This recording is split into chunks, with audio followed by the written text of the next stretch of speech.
Get ready, Pakistan.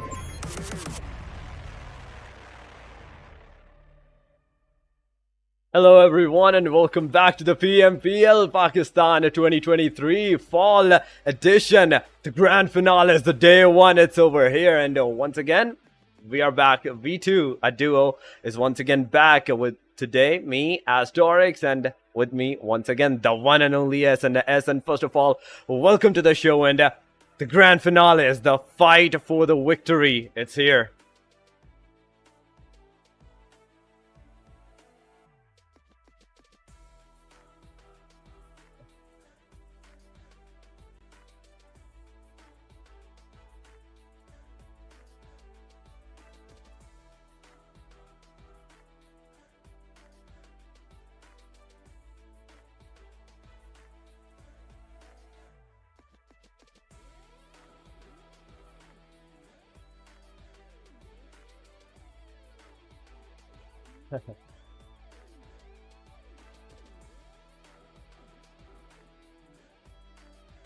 No problem.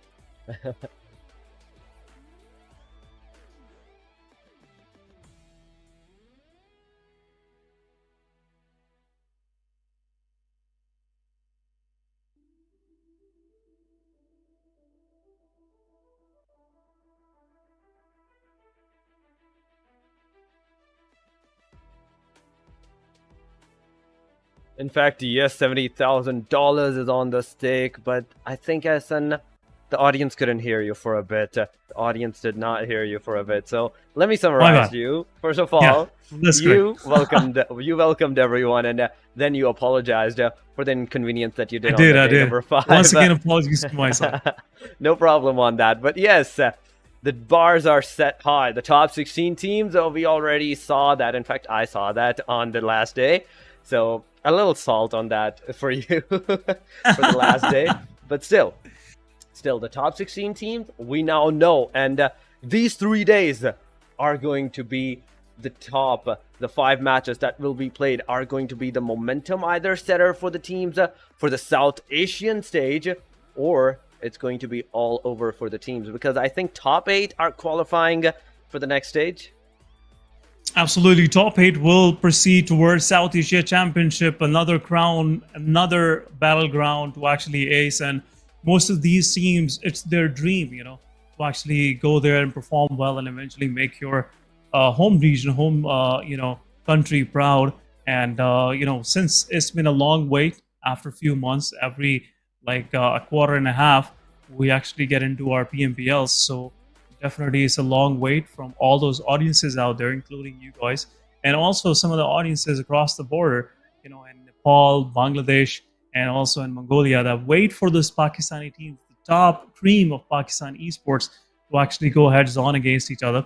So that will be an interesting duel. But at this very moment, we'll definitely have a quick look on our prize pool, which is $70,000, and the team that will get the champion title and also the crown of PMPL Pakistan 2023 Fall will get $8,750. Second will get $5,750.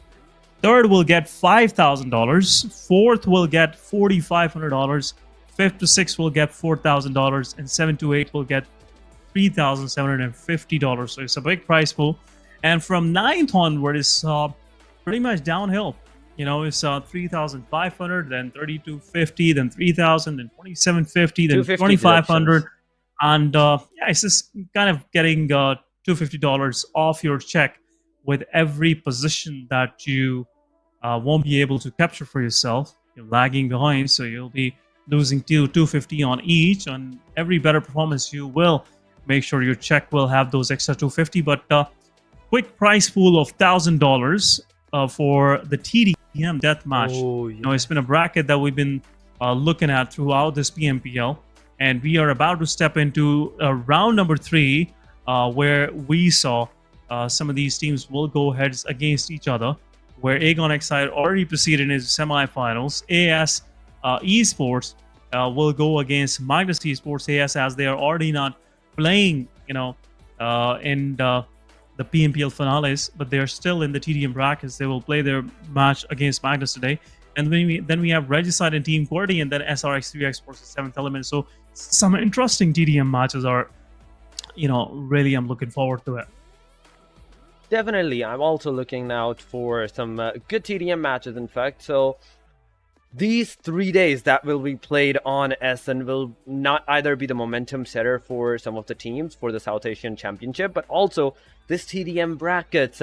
We will be seeing an end to who is going to be that champion for those TDM brackets as well. Already, the best part about the prize pool is that we now know from 17th onward positions who has how much amount to themselves. But the top 16s, the fight begins for them from today onward. Every single match is super, I'd say, important to them. They can't lose a single one out for themselves, because it's going to straight up throwing that extra position out of the window. But still, the top 16 teams and the 3 days, not many days for them. We are going to see every single team play every single match from today onward. That 5 matches that will be displayed upon, we will be witnessing those 16 teams back to back in every single match. It's not going to be the round robin format anymore, but that is what's going to make the difference. The teams where they're going to have an extra opportunity to play some matches to make a comeback, there is also going to be that time where their momentum might not go that much high, and the other team might take the difference against them. But once again, never stat comparison. The top team, Aegon, is here. Damage dealt to 1523.8 to 1271.8. But the healing, it stays the same, almost a 20 healing difference. Elimination goes down a 0.5%, and slowly and steadily, those more charts we saw up and downs. But highlights, the week 1 and week 2, the best moments, and it's here. Best moment for week 1 and week 2, and definitely we saw some, really, I must say, cementing performances from Aegon XI8. Oh. They never let anyone even get closer to that first position. They were lagging slightly behind on the first 2 days of week number 2 of the league stages, but from there forward, they never looked back, and the way they actually outperformed everybody, it clearly shows the kind of team Aegon XI8 is, and I would really love to see them keep doing this throughout the finale as well, because right now they are the main prodigy that will possibly qualify for PUBG Mobile Global Championship from PMPL Pakistan, as we have the only one slot available for the champions in this PMPL. So definitely they are the most right now counted on contender, which most of these teams are actually trying to compete and trying to find any way around where they can actually get the first position and can win the PMPL. But another strong contender that I've been eyeing for that first position is Team Regicide. 1104 damage dealt. Been staying slightly more consistent throughout both of these weeks. That's the reason why they ended up on 2nd position overall. Then again, healing done prior in week 1 and week 2 has been quite different. Week 1 it was 487, week 2 it was 531. So they've been getting a lot of bleeding, a lot of cuts, I must say, from their skirmishes, from their battles on the field. But at the same time, they rose to the occasion with some outstanding performances, outstanding fights as well. Definitely, they did some good fights, and the moments where they completely dominated the matches for themselves. We saw 7th element, they were staying on the top hashtag position number 2. But this team, not only in the week 2 they came out consistently, but got that 2nd position from the 7th element towards for themselves, and it's all up to the team effort for this team. We saw every single player from this team perform, whether in single match or the other one. They were there. They had the consistency for themselves, and with the consistency, it's not going to be much of a delay. And at the very end, they did that eliminations and got that 2nd position for themselves. But on the schedule, we are seeing for today, there are going to be a total of not 5 but 6 matches. with two additional TDM. First off, it's Miramar, then Sanhok, then a slide arena match, then Erangel, once again, Miramar, Sanhok after that, and after that there will be an arena, and last but not the least, we will be ending our day on an Erangel. So far, 2 Miramars, 2 Erangel, and 2 Sanhoks. Equally divided It'll be a long opportunity. day, I must say. It is. It will be a long day, guys. It will be a long day. So fasten your seatbelts, as we will be going across different set of maps, and back to back it will be, guys. Back to back it will be. We will see one TDM arena in between match number 2 and 3, and then match number 5 and 6. But rest of the round robin will go as Miramar, Sanhok, and Erangel. Then again, Miramar, Sanhok, and then after TDM, another Erangel. So again, I must say, I'm really excited for this finale, because right now I'm feeling those butterflies in my stomach, because the kind of analysis, the kind of conspiracy theories that we've been discussing throughout this 4 days break, it is making things slightly more interesting, I must say, for all the audiences and also for us as well sitting here on the desk. But let's see. As we are about to step into Miramar, it will be an interesting one. We'll see how these things will go. And in a moment or so, we will be directly going into our match number 1. And here we go. Teams are ready. Top 16 teams. The ultimate talent of PUBG Mobile Esports in Pakistan is here in front of you on the screens, guys. Some of these are playing from their boot camps. Some of these guys are playing from the comfort of their home.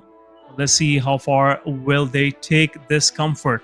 Will they take this comfort zone and will make sure to actually ace some good performances for themselves. I'm really looking forward to some of these Team Oxygen, Team TG, because they showed up to the party pretty late in the second week. So I'm really looking forward how they're going to respond to this pressure of top 16, 3 days, 18 total matches, only 18 chances. No more long 2 week of gameplays, just 3 days. Your fate will be decided whether you're gonna go into South Asia, the next step, or you will pack your bags and will leave for home.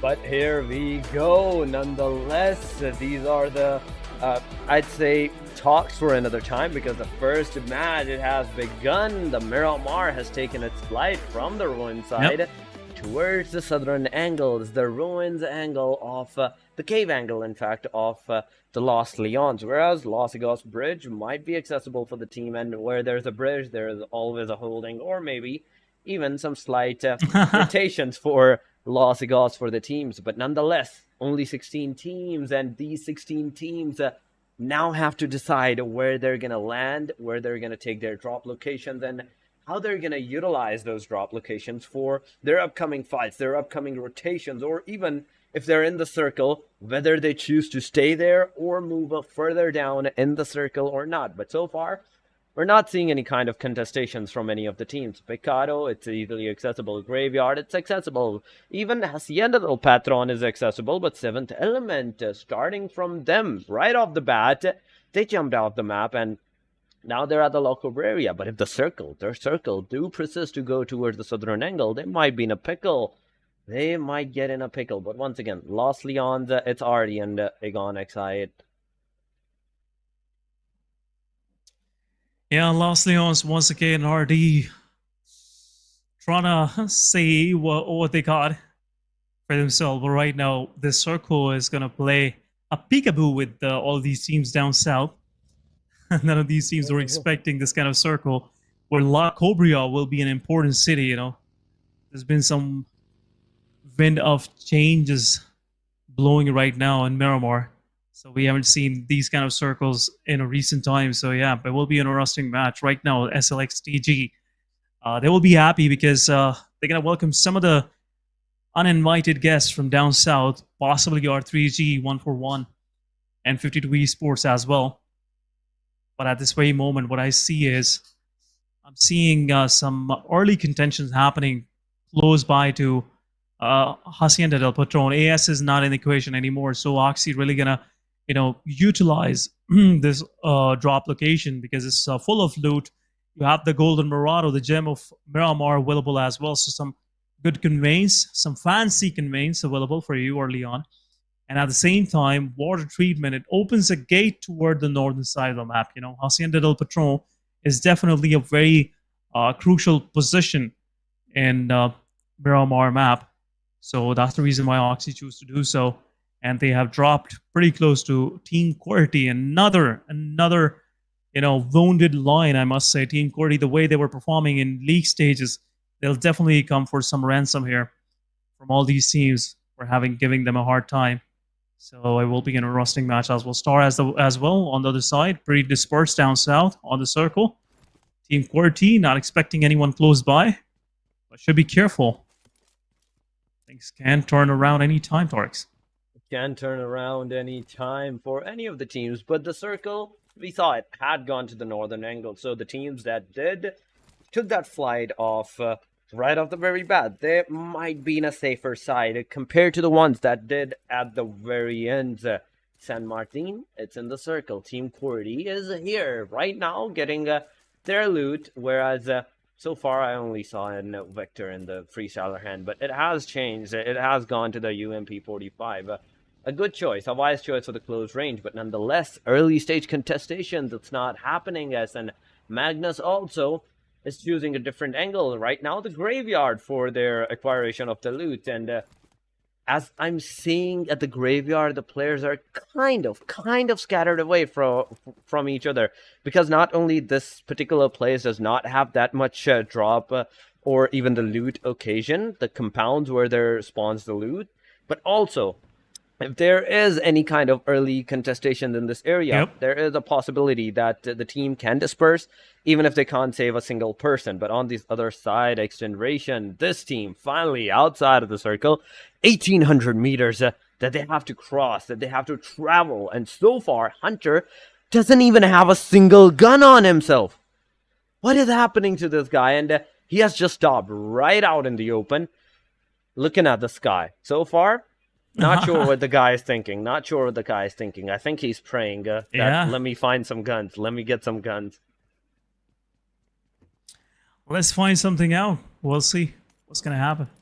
But at this very moment, I feel like XGeneration, they have one of the players disconnected from the server somehow.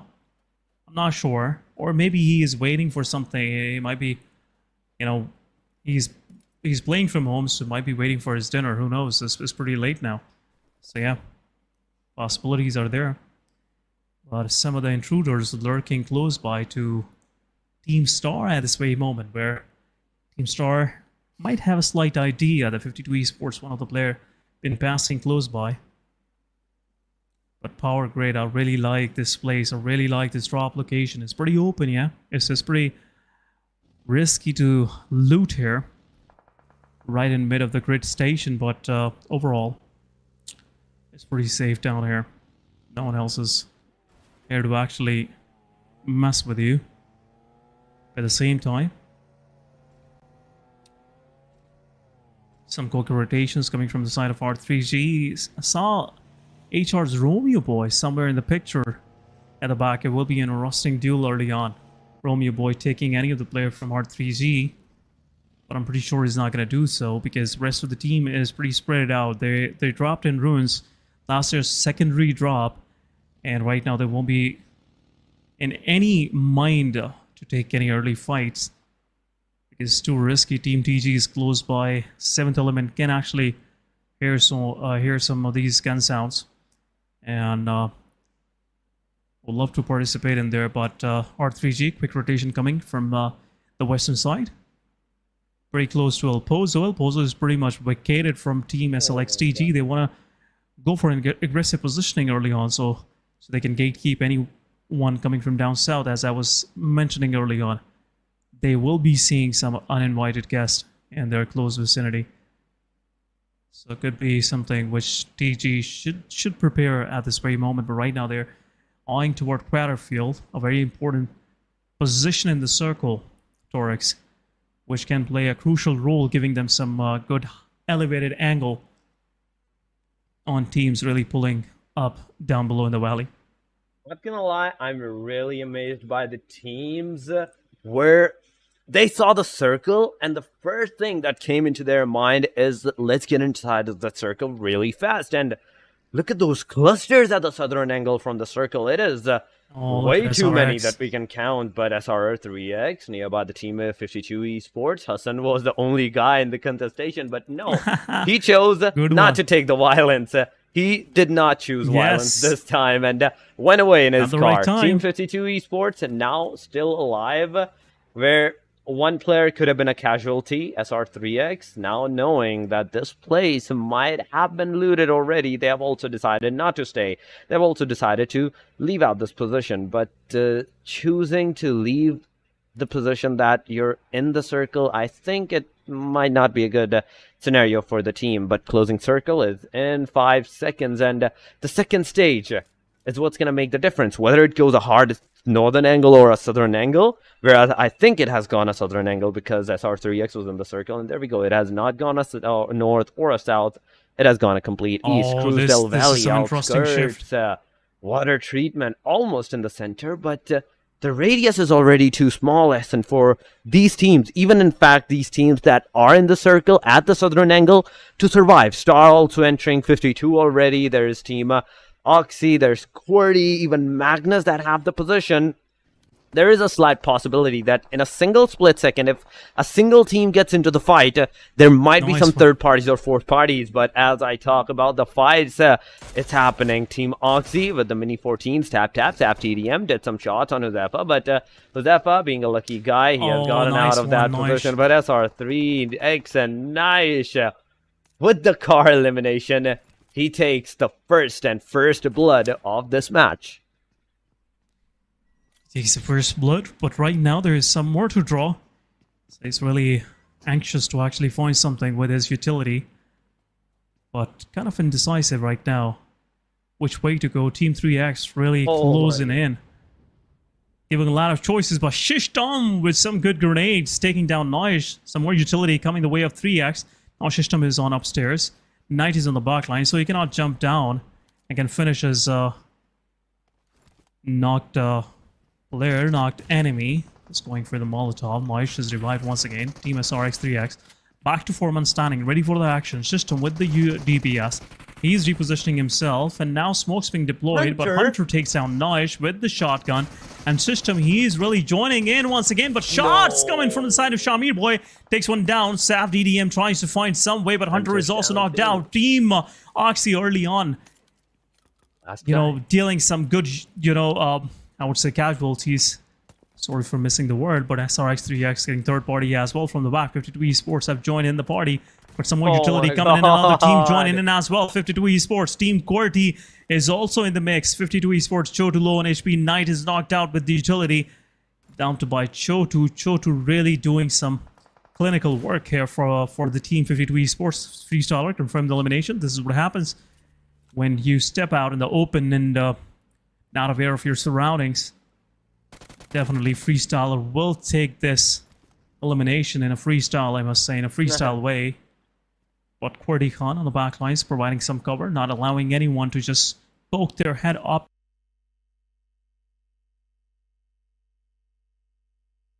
Line, which right now Team QWERTY is using to warn 52 Esports not to engage. 3X is right in the dead center. They're just waiting for that right time when they can strike or actually pick either of these teams. Right now, Team QWERTY, their positioning is pretty nice, and they have mounted some pressure on the players of Oxy as well as SR3X as well, Sparks. Definitely, Team Oxy were the first one against the Team SR3X to get, almost get eliminated. Saf TDM right now being the only guy that's surviving, but SR3X now with one casualty to them as well by the hand of 52, and there was SLX, I think TG, but QWERTY. In fact, Team QWERTY was there, but now, once again, Oxy is left alone. Is in the back lines. But QWERTY, the position that they have, Aegon is in the back. They get one down, and it's a confirmation right on the point. The first one to get eliminated from the Team QWERTY gets a completion. But now, this was what I was talking about, SN, a while back. The southern angle was completely contested. as much as the teams do not want to take the fight, if a single fight begins, it will be third parties, fourth parties right off the back happening once again. We saw that firsthand against Team QWERTY, Team SR3X, there was also Team Oxygen, and even the Team 52 Esports. But only team that has not even lost a single player but has got some eliminations for them is Aegon and 52, respectively. But on the other side, there was Team HR outside of the circle for now. But FTDM, he's just waiting out. He's just waiting. As soon as the player is going to enter, he's going to give them an element of surprise. And there we go. Element of surprise is happening. One player gets taken down. Mini 14 in the hand. Tap fires. It's happening. But one bullet on the guy. There's also third party happening. But he confirms the elimination of Zephyr. He at least make sure that the team bleeds, even if he's going to get eliminated. Brother, but Team Oxygen gets eliminated. They are down. They have been dealt with. The first team to leave for the lobby in the first match is Oxy right now. And I don't blame the last guy. FTDM, I don't blame him. It was such a panic moment look at this. that every moment this that he has, it could have been a deadly for this guy, but there's another deadly moment happening from the team of Means XH2E. SLXTG receiving a lot of damage. Zigsaw gets taken down from the car, but now comes the confirmation. Rahman secures it, but Maxi confirms that elimination. But still, the constant fights, the constant engagements is happening. Look at that. JD does some good amount of damage on Tarzan, but at the same time gets taken down. Team Tough for the Cavalry. They're coming, but look at that. Team Aegon is also taking fight against the Team Tough. It's not just one fight back-to-back, and it's 2 to 3 different fights. But there we go. Rahman gets the nail on the coffin, and the Tough is also out. Two teams back-to-back in the third stage, and now the fourth stage is happening. Team Amines is still alive with the elimination points to their name so far, 3, but they have to be careful because the same position Team Amines have put themselves into, they are also in the vision of Aegon XI8. They are right now, but Smokes will give them some cover right now, but I would definitely say Rahman doing some wonderful work, I must say, with this mid-range fight, especially with his M4. But in the meanwhile, kill feed 141 Bablu. JD takes down AHR. Romeo Boy will get confirmed with a blaze on. What's going on? AHR losing 3 of their players back and forth. Some of the kills going to Star. 2 of them going to 141. Last one standing right now. Team Star has actually pinned down the final player, Jokey Boy. And he's also getting some damage from uphill from 141. But Team Star gotta move through. They have to get into the circle first. 141 also eyeing their way in. And Jokey Boy won't be able to survive for long. It's not a good HR, and I must say. Same goes for Tough and Oxy as well. Solo survivor. SRX3X down to 2-1 stunning, losing another player in the Oxy fight. Doesn't look nice, but Team Star with some early success. 1 kill to their name. Aegon Excited at the same time. Third partying everyone. That is moving. QWERTY Reviews takes down JD, AMZ, XH2E. What were they thinking? Actually pushed straight in. Freestyler takes down Rex as well. Amines are down to last man standing. Reviews is knocked out. Recon Noob dealing some damage with his Mini 14. A third party situation for Team QWERTY. Freestyler will go for the revival. Reviews will definitely get rezzed up, but Aegon XI8, they're pretty spread out. They're not in a mood to actually push forward.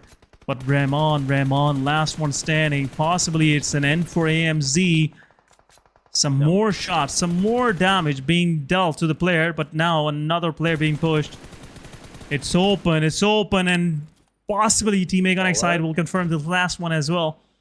It's outside the circle. Both of these teams are outside the circle. Team QWERTY watching from the shoulder. There you go. Blade confirms the kill. AMZ is out on 14th spot. HR Jokibo also get confirmed by Star Daniel. 4 teams leaving early on. It's a mess right now, Torix. It's a mess. It's not just a mess. It's a massacre. At this point, it's a massacre. And at this stage, that fast that the match is proceeding, it's a massacre for the team. Anyone that has been spotted on the open area, it's a complete massacre for them. Aegon right now still standing headstrong with 3 eliminations and all the complete squad. A 2-2 split cell for the team. Uzum Blade and Palak IQ together. But In front of side of them, there's team QWERTY, Freestyle, Reviews, and Khan waiting out. If the team Aegon did proceed into these compartments, there can be another fight for them against the team QWERTY, but there's also an airdrop. Someone needs to get that checked. Someone needs to get a deadly gun out of it, even if it's a bolt or even if it's a AR. I really want to see what's inside of it, but on the other side, there is also Team QWERTY looking at the Team SR3X, not just Team Aegon, but on the SR3X. QWERTY has their hand full with two different teams at two different angles. One in the complete southern angle, one in the complete western angle of them. But Khan, Freestyler, Reviews, still playing it sensibly, not leaving out the compounds, unless they have to, and that is a good move. I'd say not leaving the compounds, not leaving your cover unless you really have to is a really good way to go in the first stage. But teams right now adapting the first day meta where they go complete aggressions, and the aggression is finally happening. R3G this time against the team Magnus. There goes a grenade, but it's not going to hit Drawlin. But Drawlin's grenade did some splash damage on the R3G side, but this time around, now the player know that in the closest vicinity there might be a player, and look at that, that damage on the Drawlin. Vaz still have an opportunity, but the opportunity is not going to persist any longer because Drawlin has changed out its location, but now he gets a Drawlin down. It's once again Team Magnus on the receiving edge. It's a completion. Team R3G with 4 players in the match and one elimination, the first elimination that they got. They still have to move their wins out of that circle. But Aegon, Team QWERTY, it has happened once again. Freestyler, that was in the compartment. He has not just been taken down, but with a completion, Aegon is pushing ahead strong with the new confidence, with the first day aggression. They have even taken down Khan, but on the SR3X side, he has been taken down. Confirmation, but Blade side, IQ takes the last guy, and it's over. It is over, in fact, for the Team QWERTY as well on the hashtag number 12. 11 teams and 35 players still in the match, but this is the 5th stage, in fact, and in 1 minute and 30 seconds, even this stage is going to close. So Blue Zone that has already started to close on, it's going to make sure, that everyone that is staying outside, they're gonna bleed, but they have to move in the circle, and the circle is almost in a complete open area. Already near the Team Aegon once again. They have done some shots. They did some shots on IQ, but to no avail. They did not get a knock. But this time, Pegasus takes one down. There's also Falak that might also receive some damage, but Pinkman is also giving out the cover fire. The cover fire is there, but Aegon finally losing one of their players. Once it takes down Blade. Team Aegon XI8 finally on the receiving edge, but 6 eliminations, that's it. Oh, Team RD. 6 to Aegon early on, confirming some good numbers for themselves. But RD, they are over-aggressing right now. I wouldn't recommend them going above this ridge, and Buzzet is low on HP, will get knocked out as well. But Buzzet is pushing forward, he's going for the fight, and Uzum will take him down. It's Pegasus on this backlines, give some covers, but Uzum is still not knocked out. Pegasus with the utility, another one taking down. IQ takes down another one. Uzum re-heals himself, and Pinkman on a slither of an HP surviving right now. Team RD, as I said, it was not a good idea, and RD is out. 9 eliminations to the name of Aegon XI, and at the same time, IQ and Uzum both getting a lot of damage from a third party. 7th element on the backside. On another side of the map, really confirming some good numbers for themselves as well. But Shamir goes on a domination. 3 elimination to his name. Team SRX3X still breathing, still holding on to themselves in this battlefield, and not quitting at this very moment. But looks like Team Magnus Esports, they're eyeing on the position of XGeneration. XGeneration have a total control of water treatment. This looks nice right now. The kind of setup they have, it can make things a little difficult for anyone to push forward, and can actually getting control in water treatment. Look at Hunter. His position is very good. You should just, pray no one shows up on the back hill. It'll be a difficult one, I must say. But R3G really pushing Magnus to his limits. Magnus Malik, he's slowly and steadily pushing in. Magnus have some parts of water treatment, but it's the edge of the circle. When the kill feed 52 Esports Chodu takes down Shamir, the domination is over. It's over for Shamir, I must say. And SRX3X is also leaving for lobby on 10th position. 4 points to their name. Not a good start for some of these teams out there. I would say for Amines, for RD, Team Tough, Team Oxy, HR. QWERTY and SRX, they pretty much did well. Amines, I would say, I would give them some more overall credit that they confirmed the eliminations before getting eliminated. They took down Tough, but looks like the fight is ready on the northern edge of the circle, where Team XG anxiously waiting for Magnus to make that mistake, to put that step forward. But on the back lines, Team R3G really making sure that Magnus is pinned down right in between. Magnus is pinned down, but there were 3 teams in the closest vicinity of the western angle. 1-for-1, Team 52, and 7th Element. Still 7th Element at the position where they have the complete advantage, complete control against both of these teams. They have initiated against Team 52. They took them down, and on the hashtag number 9, 52 Esports reside. But Sirius is pushing on Alian. Alian receiving the damage, but T24 OP confirming Sirius, and it's over for the team 1-for-1 XW on the hashtag number 8. That was a position where at least 1 point is awarded to the team, but now from this point onward, from the hashtag number 7, the position points are at least going to go uphill for the teams. But Aegon, they have already secured 10 eliminations for themselves, and there's still 7 more teams to go to take the fight against 24 players still in the match, Alpha Boy. Under this, I'd say, the staircases or somewhere. But XGeneration, they are still on the receiving edge. The position that they have, the complete, I'd say, disoriented position, a complete location where no one can give out the cover for another. It is, I'd say, particularly element of surprise plays, but at the same time, if you're spotted, it's over for you. It's over for that particular player. But 7th Element now, they are still in the circle. 2 seconds before the next circle is being formed. The stage 7 is being formed. And there we go. 7th Element still somewhat have the upper hand of the circle. But Aegon. Once again, Alian taken down, and right off the bat, a confirmation on the player. SLXTG receiving some damage from the 7th Element Divine. Aegon excited in the back lines. So there is some third-party shots from the team Aegon on the team 7th Element. But as they're going to be taking the fight against the team SLX as well, Aegon, first of all, have to get their way, move their way in the vicinity of the circle, because the circle is what's going to make the difference for them. Either they stay here for a longer period of time where, as they're going to move inside of that circle, they might be spotted with 2 to 3 different teams. But right now, this might be the perfect position. Go from the right hill, get into the circle, take the fight against the 7th Element or the SLXTG, or even in the back lines in the eastern angle where the Team XGeneration is. Aegon can do it all, but they have to be careful of just one team, R3G.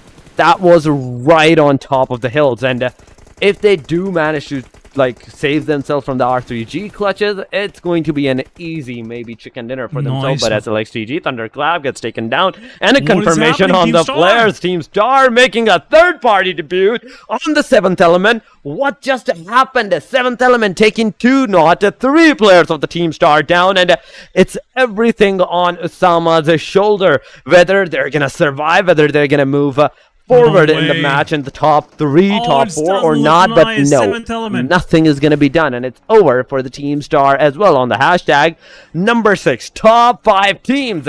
SLX in the meantime also getting that elimination on the hashtag number 7. So a lot of fights are happening back to back in a single moment. 7th Element still looking at the R3G, but on the backside they have to be very of the giants that are moving their way towards them, and that is the team Aegon XI8. 13 eliminations. I must say 13 eliminations really speaking for themselves, but right now 7th Element have a hard task, a Herculean task to take on to, but I must say 7th Element, their total attention is toward R3G and Aegon XI8.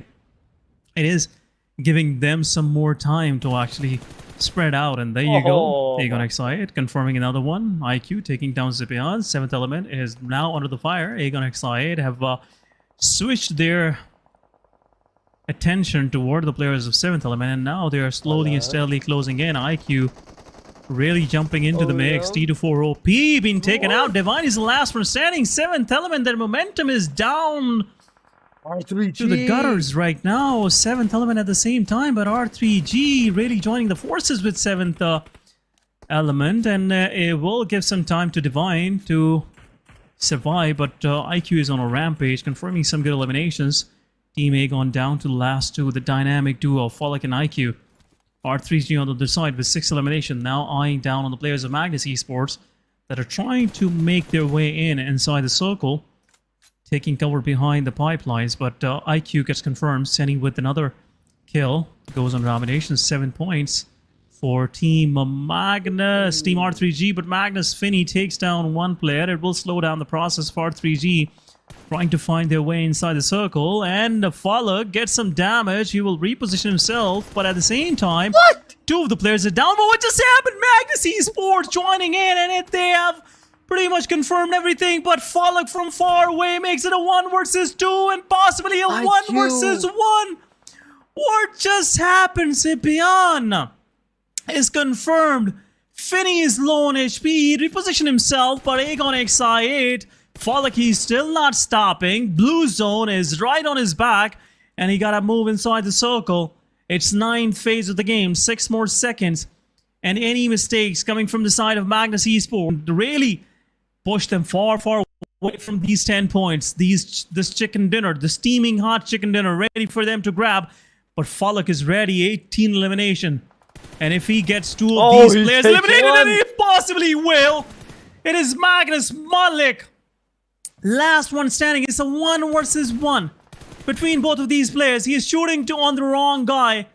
Falak is in the open, and he's pushing forward. He's giving some damage once again. Malik low on HP. Malik peaks once again. It's a 1 versus 1 between both of these players. 5 bullets, a reload once again. Circle, he's trying to take a position, a good position from where he can make an angle, and he is doing so. Very low on HP. Both of these players will shoot together. It's a chicken dinner. 20-point chicken dinner. What just happened? Aegon XI8. First match, 30 points. Right off the bat, a 30 points. A winner chicken dinner. And just look at the damage. It's completely justifying those 20 elimination and 30 points, 3,000 damage. Now the momentum has been set for the team Aegon XI8. Whoa, my God, the last guy, Falak.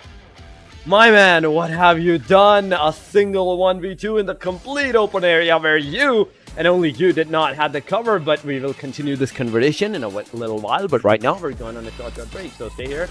We'll be right back.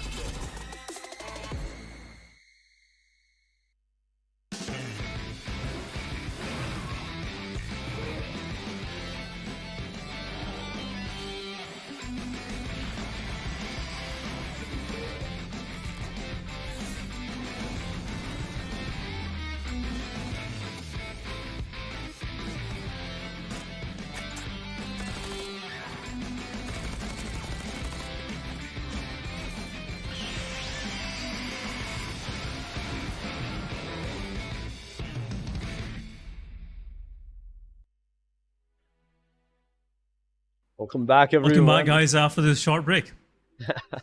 Welcome back. You continue, brother. You can continue.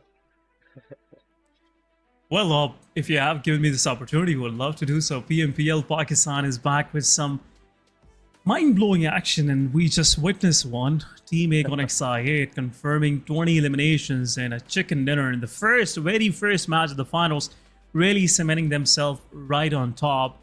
They have 60 points as bonus points, 90 points. A head start, and they have 30 more. Now they are sitting on 90 points, pretty far from everyone else. Let's see what it's going to look like after match number 1. MVP stats are on our screen. It's Aegon XI8 Falak with 8 eliminations, 650 healing done, 1000 damage, 7 knockouts, 3 assists, and 27 minutes of survival. This guy is oozing confidence right now. His body language clearly shows that he is not afraid of anything, any threat, out there doesn't intimidate him. And right now, this kind of performances we really looking forward from Aegon side in South Asia Championship as well. But moving forward, top players on our screen is none other than two other players. Three. Definitely, it's 3 players from the team Aegon side, Falak, IQ, Uzam, with 8-5-4 respectively. But after that, Naki gets his position in the top as well, where he gets 3 elimination, 3 for the SR3X Shamir as well. So a good amount of eliminations for the players, for the teams.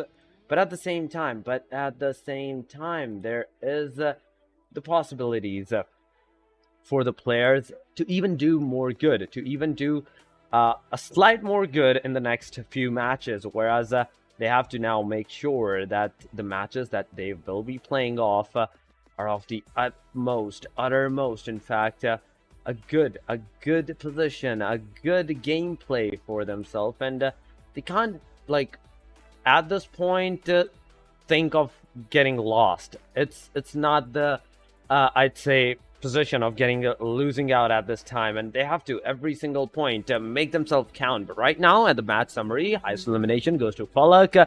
There's IQ, there's once again Blade, and Falak. Team Aegon is everywhere in the match summary as on the hashtag number 1 SM. Definitely, as they're on everything on the hashtag number 1. There's also on the hashtag number 2, there's IQ, there's Uzum, there's Blade, and so on and so on. We are seeing the completion of the teams, completion of the fights that are happening with match ranking is on our screen. And as we're seeing the match rankings, I really want to see, like, how will these teams go in the complete overall ranking, because so far at this particular position, Team Aegon has secured for themselves 30 whooping points, but on the backside there's R3G, 12 points for themselves as well. So a good number of points for the team R3G, Team Magnus with 11, 9 for the team 7th Element, 52, 444, SR3X, Team QWERTY, and Team Star with 4 each on for themselves. A good start, a good momentum, I'd say, has been set up by the players, by the teams, in fact. But still, these matches will have to continue. These matches will have to go a little bit further for the team. But on the number 9, I mean, the H2E with 3, 1 for 1 Bablu with the 3, XGeneration with the 3, 2 for the Skyline XTG, 1 for Team Red Death, 1 for Team Tough, 1 for Oxygen. HellRaiser is the only team that do not have a single point for themselves. But there we go. Overall ranking is on our screen. Aegon with just the 1 match, counting still the bonus points from the league stages for themselves. They have secured a total of 90 points for themselves. R3G 68. It's almost a 22 points difference right now, but Magnus is behind them. 62 points, 61 for the 7th Element, 47 for the team XGeneration. Team Star on the hashtag number 6 with 41 for the team SR3X as well, 39 for the team Red Death, and so on. We are still yet to see the other teams, whereas how many points, in fact, that they have secured for themselves. But so far, the top 8, things are looking way too good for the teams, and this is what I'm talking about. This aggression is what I'm talking about from the teams. Every single match not only counts for them, but also is a momentum setter. A single match can be devastating either for the teams, or it can be that match where the teams will generate most of their points. But on the second chart, we are seeing 52 on the top, 37, I mean, H2E with 36. So from second chart onward, still, even I'd say from hashtag number 2 onward, it's almost a matter of factor of just 1 to 2 matches, and those 2 matches will be crucial, whether the teams will get those points for themselves and secure a good amount of position and eliminations for themselves. Those are the big things. Those are the big things right now for the teams. But as we are talking about on the bottom, there's teams still. QWERTY with 25 points. Skyline, XGG still with the same 26, 28, 29, 33, and so on and so on. We saw it's getting higher and higher. But match number 1 has been done and dusted. Second one will be of Sanhok from this point onward.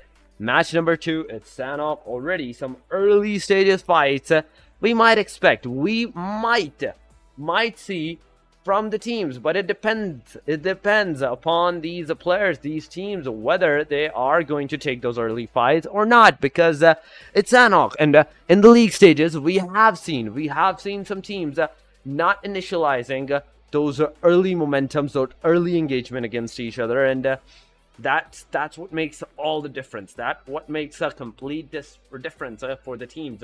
If they don't take the fights early on, they will be forced into the fights into the later stages of the matches. But Sanhok it is, and it's going to start in some times. But talking about the first match, the Miramar, oh my god. At the initial stage, we saw from the 4th stage onward, the fight started. The stage 3, as it was closing off, there was Team Oxygen, there was a Team SLXTG. And as they were fighting, Team Oxygen were on the receiving edge. 3 players were done and dusted in a single split second for the players.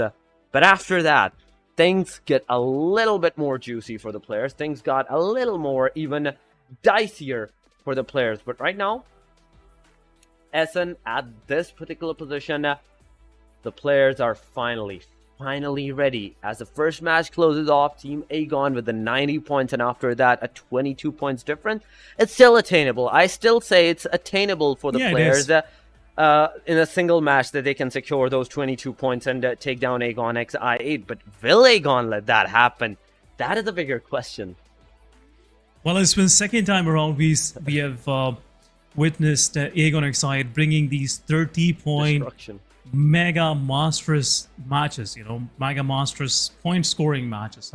And this clearly shows their confidence, because these guys are not settling for anything less than 20 points. So it'll be hard to capture that lead, I would say.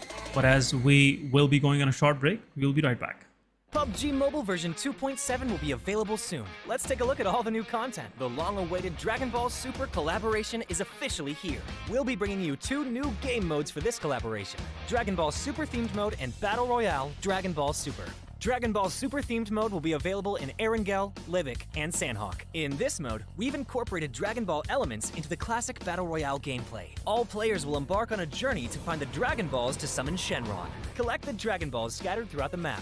The team that gathers all 7 will be able to summon Shenron at the Shenron altar and make a wish to obtain powerful buffs. Maybe if you're super lucky, you'll get 3 wishes at once. During the journey of collecting the Dragon Balls, players will obtain a type of energy called Ki during the game. Players can use Ki to unleash famous Dragon Ball moves. Players can obtain the Kamehameha by picking it up. It equips to the pistol slot. After charging, it will release a continuous high-damage beam.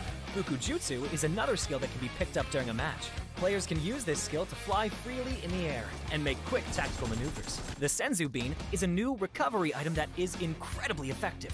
The Dragon Radar can display the location of Dragon Balls that haven't already been claimed by other players. It can help you collect the Dragon Balls more quickly. The Air Car can carry up to 3 players. It's easy to put away and has better performance than regular vehicles. Tenkaichi Budokai, Kame House, Korin Tower, Dragon Ball Village. These are some famous landmarks that will appear in the game. Call your friends and explore with them now. The collaboration this time even has a hidden challenge, named Dragon Ball Trial. Win consecutively in the themed mode for a chance to take on the challenge. After accepting the missions, the team has to follow the instructions and gather 7 Dragon Balls.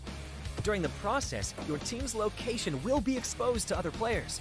All players will be drawn into battle for the Dragon Balls. To win the game, the trial team must successfully secure the Dragon Balls, defend the altar, and then summon Shenron. Are you ready for the challenge? In this standalone mode, named Battle Royale Dragon Ball Super, players can roleplay as iconic Dragon Ball characters, use powerful, unique moves in a brand new anime-style map, and become the ultimate victor. There are 5 Dragon Ball characters in this mode. They are Son Goku, Vegeta, Ultimate Gohan, Piccolo, and Frieza. select your favorite fighter. Master their skills to suppress your enemies and achieve victory in intense battles. In the new version, the new Ace 32 firearm will be made available on all maps. It uses 7.62mm ammo and has 6 attachment slots. What are you waiting for? Go try it out now. Furthermore, this update also includes a firearm attribute tag display. Newer players can go to their backpack to look at the tags of a firearm they've picked up to quickly grasp its characteristics. The new Cycle 5 Season 13 begins on July 18th. Be sure to stay tuned for the new season rewards. That's a wrap for the main new content of the upcoming version.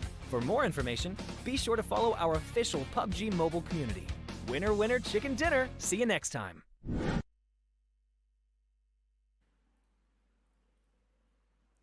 Welcome back, guys. After this short break, it was a short one, I must say. And if you felt like it was not a short one, I must say you should go back. Check it out. But anyhow, welcome back to PMPL Pakistan. Match number 2 is pretty much ready. We will be jumping into our match number 2, which will be played on Sanhok once again. But meanwhile, I'd like to once again, ask my co-caster to join me on this desk. Thank you. Torix, what was that, chicken dinner from Aconix side? They're really pushing this statement forward to everyone out there that we are undisputedly the best. Definitely, it's something of that sort is being displayed upon by them. In fact, in the first match, but I still can't get it out of my head. The 1v2 Falak actually did. It was technically a 1v3. He took the third kill as well. It was. Even he took down some of the players of the R3G. So technically, if we are talking in that manner, it could have been a 1v6, 1v5, in fact, for the player. But nonetheless, a single team, 2 players where they had the cover, still getting beaten up. It was, I'd say, I don't even have the words, in fact, or to say what even was that kind of performance from Falak's side. But nonetheless, it was amazing, and I really loved every single moment of it. The way he went down, he took the shots, he saw that the player is not spotted and they might have the opportunity. He went back up. He went straight to the dungeon, off the face of the dungeon, where there could have been annihilation on the player. But the player was so fixated on the revival that the position that he took, it was an easy attainable position. But nonetheless, it was the first match. There are still 5 more matches that will be played. That will be played today. And as we are talking about the matches, the second match is on its way. And in some time, these 16 teams will jump in the Sanhok, and we already know Sanhok is known for its early aggressions, and the first match, even Miramar, was a really aggressive stance for the team. But will Sanhok be the same thing? That is a bigger question. Will Sanhok be the same thing? That's a bigger question. Definitely, it will be a different, I would say, cup of tea for some of these teams. But anyhow, as we're stepping into our match number 2, my expectations are pretty much reset from all those teams that got eliminated early on. Team Oxy, Team HR, Team RD, Team Tough, Team, I would say, 1-for-1 Boblu. They couldn't grab much for themselves as well. They grabbed 2 or 3 eliminations. But anyhow, it's a new start, it's a new match. So should be expecting some fresh strategies, some fresh plays. I'm really looking forward. Right now, playing line is pretty much favored toward the main island and also the Ruins Island. Camp Alpha is accessible for sure. It's Sanhok. Aegon going to Hatin. They actually fulfilled their promise. One of the players, Aegon side, Falak, is onto the main island. He's just, being there for a safer reason, just in case if the circle moves toward the main island, moving toward Hatin or something like that. They'll have one of their anchors onto the main island that they can rotate on. But Team QWERTY going against Team HR. What's going on? Early on, HR takes down QWERTY Reviews. And Romeo Boy probably finish off this player, but this is a risky move to play. The rest of the QWERTY is pretty far away. And Jokey Boy will go ahead and confirm this elimination for sure. But where is Voltrix? Voltrix is somewhere in the picture. And Reviews going behind the cover. Freestylers on that off angle. You have to be careful. Jokey Boy cannot give out this elimination like that. But there you go. We'll confirm the elimination. Also gets a lot of damage, but gets knocked out in the process. HR, where's the rest of the HR? They're also pretty spread out, so it will be an even Steven on both sides. Team HR might lose one of their players early on as well. But Reviews, he's waiting for that cover. He's waiting for that cover. Jokey trying to get back into the cover right now. There's a big boulder available for him to take the cover, but rest of the team, who will arrive first? That's the big question. Team HR, their players are pretty spread out as well. Reviews might bleed out. Jokey will see some saviors coming their way, but Freestyle are coming for the revival, and if the revival being pulled off, it will be an easy one. But RD Pinkman catches 52 Hassan, lagging right in the open, and confirms the elimination. Look at this. Team QWERTY will go for this early elimination. Some early eliminations are finally happening, but not the team eliminations. It's not the team fights.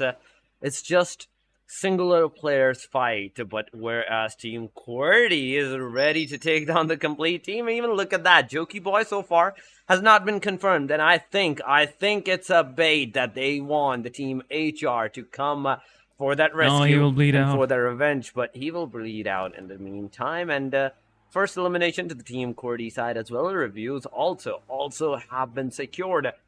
There was a point in time where we could have expected Reviews being the one getting eliminated, but the beautiful cover from the Khan side, oh my god.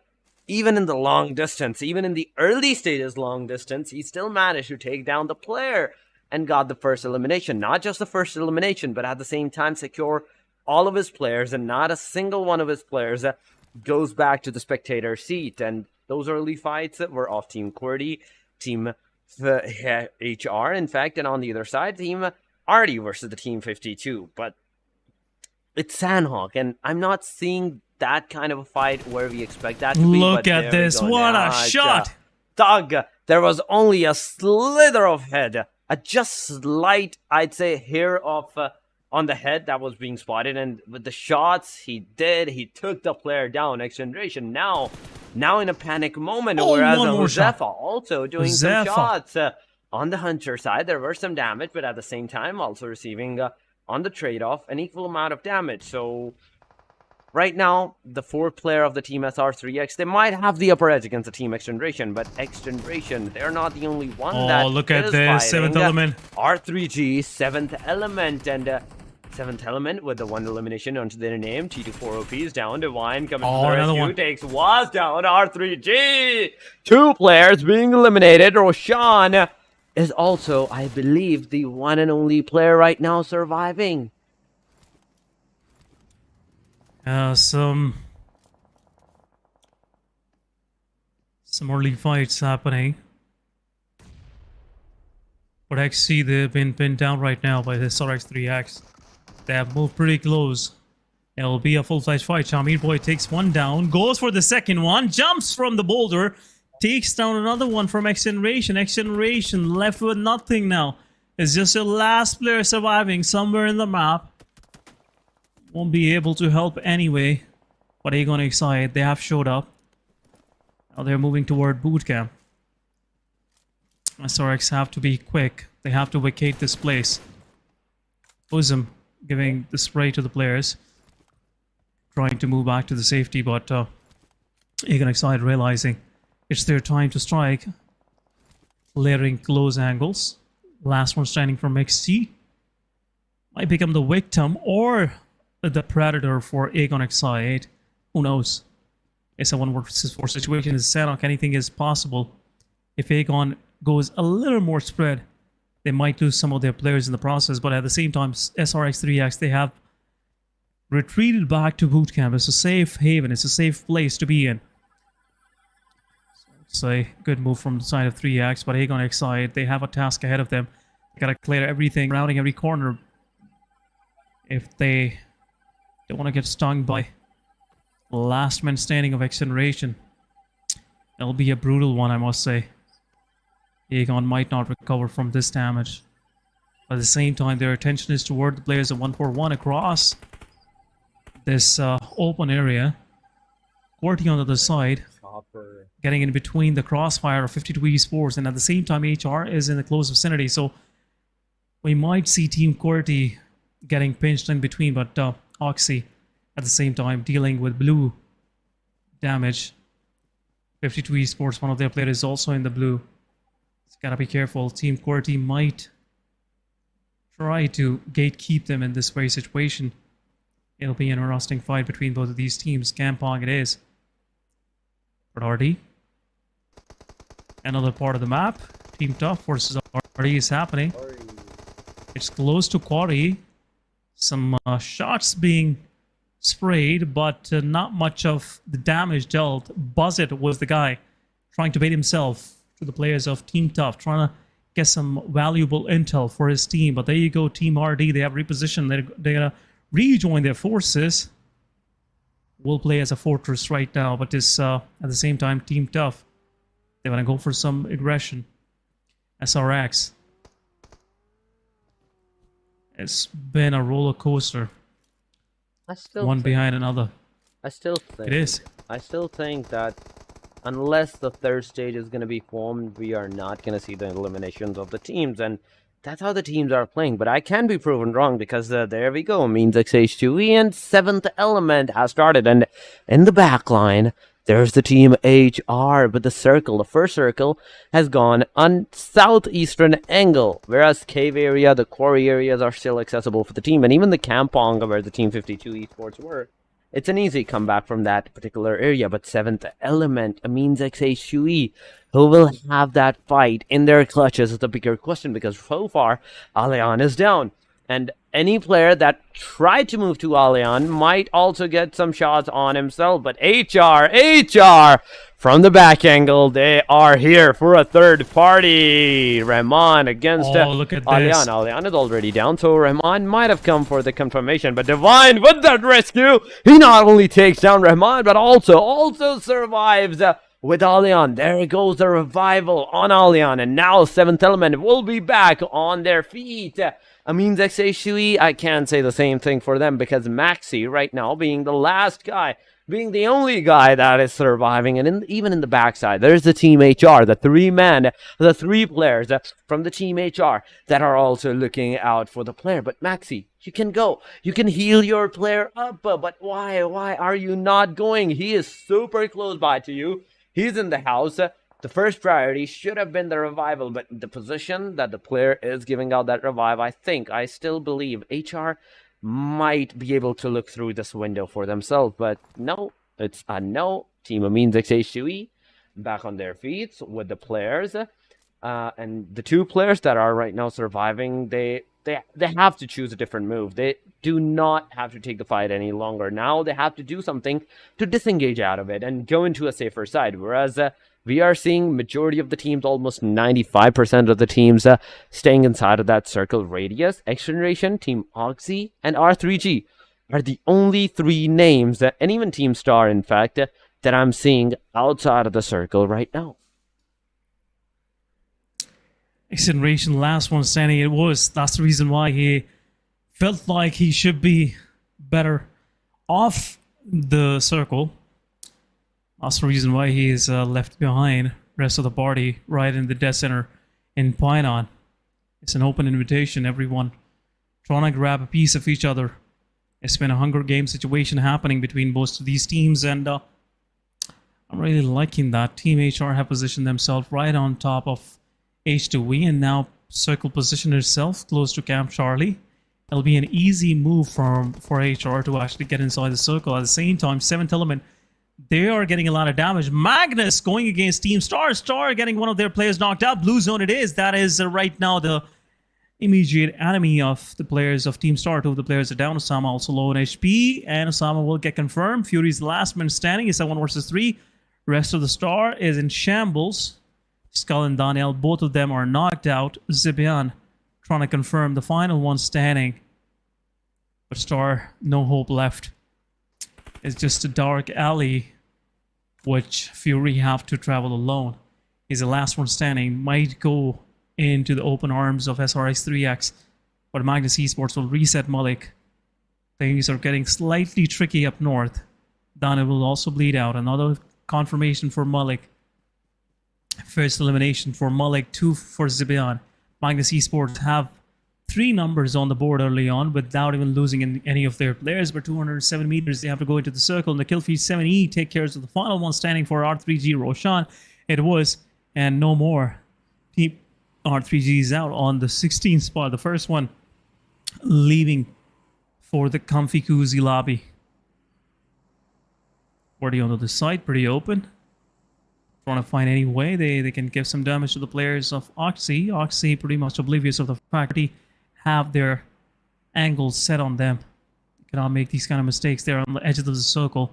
Nothing to worry about, QWERTY. But what is this? What is Team Oxy been trying to do? What is this maneuver? But open it is. 7th element on the side takes down another player from AM. Last one standing it was. And Alian confirms the final one standing. AMZ left on the 15th spot. Not a good start for R3G and also for Amin's XH2E. Both of these teams had some good numbers in the previous match. I wouldn't say that good, but Oxy getting inside the clutches of Team Views will take down one. System will get confirmed. Rest of the Oxy will move another way. That's the wise decision, but Voltrix gets pushed. They have isolated one of the players from QWERTY. It's a payback time for Team QWERTY right now. Some cover being provided. Reviews is there on that off angle, but possibly QWERTY player will get knocked out. 52 Esports at the same time doing third party on one of the players of Oxy. Hunter is knocked out. Reviews position is revealed. Sav DDM cannot make this kind of mistake. He gotta be careful. He has to resist one of the players, but Reviews steps out in the open. He is low on HP. It's a wraparound from every side of QWERTY. It's a 3 versus 3 now. So far, it is a wrap round from all the sides. Team QWERTY, there's Team Oxy. There can be a third party from the Team 52 on the backside, but still, the possibilities are there.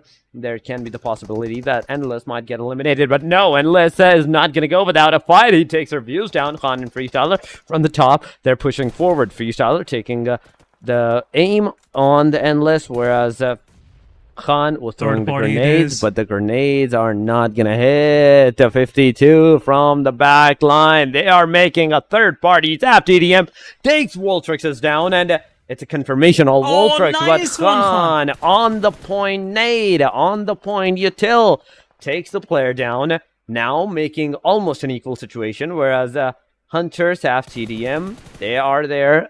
From the team Oxy, but on the side, Freestyle and Khan, they're together. So a 2v2 against the team QWERTY and the team Oxy. But Oxy is going for the revival. Oxy, whereas they're going for the revival, there is no way the team QWERTY can do the same because the players in the complete open. Reviews is also bleeding really fast. T24 OP, a third party option. It's happening and it's over for the team QWERTY. T24 takes Khan down and Hunters with that fire takes Freestyler. And Team QWERTY is the third team to get eliminated in the second match. On the hashtag number 14. 2 eliminations to the player's name still. A good number. But 7th element this time. This is that team that have secured 9 eliminations. They're on the rampage in the second match, Essen. They are on a rampage for sure, but HR Tears on the other side takes down GokuBot. GokuBot can confirm. 72-4 confirms his own player's elimination. It gives 1 point to the players of HR. But right now, Magnus on the other side getting thrashed by the players of Team SRX, 3X. Fury confirms one of the players from 3X as well. Trying to build up a tally for his team, but tough. It's a 2 versus 3 for them, SRX. They gotta clear these compounds. Joker is the solo one holding on to this position. Magnus on the back lines. Also getting a lot of damage. Magnus resetting their players. But 7-8 is. Fenny confirms the last one standing for Team Star. It's a quick exit for Team Star on 13th spot. Pegasus onto the side confirms Zibian. Drawlin it is the one bleeding out right now. Malik will survive. But SRX 3X, they are closing in. They have no idea what is waiting for them in this long compound. Shamir steps in. Gets a rude awakening from the side of Team Tough's Joker. It's a 1 versus 2, and it could be a finish. It could be a finish right now. Looks like 1-4-1 on the side. Takes down Aegon XI8. It's a 1 versus 1. Tough Joker going in with the shotgun. He knows where exactly the player is. But Chodu on the other side confirms some of the players of Team Oxy, and Oxy is left with nothing. They are leaving on the 12th spot. We are left with top 9. 3x is out. Magnus with the elimination with the utility confirms another kill, but 70 joins in. 52 Esports confirms 7th element as well. HR, it's over. HR takes few of the pieces as well. There's 3 points for HR. But Team 52 Esports, 3 for them. It's down to 2 men standing, but Circle is pretty away from them. They got to travel 132 more meters. But some of these teams with 4 men standing are the real threat. The Team RD, Team SLX, they're the real threat. And at the same time, Aegon, another one down. Team 141, really making things difficult for 141 for Aegon XI to even slightly move inside the circle. They are being cornered right now, and we know when Aegon XI get corners, what happens, what's next. But 141 right now doing a wonderful job, I must say, keeping Aegon XI at their bay. But HR on the other side taking fight against SLX. Next is down. Well, might get confirmed and will do so. Thunderclap confirming the elimination. Romeo Boy takes down 52 Esports. Valud, 52 Esports also knocking one of their players down. But Chotu takes down the player. Tears is low on HP. Blue zone it is. Romeo Boy gets confirmed. Tears is the last one standing, but utility will do the job. Skyline right now keeping HR down, and HR is out with some 4 points, I must say. 3 elimination, 1 placement points. And HellRaisers out on 8th spot. Aegon XI, they have once again resetted themselves, but good shot from the side of Destroyer. Another exchange, a nice exchange coming from the side of SLX TG. Helping Aegon XI survive, but Bablu Droppy with the utility takes down IQ. Aegon XI right now back to 2 men standing once again. 1-4-1. They have one of their players knocked out as well, but the problem is not that kind of worse as it is for Aegon XI. But Tough Joker confirms Fenny. The last one standing it was for Tough and gets traded out by Droll, and Fenny will get revived. Magnus Esports looking nice and clean, I must say. 6 eliminations to their name. 7E is out of the match. They have 10 points for themselves. A good match for them, above average. But RD still standing with 4 man of squad standing. 1-4-1 slowly and steadily moving in. They still have to clear their back. Aegon XI 8. The threat is still there, Torix. Threat is still there as we move into the top 6 teams. 52 with just a single player standing. Aegon with 3 still. 1-4-1 being the gatekeeper for the team Aegon right now. Droppy is waiting out. Droppy is looking, but 52 is out on the hashtag number 6. Leaving only the top 5 teams. And Magnus with the team RD against each other.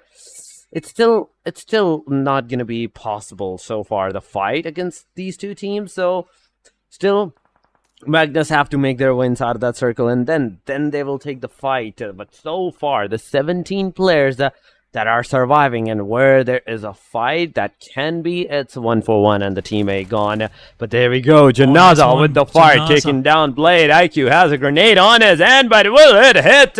It's a bigger question, and no, the answer is straight up no. IQ gets confirmed, and Uzum, will you do some 1v2s or not? He takes 1 down, he takes 2 down. There might be a confirmation before he gets eliminated, but no, he is not able to confirm the second player. Team Aegon is on the hashtag number 5 that they got eliminated, leaving only the top 4 teams, but JD is the last guy standing for the team, knocking down one of the players from the team SLX TG. Destroyer is down.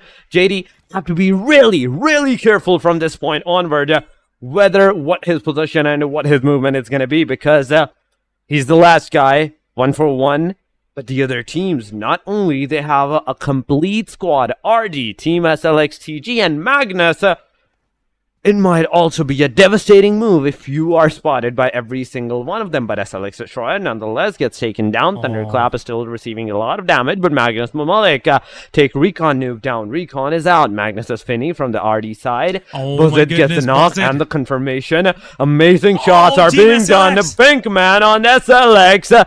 Now down to the last guy standing, but there we go. Thunderclap is out, and it's over for the team SLX CG. JD still surviving on the hashtag number 3. This player has taken down the last guy of the team SLX GG, but no, Magnus Mulliks takes him down. At the same time, Pink Man takes Mullik down, and on a confirmation from both sides, the fight has gone to a 1v4. Team RD has the winner chicken dinner in their clutches. But unless all of the players move 1 by 1 to the team Magnus, we can say it otherwise, then there might be a possibility that the player can do at least the 1v1s for himself, but draw in. He's completely out in the open, outside of the circle, 3 meters, 2 meters, still outside, but as he moves in, he has been spotted, and it's over. No chances, RD takes that winner chicken dinner for themselves. The second match, the Sanhok goes to this team, and a good amount of kills, 7 eliminations to the team name of RD. 17 points to their name, and the hashtag number 5. Number 5 in overall ranking. Red Death really putting the pedestal, foot to the pedestal, I must say, and running away with some good numbers. 17 total points, and right now looks like Team RD is ready for some more action in coming matches. It's just the second match, and RD is still, in the second match, they have cemented themselves onto the 5th position, but we'll be back after a short break.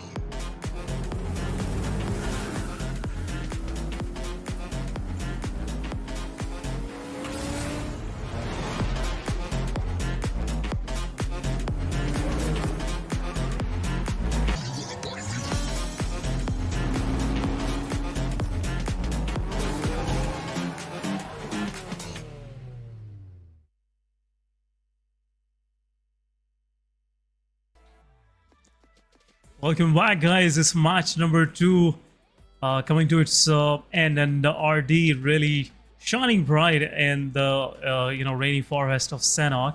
We welcome you all back to PMPL Pakistan. This is PMPL Pakistan Fall 2023. This is your host Essen, with me, Storix, once again on this caster desk, but I would say analyst desk, whatever you guys want to call it. But Torix, welcome back. Thank you. What a match! What a match! It was a back and forth happening between like 6 different teams in the final circles.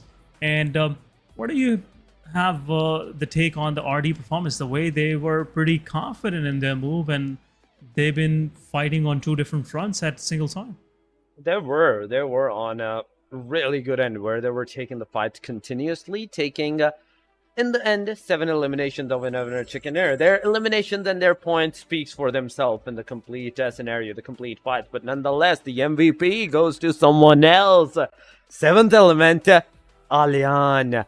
5 eliminations, 610 damage, 283 healing, 2 assists on the player. But as we are talking about the 7th element, there are still 2 players in the total on the top player pages.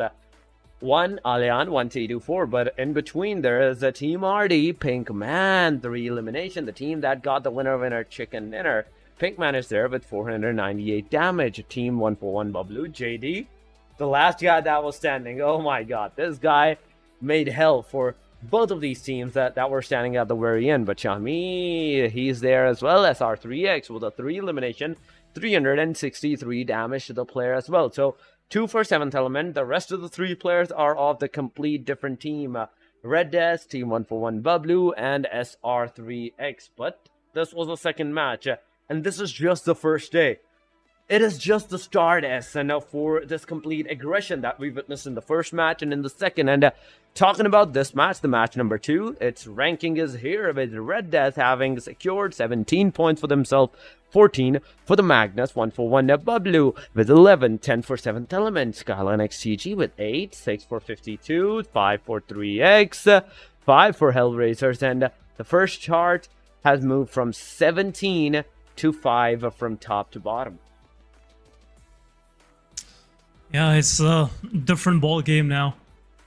It's a different ball game, I must say. Red Death, they have some good numbers early on, but Aegon XI, still they got 4 points for themselves, even though they were cornered 94. To that extent where they had no other way to actually find a way inside the circle. There was no way left for them, but they still fought back. Two of the players of 141 were being taken down by the players of Aegon Excite and still got 4 points for themselves. Team QWERTY, good start I must say, but not a good finish to their fight against Oxy. Oxy confirming our full eliminations on Team QWERTY. Couldn't survive for long as well.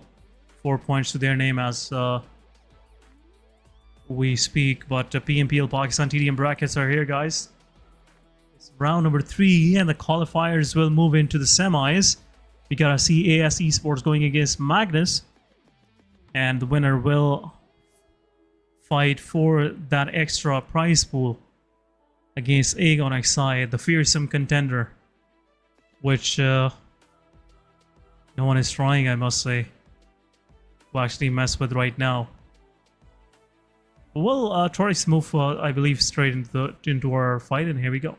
There we go. The TDM has started. Team AS and Magnus, the winner, will go in the semifinal against Team Aegon. But so far, for this match, first of all, we will have to see who is going to be that team, the lucky team, who will move forward. So far, once again, we are seeing some utilities being used by the teams to take the initiative knock, initiative eliminations on the players, but no connectivity. And this time around, the final connectivity from Magnus' side takes at least 1 point for themselves.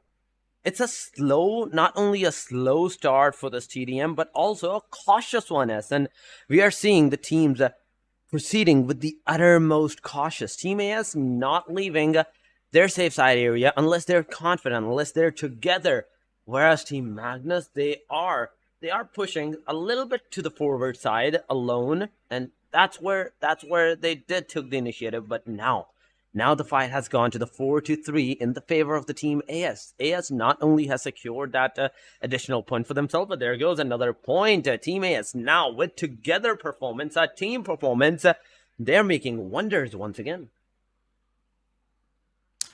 They are right now. Looks like Team AS have some good start early on, but Magnus Esports slowly and steadily making their way toward their goal of 40 points. But another utility goes in. Khan takes down Faster as an equalizer once again. It's utility being traded out on both sides. This is interesting. I used to see TDMs with the guns, but this time around is some silent eliminations happening. Amy Yasni gets confirmed. Zabian takes down 1, takes down 2. It's a possible confirmation. It was, but Mithe just escaping from a sliver of an HP surviving. But Magnus 10-8 it is. AS 9-11 right now.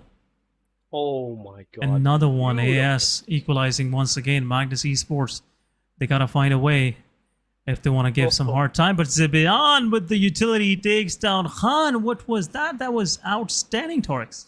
And it was outstanding. Judging the position of the player from the top position, amazingly done by the player. But Team Magnus now once again face-to-face against the Team AS. They are pushing once again. Magnus now pushing forward where Team AS took that initiative once again as Magnus was pushing and took the initiative, not losing a single moment, making almost an equilibrium, 13-15 points. And now as Team AS stays in the back, they takes another player down, 14-16. It's coming close. It's coming close for the players. Pop from AS takes another player down, 16-16. The fight is on the equilibrium. Team Magnus once again lacking a little bit behind, but utilities are on their way. No one is getting the damage from the utils, but so far the damage, the HPs are super low, but not the eliminations are happening on the player. Drawlin, the position that this guy has, he can possibly use the same momentum that the Team AS actually took against them and take the fight for themselves, but no. Pop is going to get down. Magnus Malik also gets taken down 20-19 in the favor of the Team Magnus right now. It's a close call. For both of the teams, it's a close call. Whosoever takes at least 3 to 4 points leads might be that winner right now. But it's hard to say who's gonna win. It's hard to say right now who's gonna win. So far, 20 eliminations, 20 points for the team AS, 21, and Magnus also has the 21. Oh, it's So just going neck to neck. it's completely neck to neck. In a single split second, the complete momentum of the match changes. Whereas we see Team AS taking the upper hand Oh, it in still a split takes second. down Look one. at that. In a split second, the other teams take the initiative and completely overturns the fight for themselves.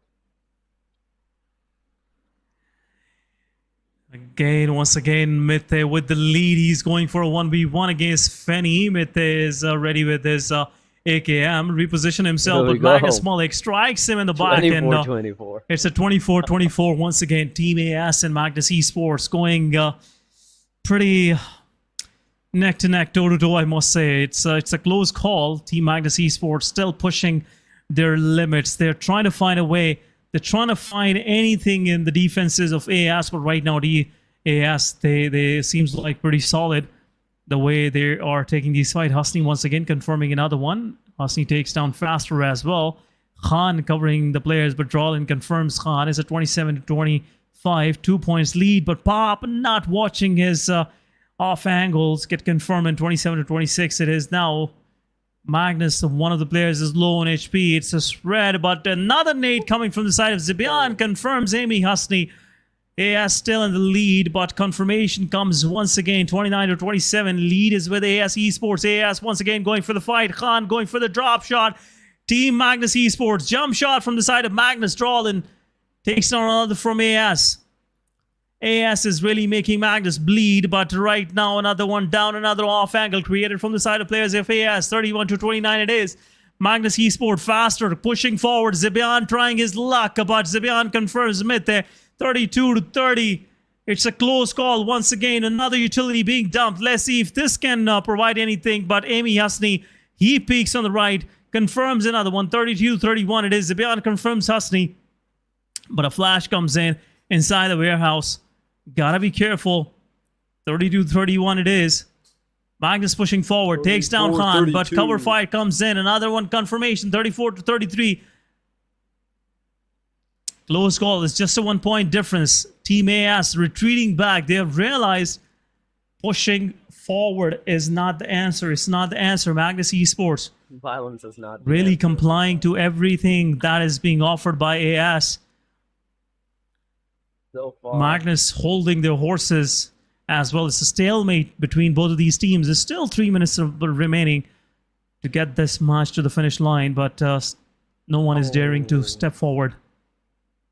That's because they don't want to lose out a single more point for themselves. Team AS, where they have the upper hand, but now Malik with the little peek, making it an equilibrium. Now it's a toe-to-toe fight. Once again, the team have to, now whether they like it or not, they have to push forward against each other and take the first initiative. But Team AS does it with the utility. Khan takes the elimination. Foster 20 gets also taken down. 36-34. Team Magnus is on the losing verge. Only 4 points with Team AS. Now it's down to 3 points. But Magnus, will they make a comeback from this point onward? It's going to be a high, immense pressure for the team. 38-35. 5 points difference for the Team Magnus, whereas AS only has to secure 2 more points. Magnus have to stay together. Magnus have to take the fights together if they want to win this out. But 38-36, Drawlin almost on the verge of being eliminated. There we go. He gets taken down. Only 1 more point, and Khan is there to take the initiative. Zibian is super low, but no, the players are not pushing. Who will take the initiative? Who will take the final elimination? And Pop is going to be that guy, and Team AS wins this match. Magnus with just a 3 point difference loses this one's out and is out. Team AS will move into the semifinal against the Team Aegon now. Aegon once again gonna face AS. AS, what a ride into the stadium brackets. They've been a fearsome opponent to face, I must say, and now they are in semifinals. We'll see the results of Regicide going against QWERTY in 7th Element TDM as well, but moving forward, we will be jumping into our match number 3, which will be played on Erangel.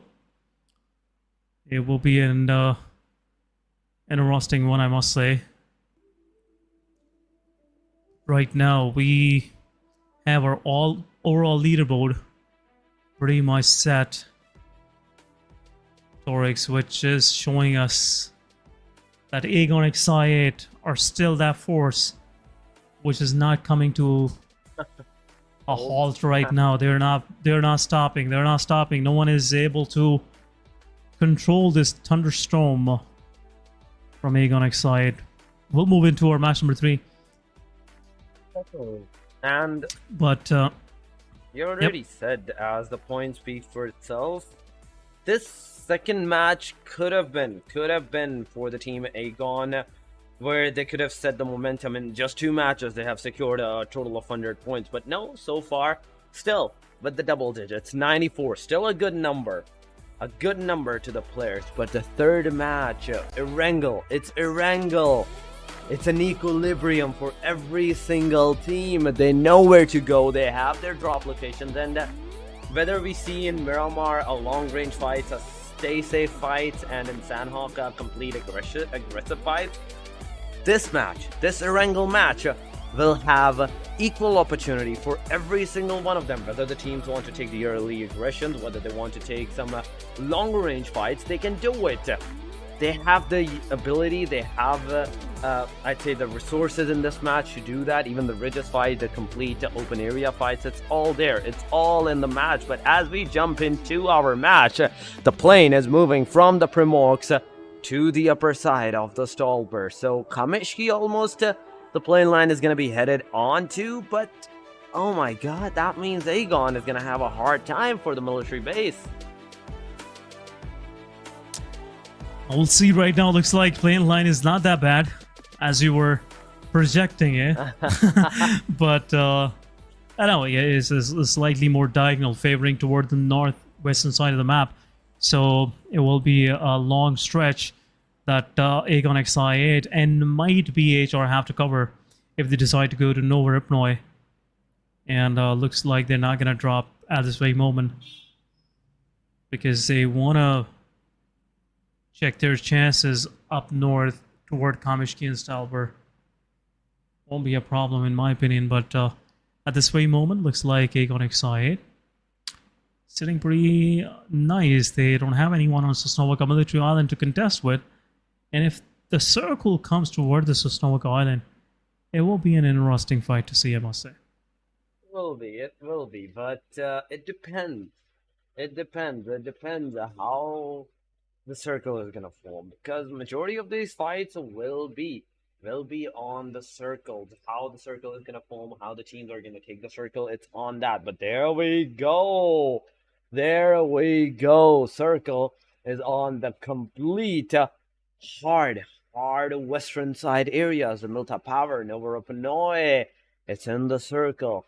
The hard eastern angles are in the circle, whereas the plane line was a complete, I'd say, western angles favored. It's going to be a hard time for the teams, but the early stages, the early aggressions are already happening. 52 as they're moving away. Team Tough is trying with the Honey Badger in his hand. Edgar is trying to take some shots on the cars, on the vehicles of the players, but so far, no connectivity whatsoever, no connections on the players. And as we see Edgar so far away from his team, even though Team Tough might be at the containers taking their loot, but Edgar says otherwise and has gone to the squad house for his loot. But early rotations from the team, XGeneration, 7th Element, Team QWERTY. A good, wise move from these 3 teams to take the initiative inside of that circle, take the loot inside, and then, take the rest of the fights. So whether they want to hold or take the fights, get out of the circle, and even hold out the corner of the circle for the fights, it's up to them now.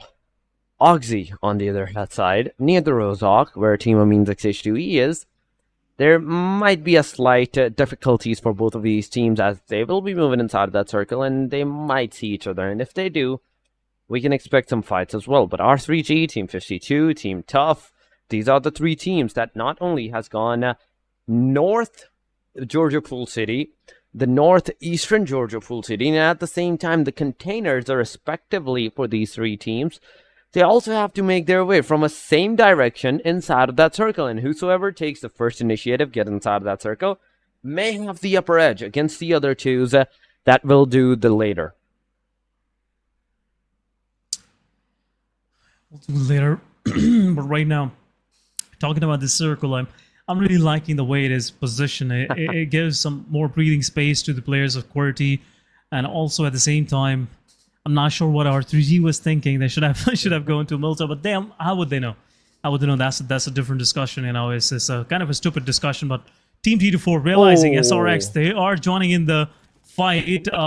Zephyr T24 OP ready with his shotgun, comes out, greets him with a shot, takes another one down. Two of the players from SRX are down. Team SRX, their aggression is gonna come to a halt right now. It will be closure, but still one of the player from 3X giving the position of the rest of the players. Look like team player is joining in. Go for the fight. Another one, another shot. Once again, give a lot of damage. And more players of Team 7E joins in the fight. And Team SRX are in a difficulty. Team 7E taking two of their players are down now. Rest of the players pushing in. Where's back line? Shamir OP is Shamir Boy is really making things difficult. But once again, Divine steps out in the open. Naish is inside the compound. Team 70, they have to revive one of their players. But Naish gets confirmed. Shamir Boys takes down his own player. But at the same time, Team SRX 3X confirms. Rest of the 7th element, they lost one of their players. But 7th element is out. An early exit to the players of 7E. Unfortunate for them. But Team SRX 3X, what a fight. What a fight it was in farm. What a fight from these teams. Amazingly done, I'd say. And Knight doing a 1v3 on the 7th element. And within a blink of an eye, where 7th element had the upper edge with the TU4's DBS taking 2 players down, it was completely overturned by Knight. It was overshadowed by that single guy's performance. He takes 3 down. But still, SR3X, I still cannot believe that single grenade that took down at least one of their own player. It could have been saved. The player could have been saved. The tragedy could have been avoided. But it's all done if the end is good. SR3X with the 4 eliminations just on the cost of one of their players. It's a good trade-off. It's a good trade-off for the players so far. But the first circle, the first stage is also closing on. And we are seeing the Western side teams finally utilizing the cars to get inside of that circle. 52. They're the first one to take the initiative to get inside of that circle, but R3G right behind them. They might take the fight against them. The bridge will be a crucial factor. Who will have the bridge first is going to have the upper edge against the other one, SRX3X. But still, the moment, the gameplay that they showed us, the aggression, the comeback, it was good. It was amazing. But 15 teams in the match, and these 15 teams will now try to take a hold inside of that circle. SLX still outside, not even has moved out of that vicinity, the Primox area. But the contestations, it's even not happening. I'm not seeing any contestation. And Erangel, whereas the first 2 matches we saw going a slight tad to the aggressive side, this one, I believe so, will not be that aggressive, and the teams will try to go for a little bit of passive this time around. Passiveness is much required right now, Torix, because looks like some of these teams will have a hard time finding, first of all, a good real estate inside the circle. It's that part of the map where it's a lot of open spaces, so here is the first weapon you gotta use in the first few circles, I must say. The rest will come second, and that's what we are seeing. Team 141, Team Tough is doing 141. 2 of their players are already inside the circle, and Tough is moving close by, but I'm seeing them on the coastline, which is interesting once again. We'll see how 141 will rejoin together and will go inside the fight. But Magnus Esports, they're on the move. They're being chased by one of the players. Which team it is, that's another question. Right now, things are slowed down a little bit. SRX3X after that outstanding fight, that 1v3 coming from the side of Knight.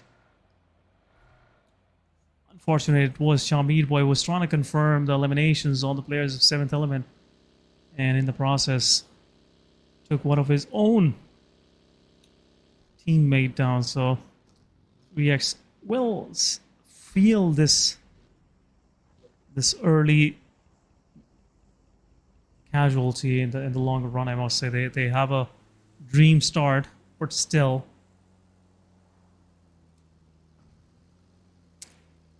HR also on the move. As I was talking about 3x, now they are sitting pretty nice in the circle, as we saw. And once you don't have that kind of man advantage, you feel still incomplete because 15 teams are alive, 59 players are still in play. Only one team and one player got eliminated, so it will be some anxiety coming the way of 3x. But Magnus Esports trying to give some damage to the players of Team Tough. Pretty far away. I wouldn't recommend it. But you gotta risk it sometime just to find something, some quick entry that they can build upon and start pressing toward the players of Tough. At the same time, 141, they are scanning. They are trying to do that forensic of the site where 7th Element got slaughtered by the players of 3x. Some of the busted vehicles really show that some deadly action happened there. So 141. Just being careful with every step they take. They have learned their lessons, I must say. From the previous match when they didn't clear their back, especially against Aegon XI8, it really bite them later on in their rear. So it was not a good idea. Now 141 being extra careful because they want to bring something at the day end that they should be proud of and can actually build upon in the coming days. But Tears takes down Buzzet. Pinkman takes down Romeo. It's a full-fledged fight going between RD and HR. There's a back fourth happening. Buzzet gets confirmed. Team RD down to 3 men standing. So as HR is. HR will revive Romeo Boy. Not an issue. But it was a 1-3 split, which HR somewhat successfully broke it. And now it's a 3 versus 4 between HR and Team RD Torx. Definitely Team RD on the receiving edge because Blizzard not only has been knocked out but confirmed. So whereas the initial was almost on the trade-offs, the trade-off was not that much continued because Blizzard got eliminated and now Team RD is on the receiving edge. But in the kill feed, there's also the Team SLXTG versus 141 X Bubblue. The one elimination on the 141 X Bubblue has also happened. This time around, it was a complete one-way fight, whereas the Zigsaw take one down and a complete elimination has been done on the players. The rest of the 3 players now, as they were on the complete open area, they will be moving. They will try to get out of this position and into a safer side. But JD's a buggy. It's a different question because I believe JD's buggy has been punctured from the back tire and the player has nowhere else to go. But XGeneration taking the fight against R3G. Roshan, what are you doing? Completely out in the open, just standing there. But there goes Naki as well. Team R3G on the receiving edge. Thug Cycle, once again, it's a 2-2 against R3G. Then Senny, in fact, also might receive some damage from the grenade, but Thug, will this utilities hit the player? That is the bigger question, but Senny also throwing some grenades. Thug in the backline with the DBS action as well, taking the fight against Waz, but Waz with the UMP, he takes Thugs down, and there goes the Team XGeneration, almost out of the match because Psycho now being the last guy with the DBS, he has to do a 1 versus 2 against the rest of the 2 players of the Team R3G. And also the position he is put in, there's the 3 players that might be shouting on him to come save us. The pressure is immense because not only he has to take the fight, but also he has to make sure that he also manages to save out his teammates. He goes maybe for the rescue, but no, he's going to go for that aggression. Whereas Waz is in the compound. There's 1 player revved up. There goes once again. The Fire Psycho is out and R3G takes this win. Waz has done a 1v3 against the Team XGeneration. But fourth elimination goes to Seni, and now R3G with not even a single casualty. We saw at the early stages that the 2 players of the R3G was down, but in the very end, R3G still managed to come out of that fight unscratched, unscattered. Team SLX in the clothesline near the team Oxy, they will take the fight, but the position as is revealed on the team Oxy SAF TDM, I don't believe that SAF TDM knows, has even slightest of idea that there is players looking at him. SAF TDM being the lucky lad on rooftop, not getting picked by the players, but SLX, if their focus is toward the one player, they might get surprised from the back. But SAF now realizing someone is close by, so he has repositioned himself.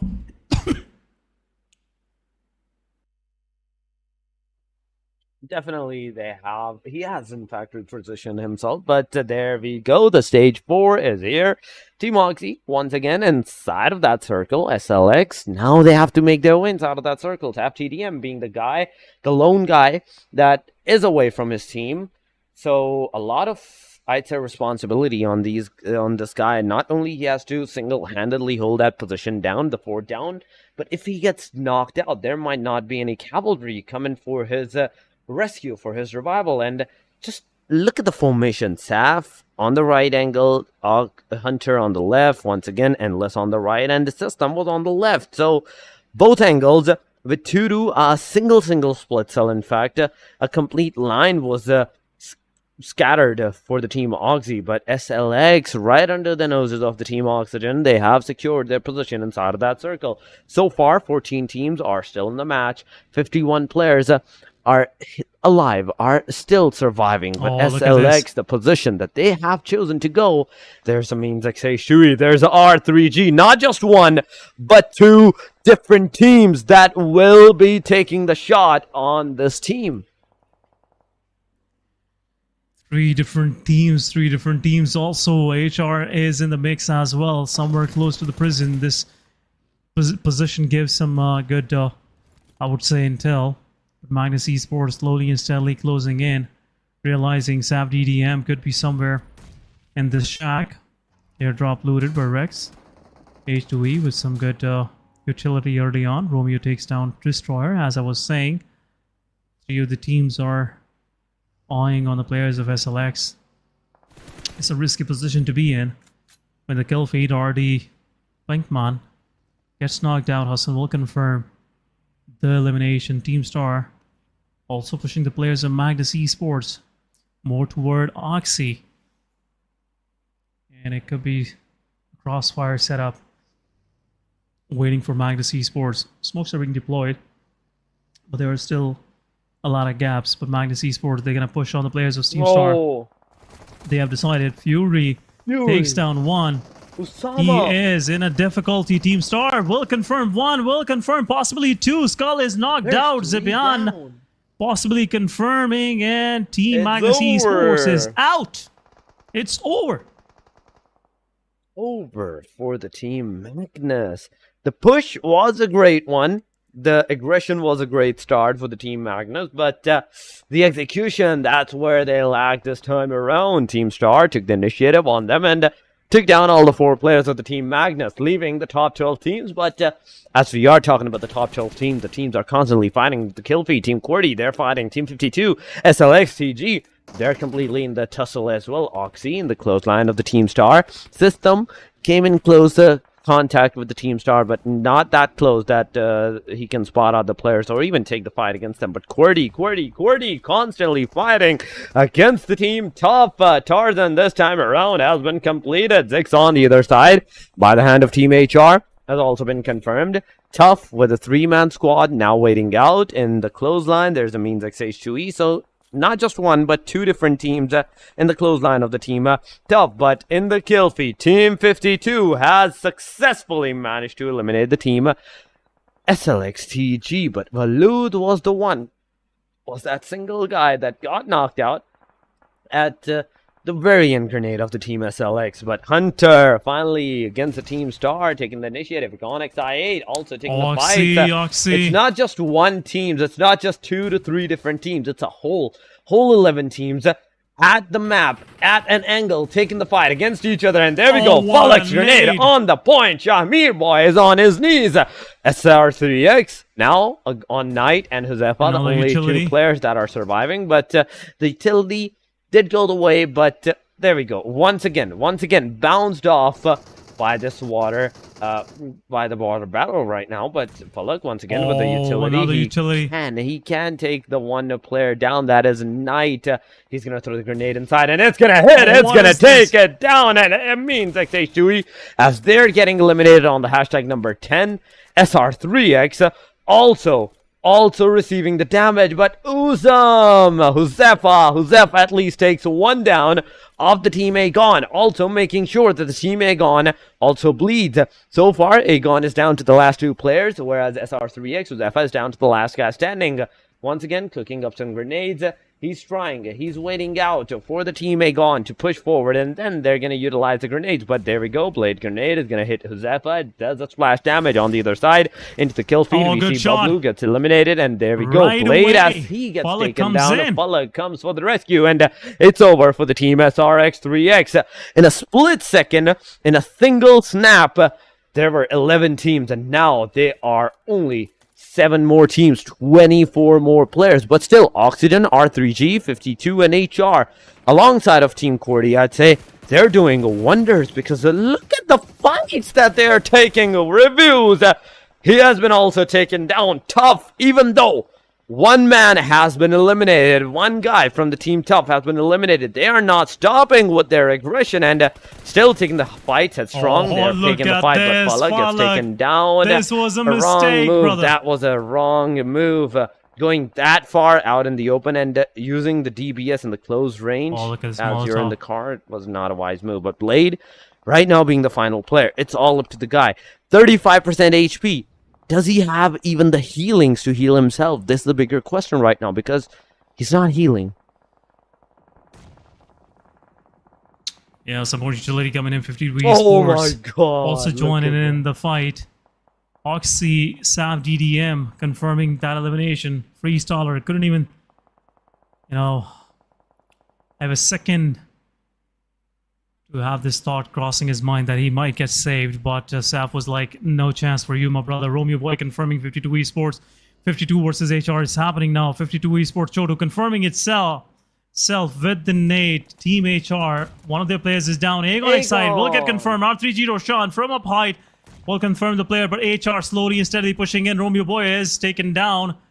Will get revived at the same time. Some utility being traded, but next with the utility, with the nade, takes down Hassan as well. Salman is the last one standing, but Salman with the utility takes down 1. Another utility going their way, but next is Predestined. He wants to confirm the kill.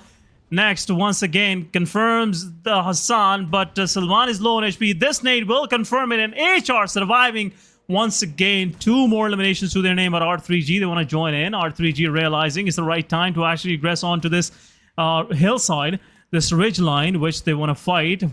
HR right now with 4 man standing in top 4. All 3 teams have 4 of their players standing. It will be an HR versus R3G fight firsthand, but Oxy as well.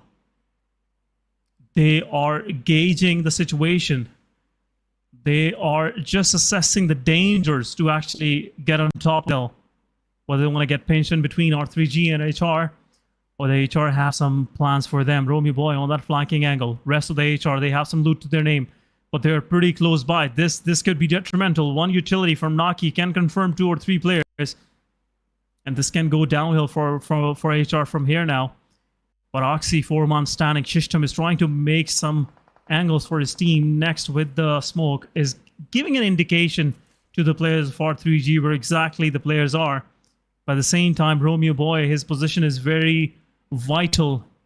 If he takes down Oxy's Shishtam, the Shishtam will get set for HR.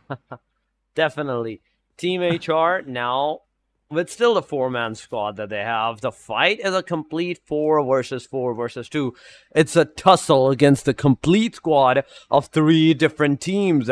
Oxygen, R3G, and Team HR. Whosoever makes one wrong move will be on the receiving end. So far, we can see R3G clothesline to the Team HR, whereas Team Oxygen is just waiting out, chilling in the middle of the circle amidst of these fights that might occur and waiting out for the first 2 fights to initialize and get completely finished up, and then they will be making out their entrances. But HR Romeo Boy next, they're together. Jokey and Tears are together as well, but R3G, I'm not seeing a unique movement from this team so far. It's a 1-to-1 and a duo formation for the Team R3G, so it might be difficult for them to initiate the fight with that formation that they have put themselves into. But HR, they have their eyes set upon the Team Oxygen.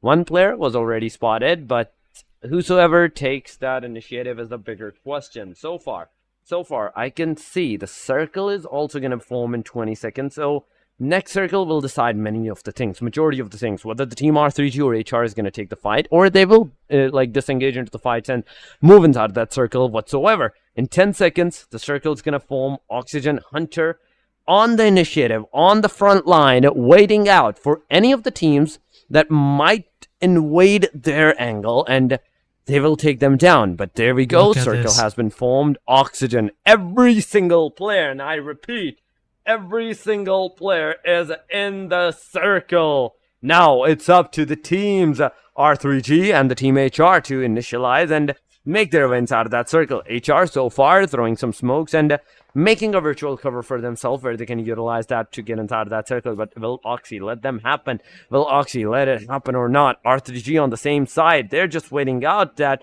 HR gets into the circle. They get into the fight with the Team Oxygen, and then the Team R3G will take the initiative against the team. But Seni has a car. Seni has different thoughts. They are gonna push on the Team HR. Naki, Seni together near the Team HR tier. They take one down. Naki gets the confirmation on Tears, but now Jokey Boy also gets surrounded with the rammed up on with the car. It's almost over for the Team HR, but no, they're making a retaliation with just the 2 players that they have. Naki also gets taken down. Waz is super low. Heal themselves. R3G is on the receiving verge.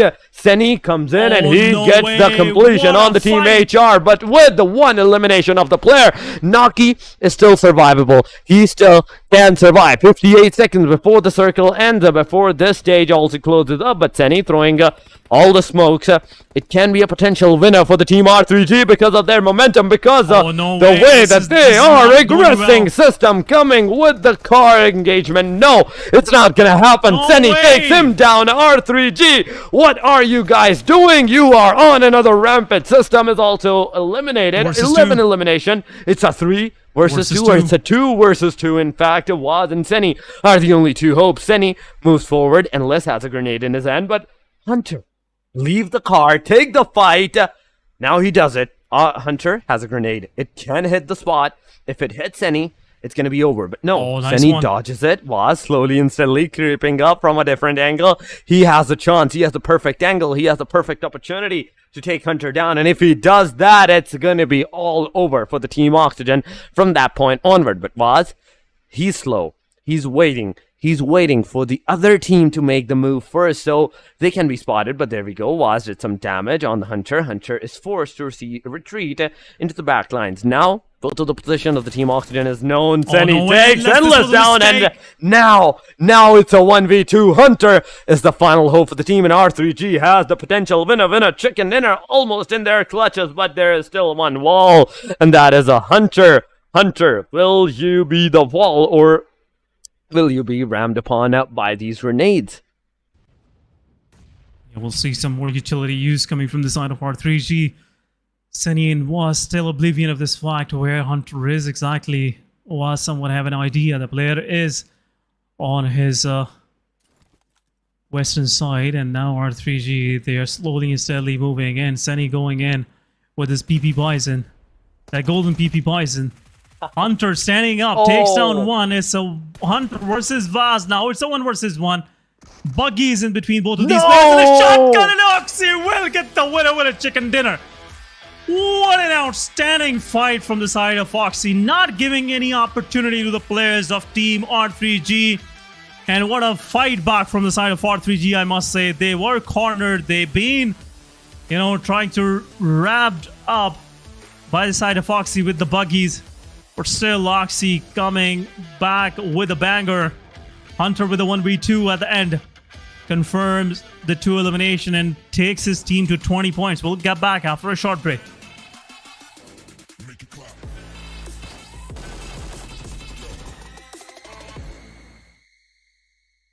A new 1.6 by 1.6 kilometer map is coming to PUBG Mobile version 2.7. In this map, there are several energy zones where you can receive random attribute boosts, such as increased speed and health recovery. At the same time, lots of supplies spawn in the area. Be sure to grab them while you can. After finding all the supplies in an area, you should keep moving to find more supplies. The fastest way to move about is through portals. Go through one to teleport to the other side somewhere else on the map. After exploring an area, it's best to teleport somewhere far. However, it's important to note that there's a cooldown after use, so it can't be used too frequently. If you want to travel across mid-distances, be sure to take note of the updrafts on the map. Get close to an updraft to get lifted into the air. After reaching a certain height, you'll descend back to the ground. During your descent, you can freely adjust your direction to head to your destination. This transportation method is very handy for escaping dangerous situations. Another thing you have to watch out for are the volcanoes on the map. The lava erupting from these volcanoes can cause damage within a certain range. Be sure not to step on the lava. Otherwise, you'll keep taking damage and lose health. After arriving at a new area, be sure to search for exclusive crates. Approach them to get exclusive themed supplies. Apart from exclusive crates, timed airdrops are also a great way to get supplies, so make sure to keep an eye out for the countdown timer on the minimap. It indicates when an airdrop is about to appear. After the countdown ends, a crate with amazing supplies will rise from the ground. When this happens, there will surely be many enemies vying for the crate, so make sure to lie in wait beforehand and evacuate quickly after grabbing the supplies. If you get injured when going for the supplies, go to the recovery point indicated on the map. You'll be able to heal there. Just run into it to fully restore your health and armor in an instant, just like with teleporting. The recovery point has a cooldown after using it. It can't be used again until the cooldown ends. If the battle gets too intense and you find your teammates eliminated, you can bring them back within a limited time at the towers located on the map. The towers also have cooldown after being used. Each player can only be brought back by a teammate once. Players that have been brought back will directly respawn near the tower that was used without having to jump back to the battleground. Hurry and join your friends in the fight for victory.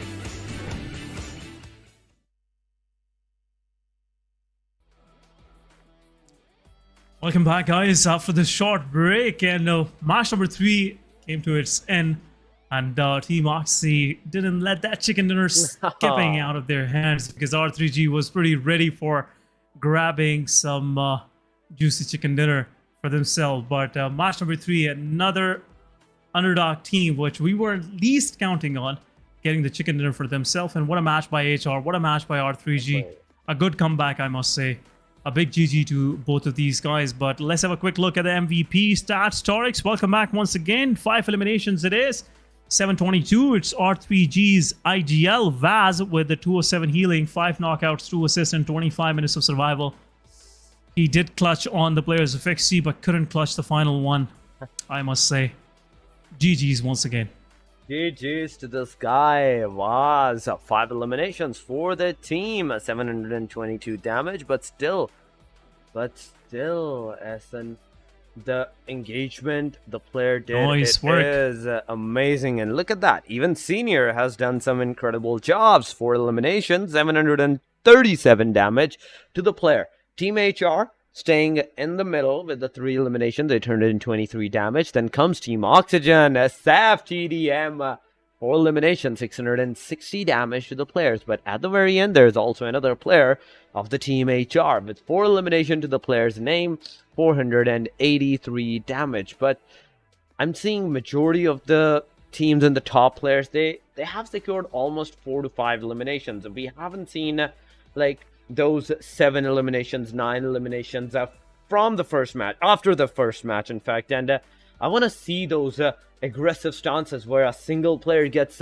7, 8 eliminations. But there we go, Oxygen, 20 like total points for themselves. 10 for chicken, 10 for eliminations. And now with that, R3G 17 points on the hashtag number 2, HellRaiser with 15, 10 for Team 52, 8 for Team SR3X, QWERTY also securing 8 total points for themselves, but Aegon 5 points. What has happened to the team Aegon after their first complete aggression? Team Star still on the hashtag number 8 with 3 points for themselves, but still Aegon.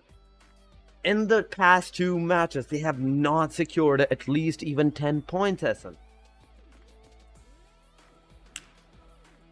Yeah, it's been not the, I would say, match which Aegon should be proud of, but they've still done the hard work in the first match. 30 points.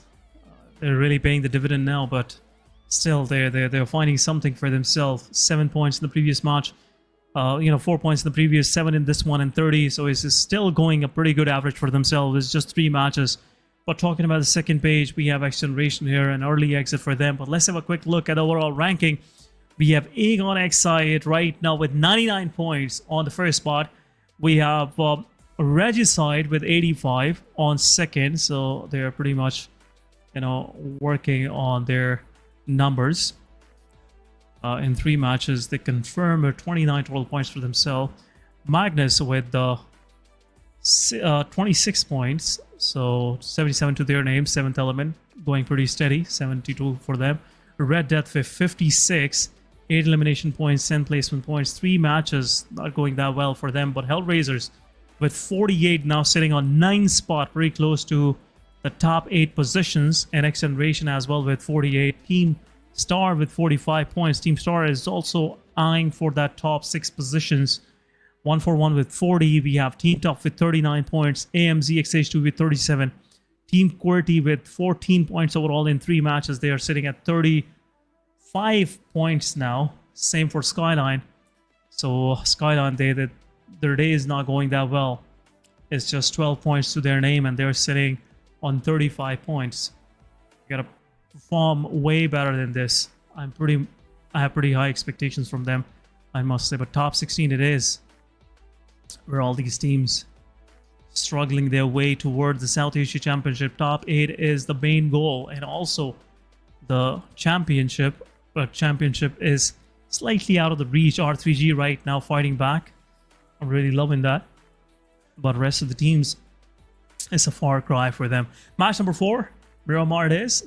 We're going to start in a few minutes, as we will jump into our extensive map for the second time around for this particular day, and then we'll move toward Sanhok, then going toward a death match and finishing out on Erangel. Definitely. Coming back, Torix. Red Death, now Oxy. What else should we expect? Are we going to see a chicken dinner from TG, or maybe from QWERTY? Who knows? It can be a possibility. It can be a possibility. Anything is possible, in fact, in these fights. Whereas we're seeing a single moment as decider for majority of the teams. Taking the fight into consideration, where we saw team R3G. R3G, remember that compound fight?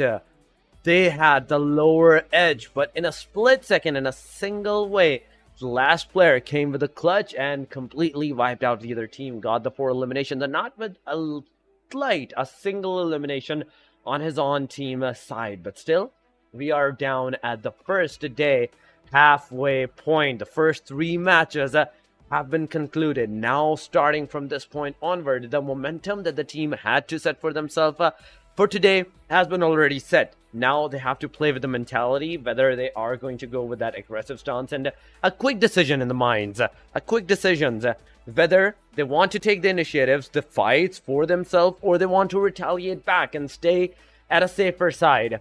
Either of these things, the brains and the bronze, will make the difference in the outcomes. A single slight decision, a slight moment of the decision, a hesitation can lead up to your demise, and a confidence may get you those 4 juicy points for them, for yourself. But still, the 4th match, once again, the players are ready, and we will jump in a little while, and I'm really excited for this match, because first one, complete aggression from the team, domination from the team Aegon Excited. Second one, RD. Third one, Oxygen now. And what will these last 3 matches bring us is a bigger question. But nonetheless, guys, a Miramar it is. Once again, match number 4 Puerto Paraíso, the plane line is starting from a hard eastern angle, southeastern angle, in fact, toward the line ending at the Oasis. Somewhat to the mid, so eastern angles are a complete easy stance for the team, whether they want to take it or go anywhere they want. Yeah, because most of the main cities, especially talking about San Martin, Los Leones, they are pretty much in the reach. Talking about on the eastern side, we have Elazar, Junkyard, Torre Amuda. Even Campo Militar is not that far, I must say. It's a pretty balanced lane line for the teams that would like to go toward the eastern side, but not the western side. It's pretty much distant, I must say. It will be an early fight happening between the teams for some vehicles exchange. I'm not expecting any justice happening. But anyhow, that's been the rule on the battlefield. Whoever grabs it first, it's them's. So, if theirs. So, yep. Not going to mess up much of the grammar. Apologies there, guys. But Aegon Excited, once again, pretty close to RD. RD have realized that they shouldn't go in early conflict against Aegon Excited. It doesn't work most of the time for any of these teams. But Buzzit, realizing some early catch for himself. It's 1-for-1. One of the players is there, but no gun. If Pinkman also joins in, it will be an interesting one. But Buzzit, being careful. Sirius will pick up Droppy. Droppy will pick up Sirius. You know, it's vice versa. No. But 1-for-1 without any casualty, they will move toward their drop location. While the Damar. No early fights, as I was expecting. Maybe Aegon Excited. I would like to go against RD, but RD been trying to, hunting, trying to find himself early on, but it's a early spread coming from these players. Nowhere close to Aegon Excited. Not gonna poke the Giants, I must say. RD being careful. But Star Sama realizing there should be some low-hanging fruits available early on. So he's trying his luck, but TG will move toward El Pozo. Not a good position to actually take a fight from. Sama, gotta be careful. Anything can happen at any point of time. TG changing their course and might be moving toward this player. I'd like to take an early fight. I have the vehicle for himself so he can retreat ASAP. A quick fallback plan available. Not an issue. Team Star played pretty nice, I must say, against Magnus Esports in the previous match. Unfortunately, they couldn't, build up on top of that. Oxy was like, yeah, give it to us. We are more anxious. And they got those kills and also got the chicken dinner. So definitely. Things are going pretty well for Oxy. It is going well for Oxy, but still, this is the Miramar, and as Miramar should be, this match is going for a slow pace. No one, and I mean no one, has taken yet a fight, and majority of the teams are already in the circle. Aegon near the team RD, 1-for-1, we saw a little while ago. We're almost against the team RD, but with the car eliminations almost being on the side. Team 1-for-1, Sirius, Droppy, both of the players still survived, got out of the position, and now as they are moving to the complete south angle, I'd say the cave areas of the Los Leones, they're going to take their loot over there, whereas the rest of the two players, the JD, and alongside of him, his player, they're moving towards the Lost Cause from the complete roadside, but on the northern angles. We are seeing some contestation. Team QWERTY, Team Amines XH2E in the clothesline, but it's Miramar, where we see from a long distance, it's a clothesline. It actually isn't, and there's almost 2 to 3 houses distance between the teams majority of the times. But nonetheless, 7th Element, once again at the La Cobreria, they have gone towards their drop location where they go, and this shows that their consistency is there at the La Cobreria, R3G at the Campo Militar this time, 52 Esports near the Cruz del Valle. Teams so far in the first circle are making sure that they get their loot as much as possible, and I'm talking about those teams that are outside the circle. So far, we have not seen majority of them take the cars, and still, as they have to find some vehicles and transportations for themselves, it can be difficult in the second or third stage for them. 64 to 64 players, and not a single one has been taken down so far. Not even a slither of HP from anyone has been taken down so far. Freestyler, how his HP got down is a mystery. It's a mystery because no one is even in the San Martin area. Oh my god, this is going to be a long match, SN, because even in the first stage, not a single fight, not a single initiative, or even the try to initiate the fight has been executed.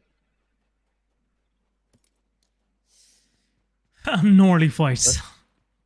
And you know the reason, Dorix. Things are getting a little more, I would say, there's a lot on stake. Teams are realizing Definitely. South Asia Championship, it could become a dream. No reality coming their way if they will play with slight of care, Gotta be careful.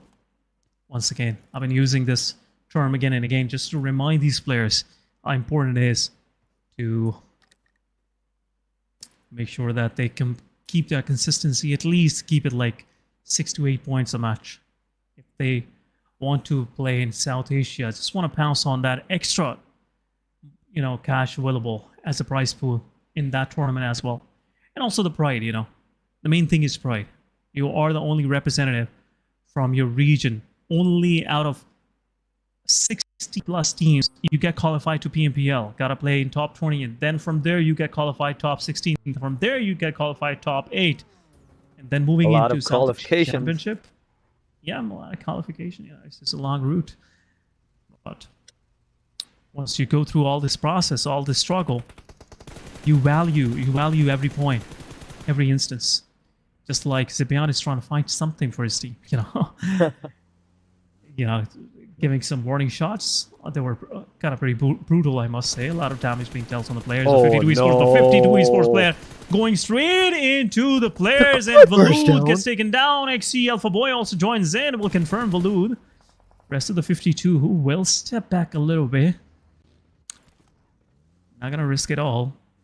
It's XC, Magnus Esports, all in the same vicinity. Gotta be careful. Reviews. Once again, a kill feed. QWERTY reviews. Going against Team Star. Daniel being less cautious and gets eliminated early on. Team Star losing one of their players as Team QWERTY was trying to move down south.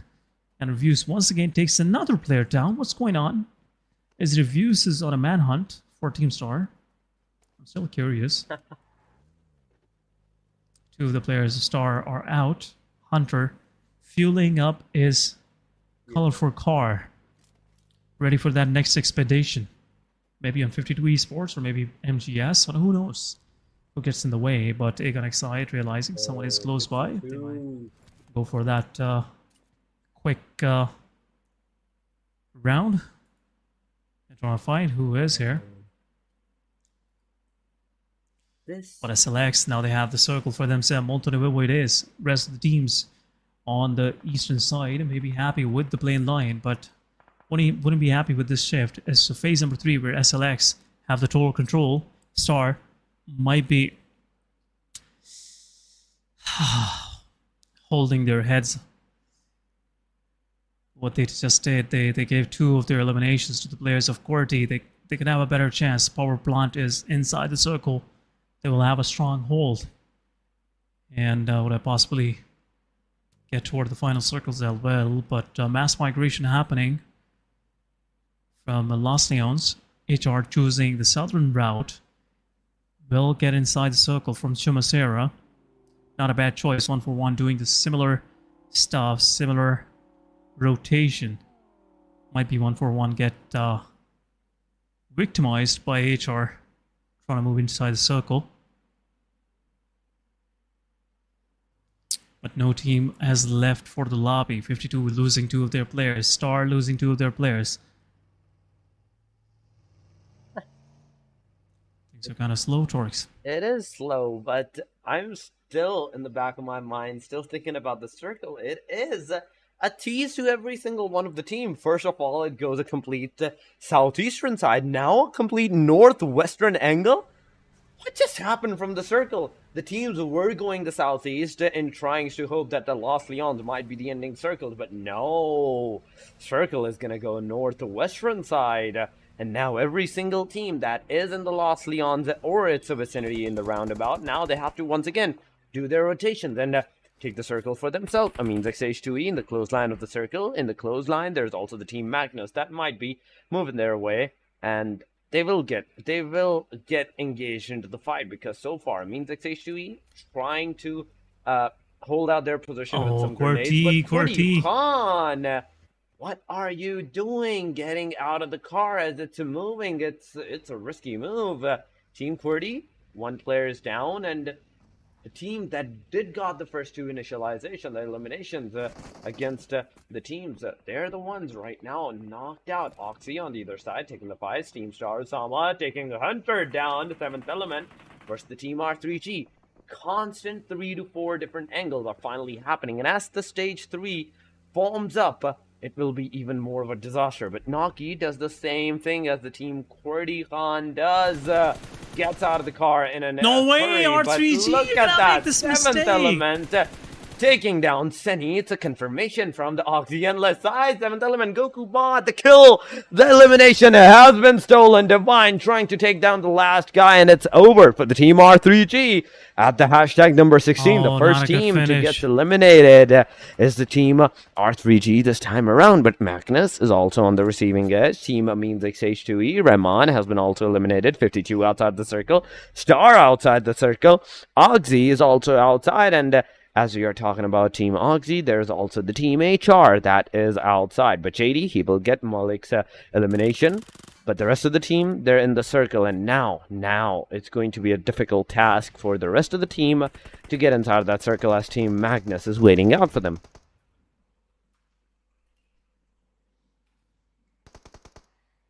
Magnus Esports now waiting out. Star on the other side, down to the last man standing is Osama. Right now surviving for his team. The rest of the 70, they have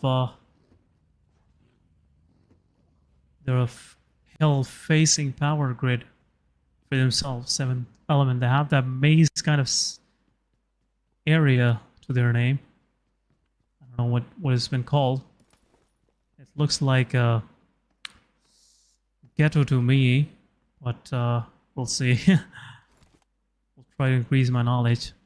The 7th element, they are looking pretty nice and tidy. Gonna excite on the other side, takes down 52 Esports. 52 Esports losing players down to the last man standing. Osama left behind inside the blue zone. What is happening? Team QWERTY. 4-man standing once again, gatekeeping the players of H2E. Magnus Esports also trying to find their way in. Find anything for themselves. They might go towards 7th element, and there will be an early exit for themselves, but the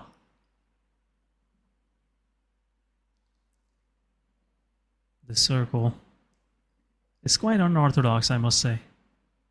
TG trying to find something in the center. But what just happened? Team QWERTY lost one of their players? Khan? Yeah. How is that possible? Rest of the team was close by. They still lost one of their players, but it is, I would say, interesting. But Team Tough going against HR. Edgar, he's the only one surviving, but Joker takes down next. He was trying to find an elevated angle, but will get confirmed. What is this?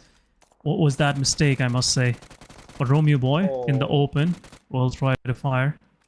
Rest of the HR is there. It's a 3 versus 1. For Team HR right now. Utility being dumped. 1 nade coming from the side of Jokey Boy. Doesn't hurt anybody. But Edgar still aiming to get something on the players of HR. Or Circle even moves further from here. Team HR right now in a difficult situation. They lost one of their key players next. And now 3 of these players gotta survive. Gotta survive hard, because Circle have moved slightly toward north, edging out 7th element. 7th element don't have to move much. The rest of the HR, they're trying to find the players. Tough Edgar with the utility on the outer edge of this ridge line. This is a big compound. HR gotta be careful. 52 Esports Shoto on the other side takes down Hunter. XG losing another player of themselves. Same time, HR just trying to find anything. Trying to gather some intel on this player. But it's a 1 versus 3 for 52 Esports. XGeneration will push forward. Shoto takes down Psycho. Will try to confirm the elimination. Psycho. Still goes in with the DBS. Staircase, a risky place to be. XG won't be able to push forward. But some utility will do the job. One nade goes in. No damage. And player goes down. Takes one down. Another one. This could be a 1v4. Shoto low on HP. Half HP it is. Alpha Boy is there. Is still pushing forward. A third party happening. Aegon Excited will join in. Alpha Boy. I have no idea where exactly the players is. 52 Esports Shoto confirming another elimination to his name. Now he's waiting. XE Alpha Boy making any mistake. Aegon Excited. Now they have that compound to their name. It will give an easy access to the players of HR to actually move close by. But Aegon Excited being careful, being extra careful. They have made the floor lava on upper stairs. And now XC player, he is in there with the utility. Been thrown his way. Shoto cutting every sound. Not giving any hint to the players that he is holding on to this position. This could be a unpleasant surprise to the players of Aegon. Alpha Boys takes down 1, takes down 2. Aegon Excited. But XGeneration gets confirmed. Where is Shoto? Shoto can actually come into this fight. Takes 1, takes possibly 2, but it was a third party. Ozum being the savior. 52 Esports get eliminated on 14th, but at the same time, Aegon Excited, 3 of their players are knocked out, but they got 4 eliminations. 4 eliminations, but the 2 players that were down, even IQ, I'd say 3 players of Team Aegon that were down. It was almost a deadly move for the Team Aegon. The death was super close to these guys, but nonetheless, Uzam as the savior secures the whole team, and now as the team is finally back on their feet, they have given a new life with the 4 eliminations of points. Nice. Team Oxy, Team Magnus, to 2 players that are here. The Team Star, they're still surviving with 2 players. Slowly and steadily, as the stages closes on, and as I talk, once again, Stage 3 were the initialization of the fight. Stage 4 were almost the elimination of majority of the teams, the majority of the teams that were together right now. But this stage, this 5th stage that will be formed up in a second, will mark another team's rotation and aggression. So once again, Alian is there. System can take the fight, but Alian is cooking up the grenade. First of all, Goku bot on the other side against Saf TDM. Saf TDM takes him down. Alian, will you throw the grenade on Oxy or not? Because Goku bot is down over there. Alian chooses not to do that and utilizes Buggy to go in a different angle. Maybe trying System is knocked out. Overthrow the position where their location if the player has stayed or gone. But now T24, look at that, the position he is in. He's giving a cover from the backside. Team Oxy is also down on the last guy standing, but there goes a grenade. Saf TDM can be a possible knockout on the guy, but no, none of the player, not even Saf TDM or System, gets taken down. Star on the other side taking the fight against the Team QWERTY. Freestyler, super low on that HP, but Fury also getting some shots. Different fights, different angles, it's happening. Star also losing out one of the players. It's down to the last guy. System, Saf TDM together, Allianz still in the back, but Goku bot. The location this player has, not only he can see the Team Star, but at the same time, now he has the opportunity to go take the fight against Team Oxy as well. Take the revenge where you were knocked out at the early stage. Now take the knockout on the Team Oxy, but no. The player stays at the same angle where he is. They're not pushing forward, and I'm not seeing any kind of aggressive stance from any of the players. In fact, in this complete clustered formation, Oxy, Team QWERTY, Team Star, 7th Element, they're just waiting out for the opportunity like it's going to come out for them. But no, you have to take the opportunity for yourself. Look at QWERTY. QWERTY trying to make their way in. Oxy right now pinched in between. Star Fury playing the role of the villain. Right now he's a solo survivor, but 7th Element, their spread is pretty beautiful. They have not put all of their eggs in one basket.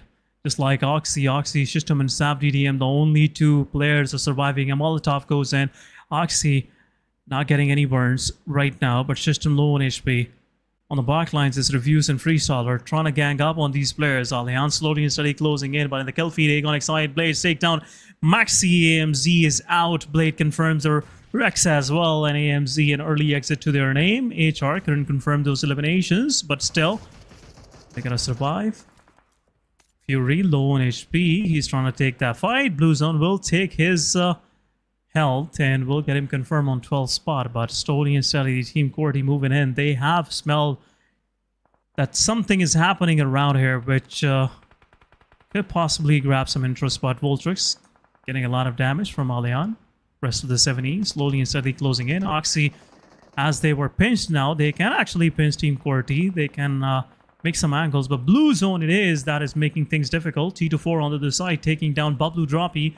Confirmation right away it is. 7th Element taking some good numbers to their name, but rest of the Oxy is over. Team QWERTY confirming the eliminations, but Utility is coming in from 7th Element. 7th Element has closed in. QWERTY, Voltrix is knocked out. Reviews is knocked out. Freestaller, I'm sorry, Voltrix is knocked out. Freestaller and Reviews are the ones surviving right now, but they are behind that ridge line. Both of these teams got to get into the circle, but Reviews gets taken down from the back lines, from the third party with Shamir 3x, really contributing some help towards 7th Element at this very moment. T24 on the other side confirms Voltrix. Kokobot with the Molotov confirms Freestaller. It's over for Team QWERTY, and Team QWERTY is out on 10th spot. 7E T24, he's still not holding his guns. He's not holding back, and right now is confirming eliminations on 1-4-1, leaving Bablu to their last player surviving. So far, only the top 9 teams are surviving, but look at the Aegon. This match might be a momentum setter once again for themselves. 6 eliminations so far, but Nice. Looking at the 7th Element, giving out his position is not going to be a good idea.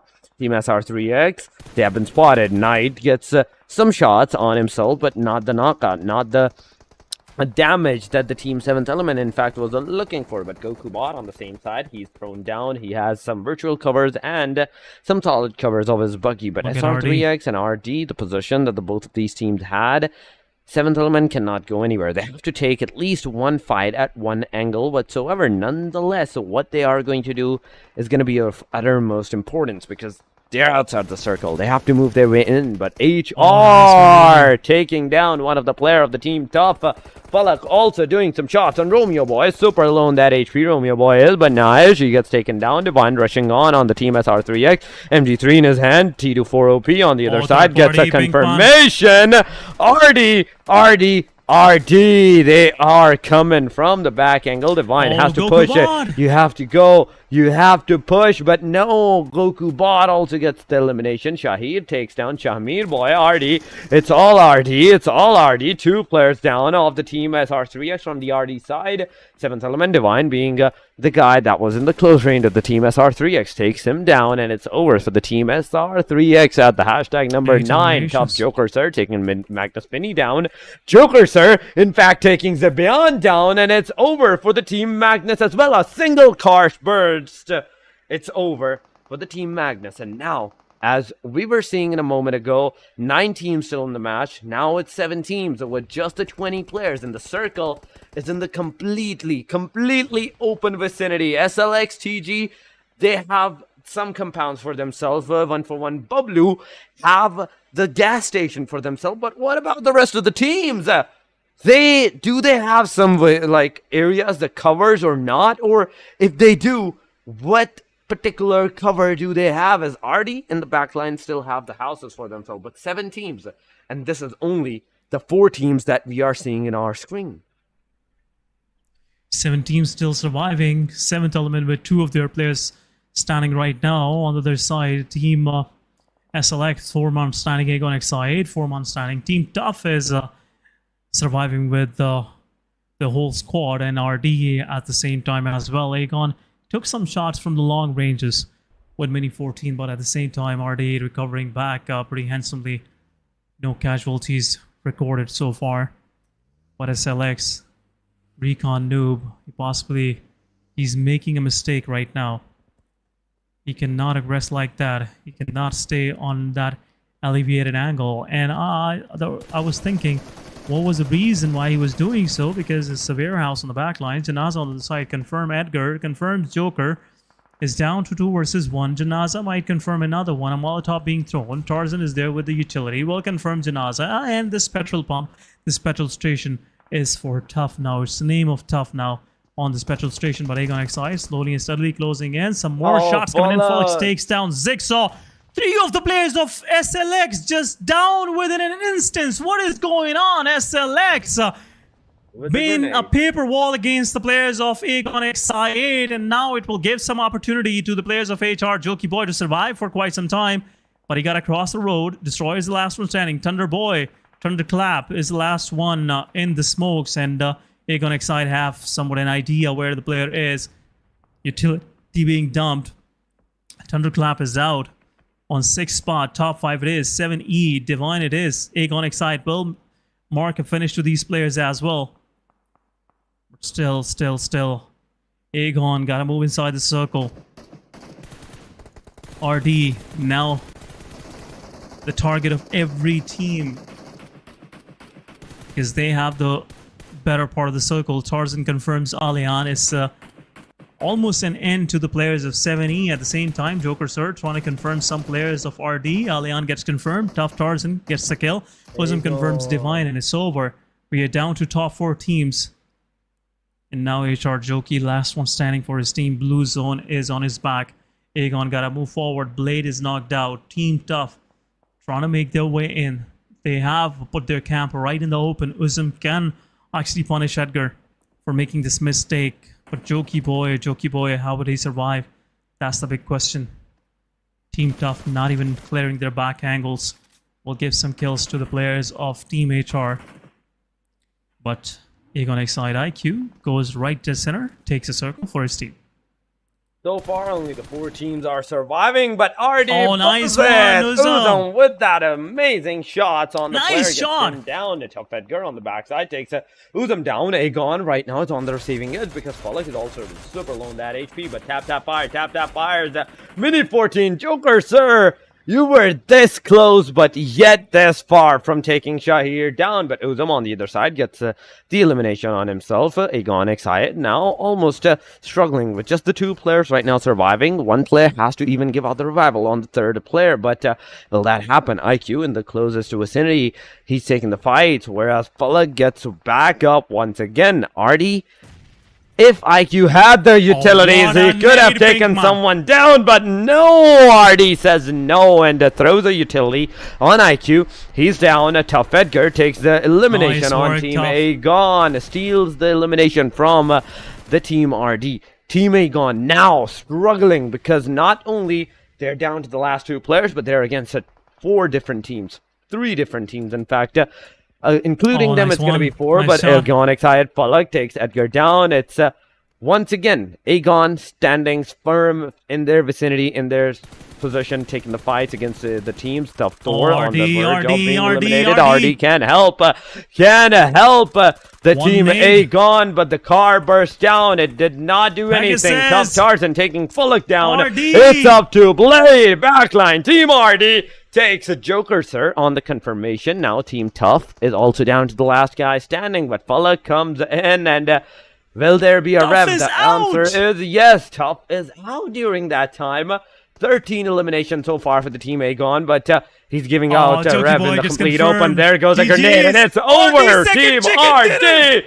RD, it's almost over, and there we go. RD for the 2nd match, and on the 4th match, they takes the winner chicken dinner for themselves. Aegon was this close of getting that chicken, but the position gave it away, and now Team RD is going to be that team that has the winner chicken dinner for themselves. But the elimination, it's 9 eliminations and total 19 points for the team. Overall ranking on the hashtag number 5 after this match.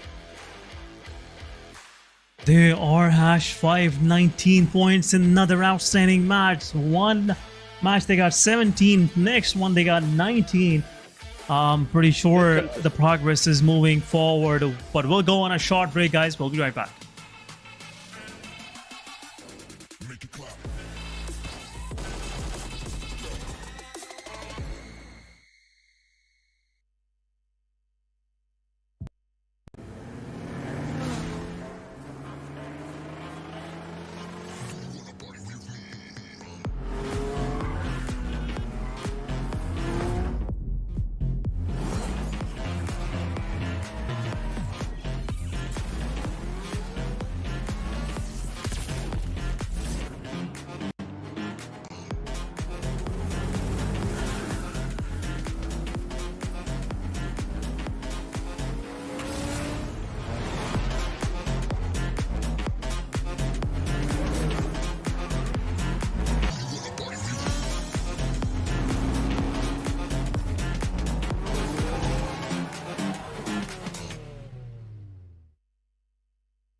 Welcome back, guys, after this short break, and you're watching PMPL Pakistan. Excitement is off the roofs right now. RD once again getting the chicken dinner. Aegon XI8 keeping themselves in the top positions and now ending up on the second. So definitely gonna get some good points for themselves. But once again, welcome back, Torix. What an outstanding match we just witnessed. Definitely, yes. And first of all, thank you so much for the warm welcome. And definitely the fourth match. The aggression, RD, Aegon, even the different teams that were in the vicinity, it was almost as like at a single moment, anything could have been done. Anything, in fact, that could have been done by those teams. And at the end, nonetheless, RD not only taking down Team Tough, but after that, back-to-back eliminations on two different teams. And at the very least, at the very end, getting the Aegon XI8 down and the winner chicken dinner were in their hands. But that marks the fourth match. And now we will go to see who is the MVP. And it is none other than Team QWERTY's review. 6 elimination to the player name, 892 damage with 304 healing, 5 knocks, and 0 assist. He did the knocks, he got the elimination. He did not got his kill stolen, his elimination stolen, or even did some more damage on any other player. And the kind of performance was much needed for QWERTY to keep their hopes high in this final. So reviews really stepping forward and delivering that on the call. But rest of the top players are from Aegon XI8. What an irony for rest of the lobby. You know, what a I would say unfair situation for them. IQ with 4, Blade with 4, Falak with 3. So right in the picture we have 11 eliminations, and I'm pretty sure Rizum would have confirmed 1 or 2 for himself as well. But Joker Sir from Tough really keeping his team alive in this contest. You know, getting that finish on Bublu's player gave them a second life, I must say. And that's where Tarzan and Joker really came into the play and took their team even further close to the finishing line, but couldn't cross it, unfortunately. But kind of match we were expecting from these big lads, I must say. These experienced lads. So Tough really delivered that. They finished on the 3rd spot. Talking about 4th spot, I must say. Talking about the match ranking, we have Aegon once again with 19 points, 13 elimination. Red Death with 19 as well to their name. So if that would have been a chicken dinner to going to Aegon, that would have been a different story. Definitely. Another 23 or maybe 27 points could have confirmed all 4 kills on RD. So that would have been a different equation. 7th Element, once again, a good match for them. Above average, I must say, 11 points. Team Tough with 11. Team QWERTY with 7. HellRaisers with 5. All comes in placement. No elimination to their name as well. Skyline TG with 3. 52 Esports with 3. Then Star with 2. Magnus with 1. Oxygen, Amines, and XGeneration, including 141 Pablo with 1 point. And Regicide with an early exit. Let's see what kind of impact this match ranking had on the overall ranking. We'll have a quick look in a moment and so, guys. But at this very moment, I'm totally speechless. I have no idea what to say, because RD with 2 chicken dinners in 4 matches clearly shows RD have a plan in their mind. Definitely, RD have a plan in their mind, and 75 points secured by this team on the hashtag number 5. But talking about on the top, lads, Aegon has secured the triple point marker, 118 compared to the number 2 R3G, 85.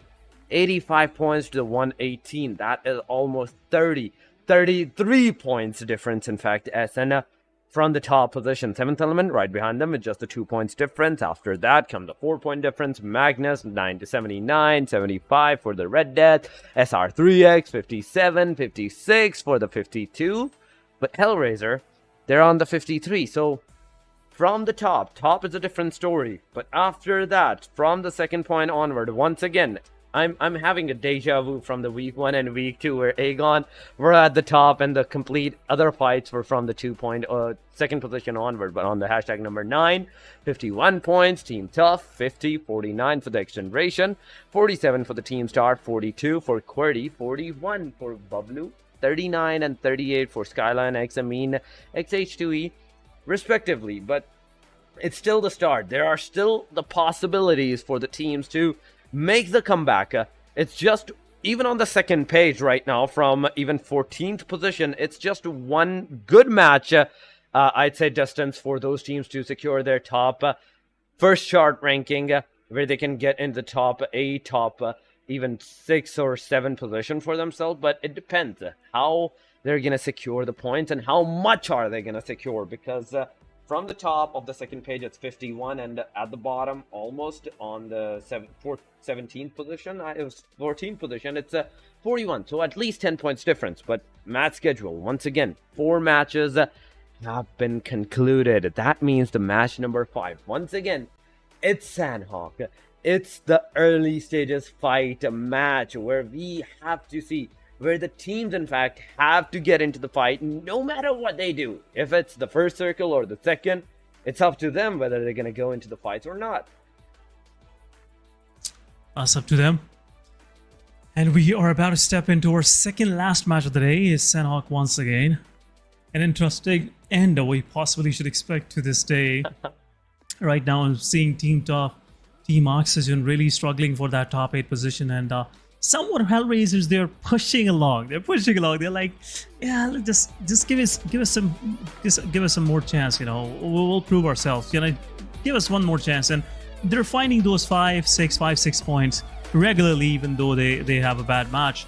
But beside their first match so far, they recovered well, and they have like at least 25 points now under their belt for this day.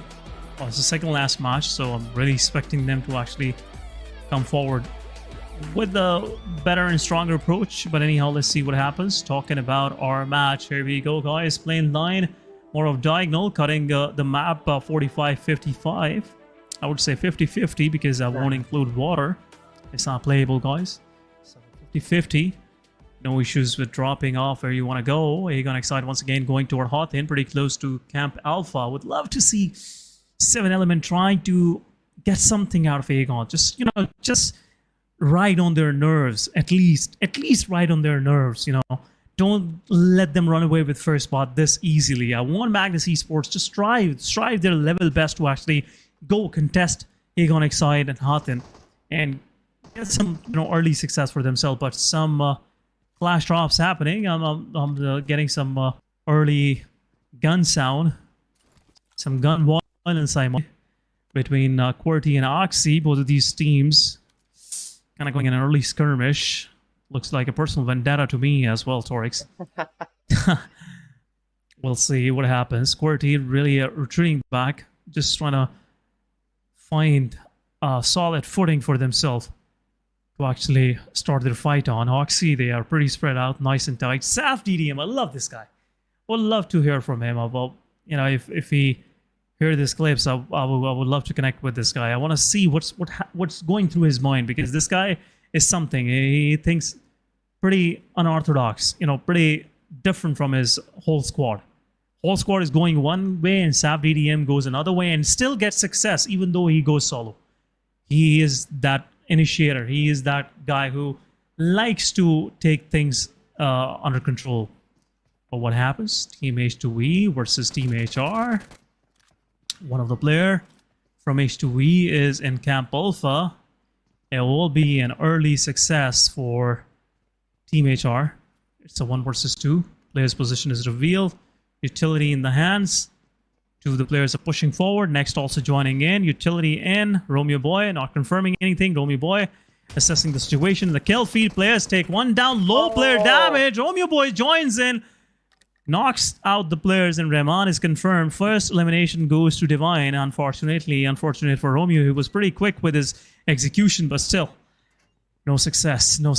But everything is welcomed by HR. They're happy they got 1 point in elimination, so they don't have to rely on placement points altogether.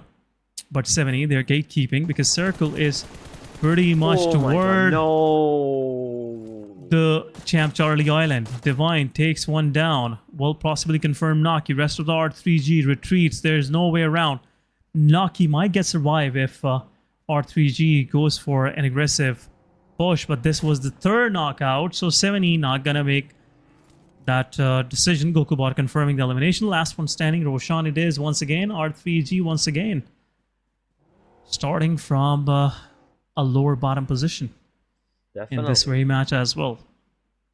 Finally, the circle has been spotted on the hard western side. Hatin, Camp Alpha, and the Painan area. Even Boot Camp is in the circle. But how?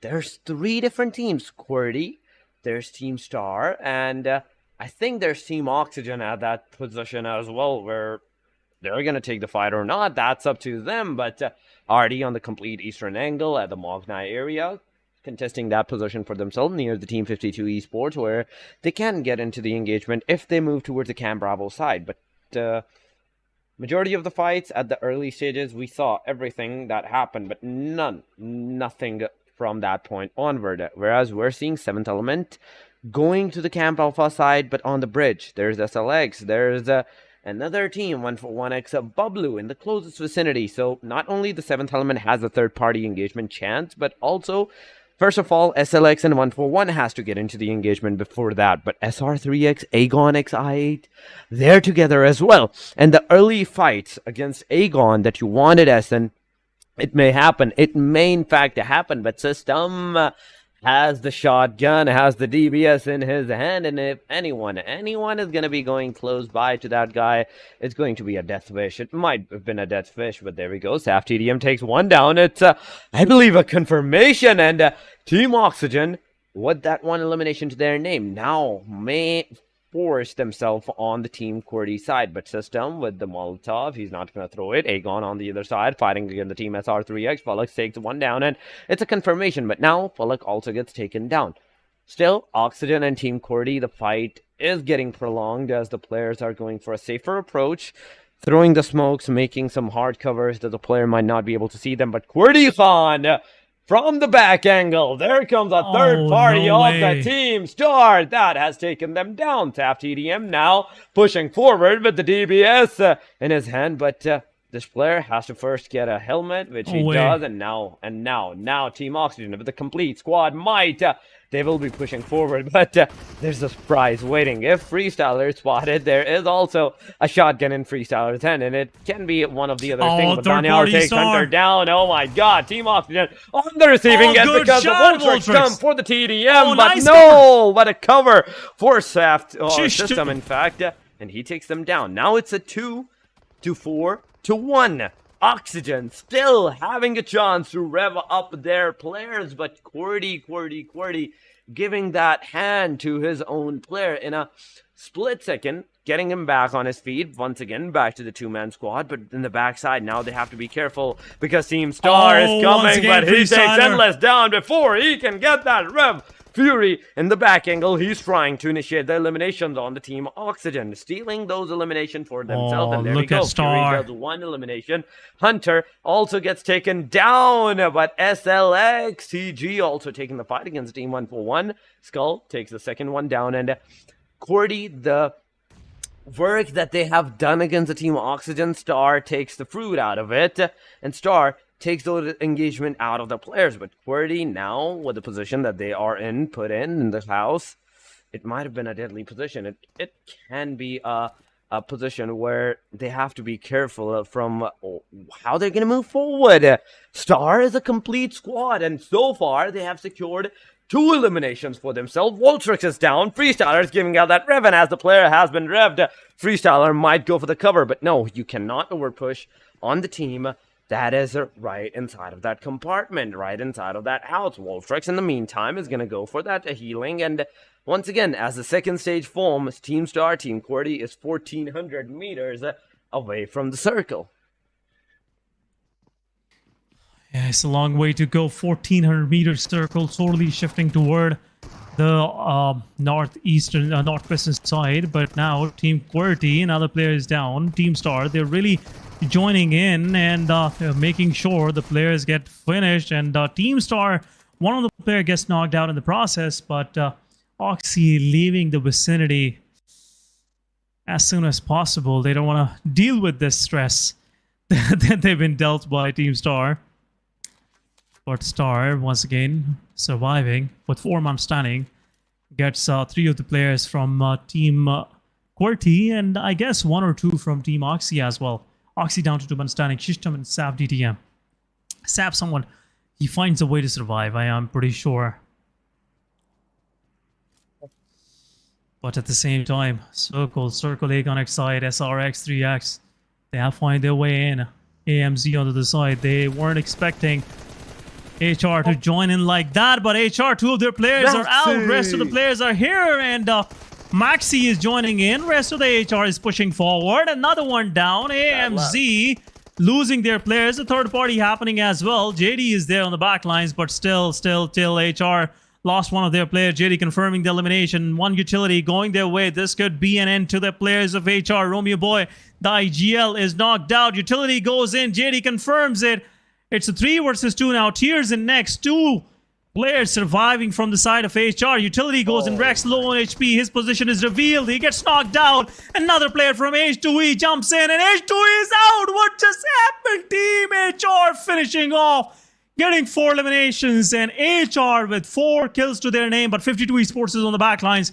This could be a rude awakening for Team HR. They gotta move quick. Tears is low on HP, but next with the final blow right onto the face, Team H2E is out. HR, 4 eliminations early on. Gotta be careful. 52 Esports want to join in, but still, HR not going in the fight. One of the players from 52 is on that off angle. Fury on the side takes down Shishtam.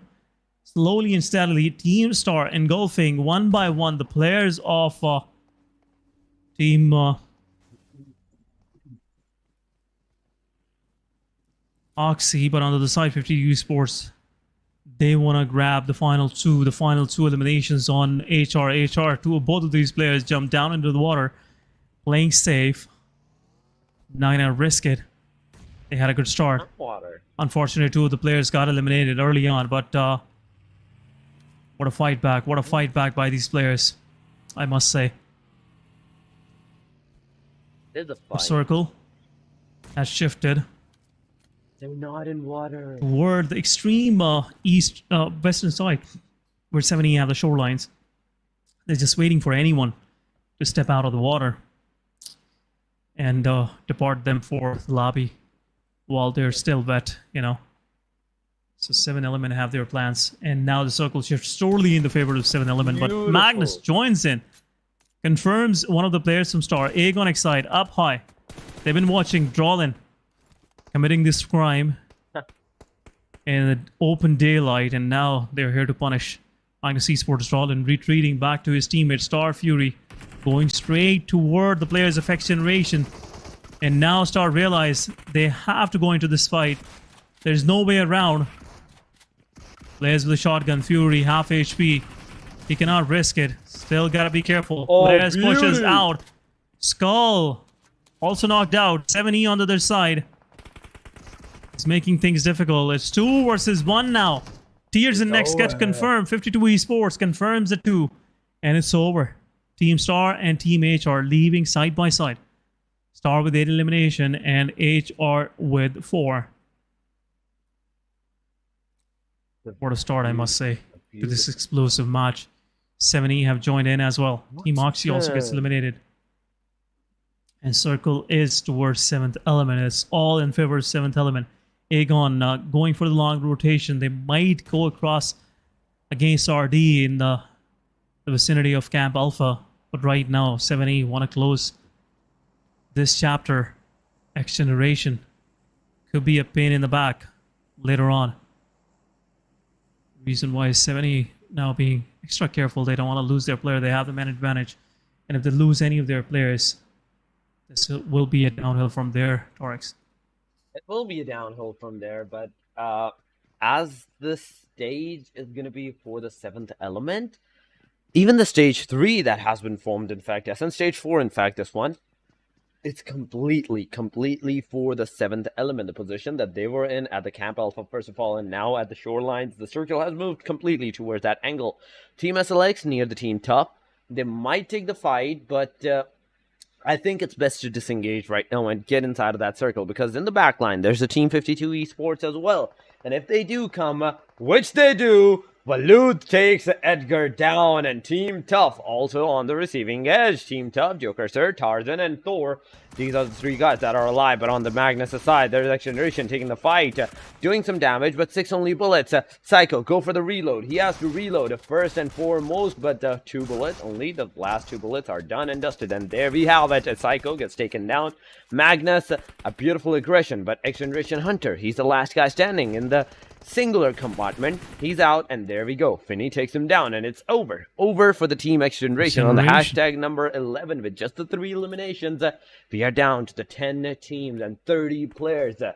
Talking about the average, every single team might have 3, but I can already see Magnus still surviving with the 4-man, a complete squad. So it's going to be either solos or duos that's struggling in this match right now, but Drolin throwing some smokes for the cover that Malik can easily make his way towards the downhill compartment side, whereas 1-for-1, Bublu is looking at this particular angle, and if he gets it into the open area, it can be deadly. It can be some horrendous shots where he might also get taken down, but Team Tough in the front line, 1-for-1 Bublu looking at them, top 10 teams, and everyone is trying to play it safe. Almost 45% of the area is in the water. And the 45% that is left, the 55 in fact that is left, it's in this, like, it's on the land. But 10 teams cannot hope to survive in that. But there we go. There's a third party that has engaged against SR3X Team Magnus. And that is the Team Aegon XI8. Fullock throwing some grenades, utilities, taking a player down. Getting the second one knocked down. Drawlin is super low on that HP, but he will also receive the volley from Uzum, and it's over for the Team Tough right now, but Magnus still surviving with a single player. Drawlin also gets eliminated. Malik is also being pushed. He's knocked down. Zibian being the last guy into the back compartment. He's waiting out. He's waiting out for the opportunity with the M416 in his hand. He's waiting out that the players enter, and he takes the fight from these windows, but no, he changes to the DBS, but there goes the grenade. It does some slash damage. Once again, Fullock with the grenade. The sound cue has been heard, and will it hit is the bigger question. It does not. The player gets out of the compartment and straight up backs in. Once again, Fullock, the golden hand, the man with the golden hand, the grenades, the player, he's gonna throw. He's gonna make sure that the grenade connects, and he gets that engagement and the elimination on the Team Magnus as well. 8 elimination for the Team Aegon so far, with just the 7 teams being surviving in the match. 20 players, 6 elimination for the Team 1-for-1, but they're looking at the Team Aegon XI8. Fullock, a beautiful dodge, buddy, with the jump and a changing of the direction. Droppy could not have landed any more shots on you, and now 1-for-1, their position has been revealed. Team Aegon now know which position to be wary of, and in the broad daylight in the Sanhok, now they have to spot down the players, but the circle is closing on. Once again, stage 5 is happening, and where is the stage gonna go is the bigger question, but not that much of a change. Not that much of a change compared to the last one. Once again, a hard eastern angle, I can say. The bridge side, some of the bridge is still in the vicinity of the Team 1-for-1X Bublu, but Aegon, 8 elimination to these players. 3 men still surviving. It's once again a good start for these teams. I don't know what the formula it is that they somewhat stack some 8 to 10 eliminations every match for themselves. This they're just playing. In my opinion, right now they're playing this just target practicing, pretty much, on these players, and every match 8, 9, 10, 12 eliminations, which other teams are taking these points at average, including their placement points. So they're happy with their 10s and 12s, but Aegon somewhat, they find some numbers for themselves, and this is the reason why they're the major threat. It's hard for any other team to actually keep that consistency which Aegon have maintained throughout this PMPL Pakistan. But Buzzet in the open will get knocked out. He was trying to fight back. Divine will take down Buzzet. Also gets low on HP. Will retreat back. I'll give some time to rest of the players, but Buzzet won't be able to survive. Goku trying his best. Bankman with the utility takes one down. Buzzet kills get confirmed. Team RD down to 3 men standing. This could have been their third chicken dinner if they had tried. But one more nade can take player down from his own vehicle. One more utility goes in. T24 OP has angle. Nice. He confirms 52 Esports Chotu. 52 down to the last Hassan in the waters. Silman gets knocked out by the play zone. He was trying to heal battle, but look at Goku bot with the vehicle. Takes down Pegasus. Pinkman is pushing forward. Shahid also gets knocked out from the third party, and 7E confirms it. But Aegon at the same time gets knocked out. Knight from the backlines backstabs the players of Aegon XI8. Aegon down to the last man standing. Is the 9th elimination. Falak with the utility trying to find something for his team, but still a chip damage to the player. But third party 1-4-1 drop. He confirms the kill. Top 4 it is, guys. 7th element with 8 eliminations to their name. Still surviving. 52 Esports Hassan. He's still surviving as well, but gotta go 83 more meters inside the circle. Will find some land under his feet. Right now, 7th element, his focus is more toward 141 Bablu. 141 Bablu slowly and steadily trying to creep toward a heighted angle, trying to find something for themselves where they can actually have a kind of an eagle eye view for rest of the lobby, rest of the surviving players. But Hassan could be pretty detrimental if he finds a good cover in the back. He can make things difficult for 141 Torx. I'd say 1-for-1, the position that they have the best position in the complete circle. 7th element, they might have the compounds, but still, the next circle where it's going to form, it's going to mark its territory, and so far, 1-for-1 might be looking at a safer angle. 7th element might be the one that have to move. But SR3X from the back line, Droppy still looking out for that guy with the eagle eyes. He has his eyes set on the target, whereas Knight is trying to do some shots. Look at the players, but there's only 4 teams, 2 of them out of which are on a complete solo, and the rest 2 are a complete squad. So 4 versus 4 versus 1 versus 1. 52 Hassan still in the water. He has also to yet go into the land, onto the land, and move his way in the circle. Still, he managed to do that. He gets into the safe angle, but no one has spotted the guy yet. Alian also over there, serious, doing some shots, giving out his location to the teams, but the locations that have been given out, it might come to backbite on them. But Droppy, he's not looking away. But 7th element, Alian, he takes serious down, and it's a confirmation. Team 1-for-1, Bablu on the receiving edge. So once again, 7th element taking the initiative and getting some good shots on the players. They might now have the chance of getting that winner in a chicken, and it's not that far, because both of these teams, as so far, they're in the circle, and no one is going to move. But the next stage is what's going to mark the difference. But Janada takes the Hassan down, Hassan. But before he can do, Alian from a different angle takes 52 Hassan down, and it's over for the guy as well. 7th element now with the 10 elimination, then a complete squad alive. They have their eyes set up on the top of the mountain where the team 1-for-1 is, but Goku bot He's baiting out the players into the complete open where Alian can take some shots on the players. But Droppy, he's not going to fall for that. He's going to throw some smokes, and after that, he will go. But there we go. It could have been a car ram on the player. Divine throwing the grenades. It does some damage, but not that much that the player gets taken down. But another grenade has came for the elimination, but no connectivity whatsoever. Another one comes in, but there we go. This time, T24. He takes one down. The second one might get the elimination from the car, but no, it's not going to happen as Droppy takes Gokubot down and it's over. Seventh element takes that. Winner chicken dinner for themselves. The match number 5 is done, and 7th element with 13 or 14 elimination. It is SN for their name, and it's 13. Yes, 13. 13 eliminations, just kept their composure and got a desired result, 23 points. Let's see where it will place them. Yeah, surely on second spot. But how close to Aegon Excite? We'll see after a short break.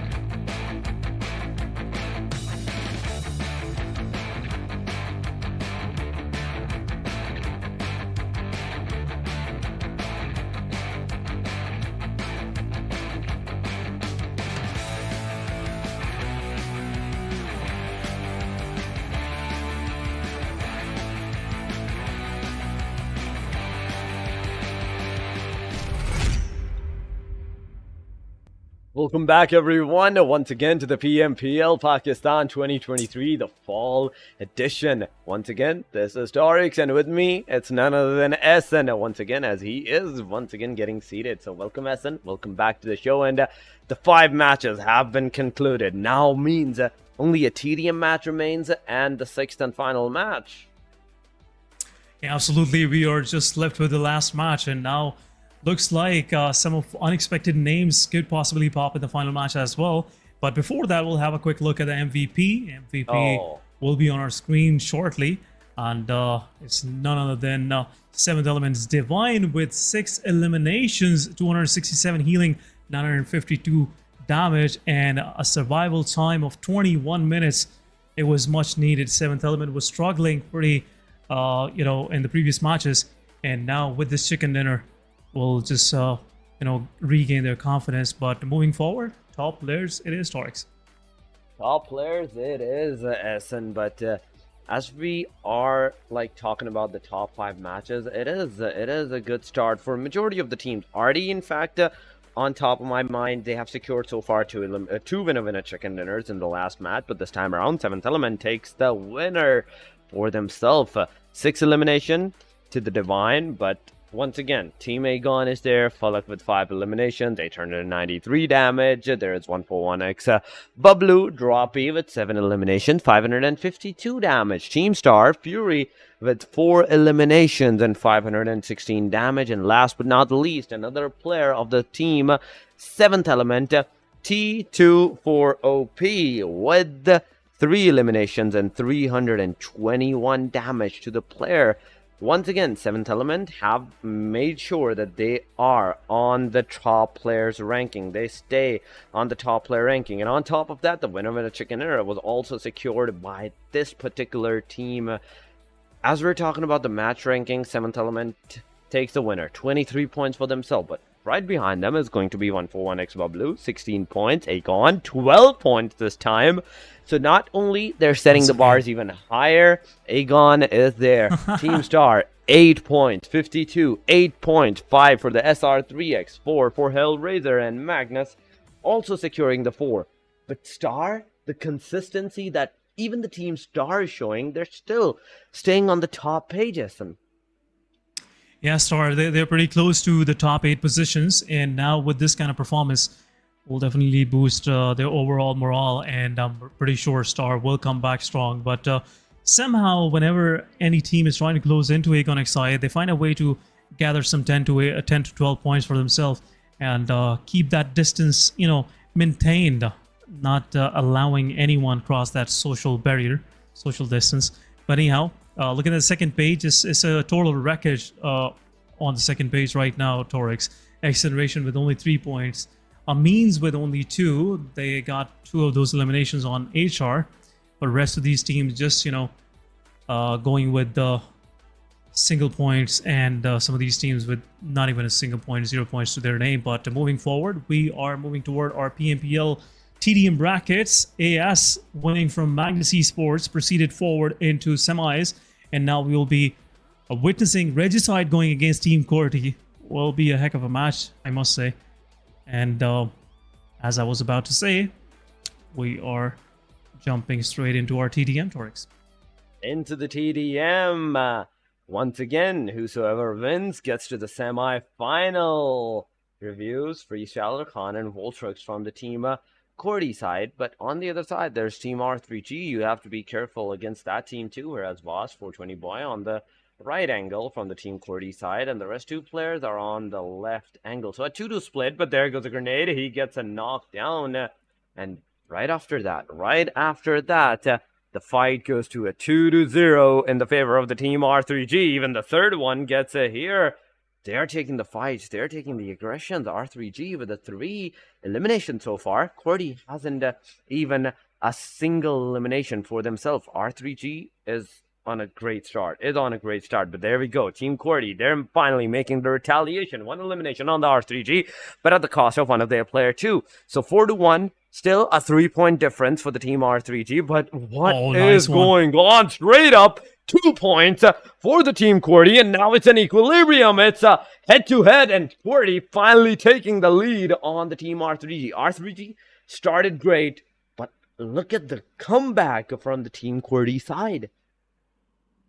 This is what happens. This is where experience really beating the young lads, the talented individuals, and with the experience, you can come back anytime. Senny takes down Reviews. Freestyler also falls right after that, but it's a 6-6. Both sides trying to keep the equalizer, but R3G finding something for themselves. Freestylers pushes forward, takes 1 down, possibly, but it was close. Senny confirming the player, but now it's 9-6 R3G. Now on a hold, but was somewhat manages to survive and confirms elimination. Freestyler will take care of him, but he gets a single point for his team, even on that slither of an HP. But QWERTY Reviews still struggling, still surviving. Most of the R3G is coming from the eastern side of this TDM onto the players of Team QWERTY. Reviews is there holding on, giving some retaliation fire. But Vaz is there. It's a 1 versus 2. Jumping Japan. It's happening. But Reviews low on HP. Couldn't fight back. And it's over. 13-8. Regicide with the lead. 5 points ahead of Team QWERTY. 5 points ahead of Team QWERTY right now. And Team Regicide is coming ahead strong. So far, 14-10 for the Team QWERTY. Slowly and steadily, they are pushing. They want to take that lead for themselves. And as we saw a while ago that the Team QWERTY did take the lead, it was a great start for the Team QWERTY, but right now they're still struggling. 4 points difference against the Team R3G. Reviews gets taken down once again. It's 5 points. But Senny not only doing a lot of damage to 2 of the players, but after that, he gets taken down. 18-12, 6-1 difference. Team QWERTY once again trying to make a comeback. 420 Boy is down. Was constantly shooting at a singular angle where he gets another player down, but Voltrux jump fire. Senny dodges it with just a slither of HP and takes the player down. Voltrux once again on the respawn. Khan coming close. 430 Boy on the right angle, but Freestyler taking 420 Boy with a single grenade. Wad also gets taken down. It's a constant fight so far. R3G is on the halfway marker, whereas Team QWERTY has to come on the 20 points, but Voltrux takes Noki down. 420 Boy is there. Constant aggression is finally happening. The throwables, the flash grenade, but even in the flash, he takes him down. R3G still taking a headstrong against the Team QWERTY, 24-18, 25, and it's increasing. It's increasing for the Team R3G right now, Essen. It is somewhat 3G finds a loophole in the strategy and confirms eliminations, and looks like 27 to 19 it is. The lead is building up steadily, I must say, not that fast, but still it's building up and it's making things difficult. Han gets confirmed. Naki giving a lot of damage to Voltrix as well. Voltrix low on HP, won't be able to fight back, but another comeback. 30 to 21 it is. 9 points lead for R3G. R3G pretty much running away with this TDM. Looks like it's in their bag now, but R3G still trying to fight back. They're not letting Team QWERTY even a single inch of comeback. But Freestyler low on HP. He will go for that gunfight. Switches from nade to gun, but won't be able to do much. Han gets confirmed. Seni going a 1 versus 2. Smoothly transitions into the number 3. 38 to 22 it is. It could be a rampage happening now, but someone just shut us down. The Seni and Vaz duo. 38 to 24 it is. Team QWERTY realizing that there's nothing much left to their name. Naki pushing forward. Will take down Voltrix. Voltrix low on HP. Naki low on HP as well. Freestyler will go ahead and confirm, but he doesn't realize it. 420 boys on the back, and R3G confirming the final one, getting the victory to their name, and will proceed forward into semifinals, where they will face the winner of our final TDM of round number 3 against Team SRX, going against 7th Element. We'll see who will pop out of that skirmish, that battle. It will be an interesting one because both of these teams have some big guns, on both sides. So it will be an interesting one. But Regicide going forward with a handsome lead, I must say. Good finish to their name. 40 to 29 it was, I guess. 21? 21? 24. My bad. I thought it was a 9.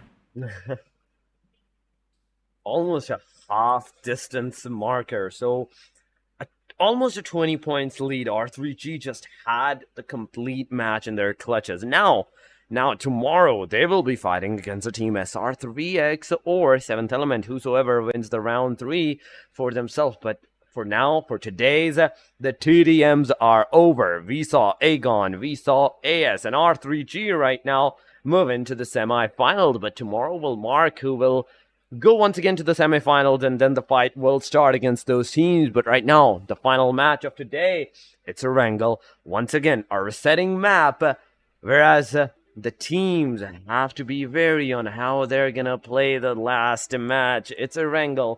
It can be deadly. Anything is possible here because, once again, like the teams usually know the Erangel like the back of their hand. They know the rotations, they know the aggressions, but it depends on the singular moment. It depends on the pressure at that time, I think, and how the teams are going to take the pressure, because this was the last match, once again, for the day 1. After this, the teams are not going to give much of a time. There's only 2 more days. Pressure is already immense. The teams have to do this now or never for today's momentum setter and get in the top position that they have to get. But right now we are seeing the teams once again getting ready to take off into the flight into the last match. That is once again Erangel, and I'm really excited. First of all, it's going to be a really like a guessing point where the plane line is going to be, and after that it's all up to the circle whether the circle goes for the plane line or it does not. It depends on that. But here we go, guys, and nonetheless the plane has taken its flight. Once again, I'm getting the deja vu of the first Erangel and the week number 2, where Espremox is the start and Stolber and Kamishki is going to be the end of this plane line. Cutting the complete map from the mid, Premox to Yasna Poliana, the Kamishki angle. Main island is already almost accessible for the teams, but the hard southern angled and hard northern angles, those are what's going to make the difference, because in the hard southern, there's Senvoska military base, there's Novorupnoi. On the hard northern side, there's Stolber, there's Severny, there's shooting range, and as we usually see, even teams going somewhat to the Zarki, now they have to find some vehicles, they have to find some transportations. But do the teams want to end this match in a hurry, or they want to take those aggressions, or they want to take those early fights and stop the momentum of those top ranking teams.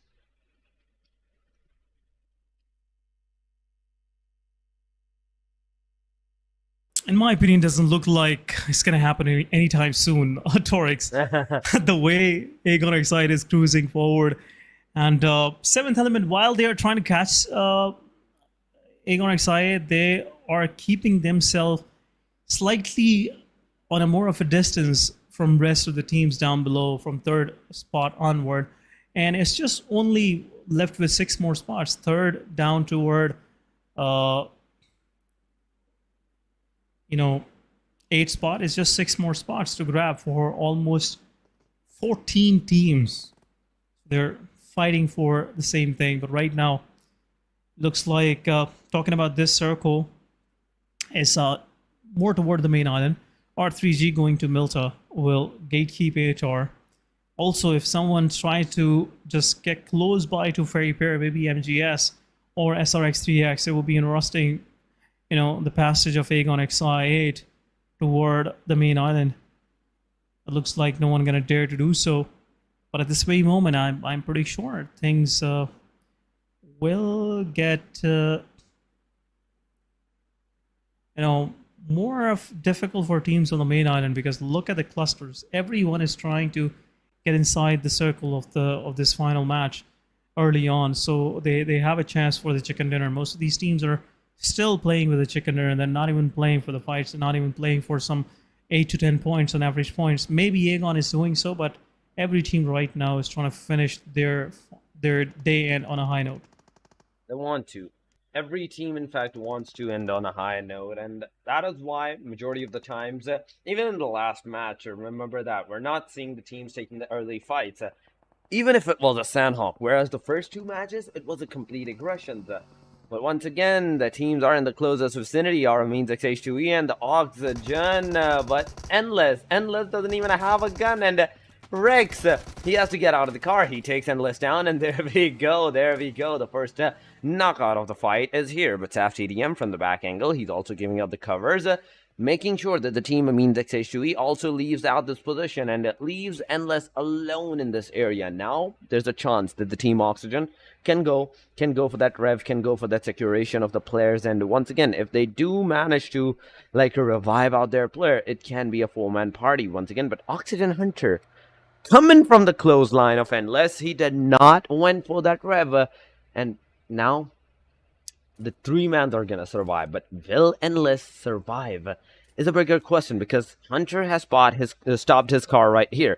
But will someone else take this car and go for the rescue? This is a bigger question, because even Endless right now is trying to get into the safer side, but there's in the back side Rahman waiting out for that opportunity, that anyone that might come close will face the wrath of the M16A4. And there we go, Rahman does shots on Endless, and Endless is out.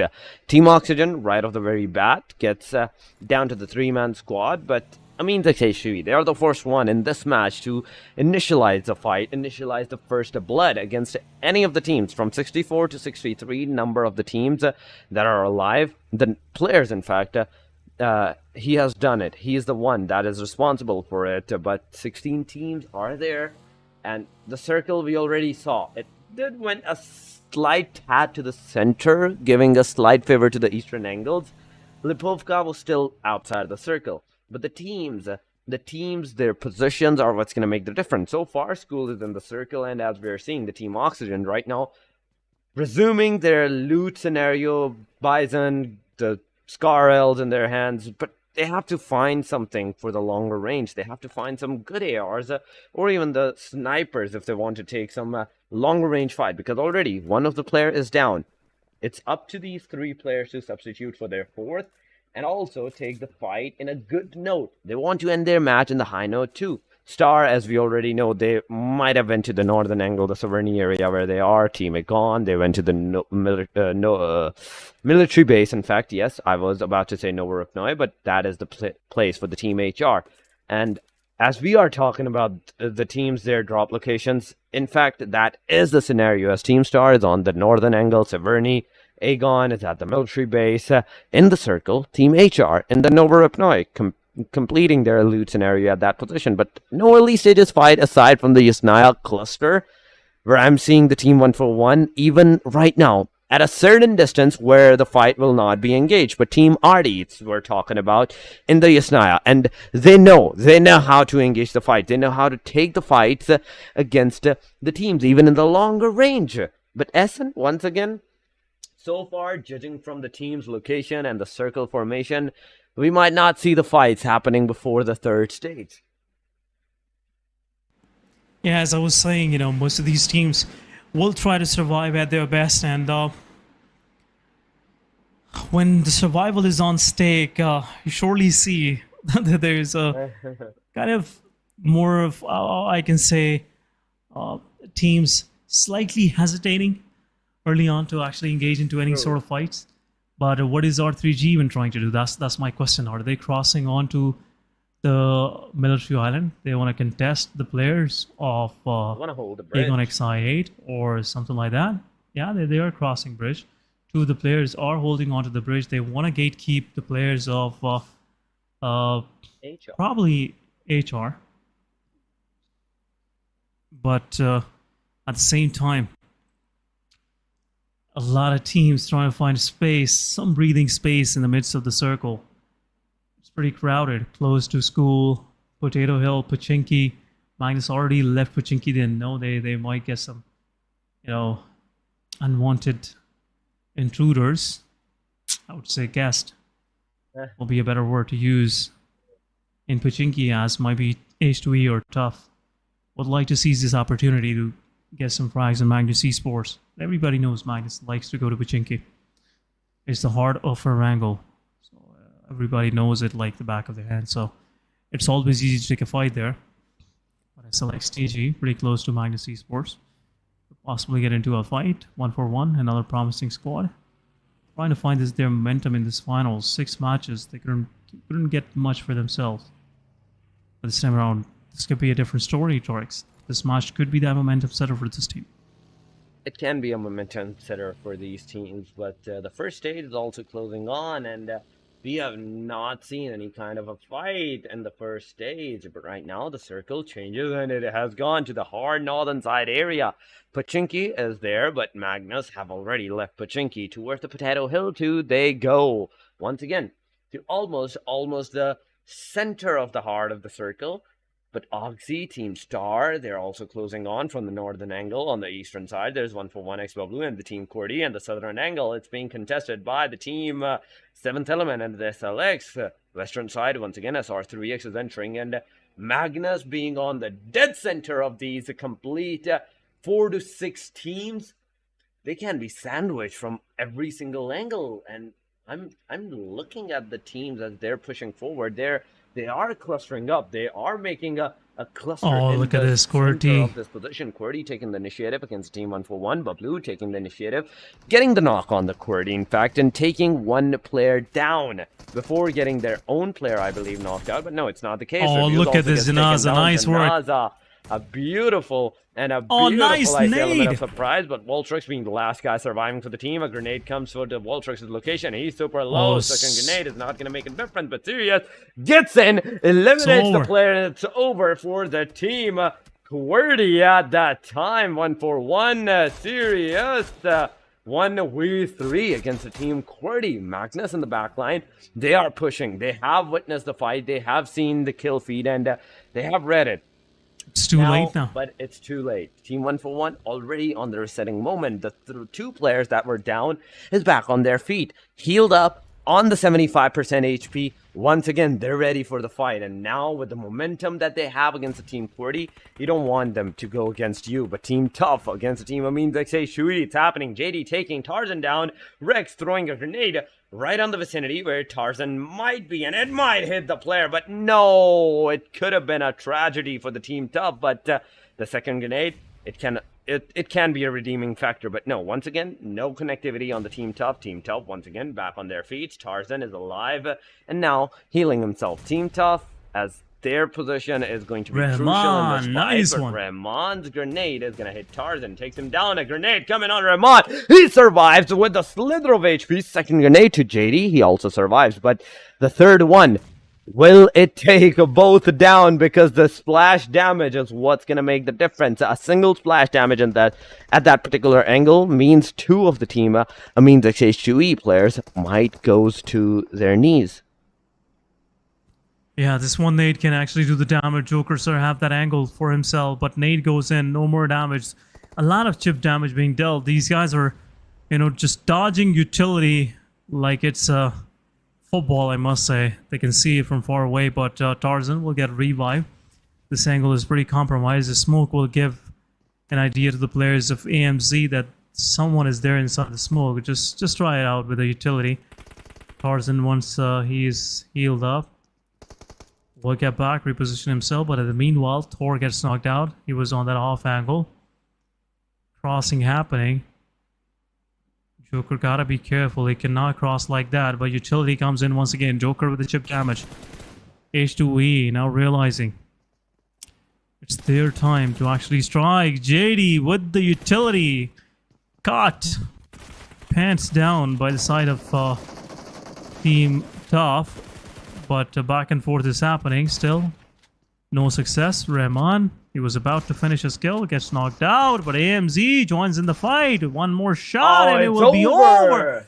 Team Tough, what just happened? JD gets revived. Meanwhile, Rahman would be the sacrificial lamb, but rest of the team gets back up on his feet. It's a 3 versus 4 and Team AMZ gets the win, but SLXTG want to join the cause also in the Kill 52 Esports, taking down RD. Buzzet is down, Pinkman is down, RD down to last 2 players. But this made AMZ to reposition themselves, and now they are ready for the fight number 2. But now looks like AMZ, they want to get inside the school because Circle is shifting more toward the Potato Hill and the apartment. So gotta be careful. RD Pegasus with the utility. It's a 2 versus 2 on both sides.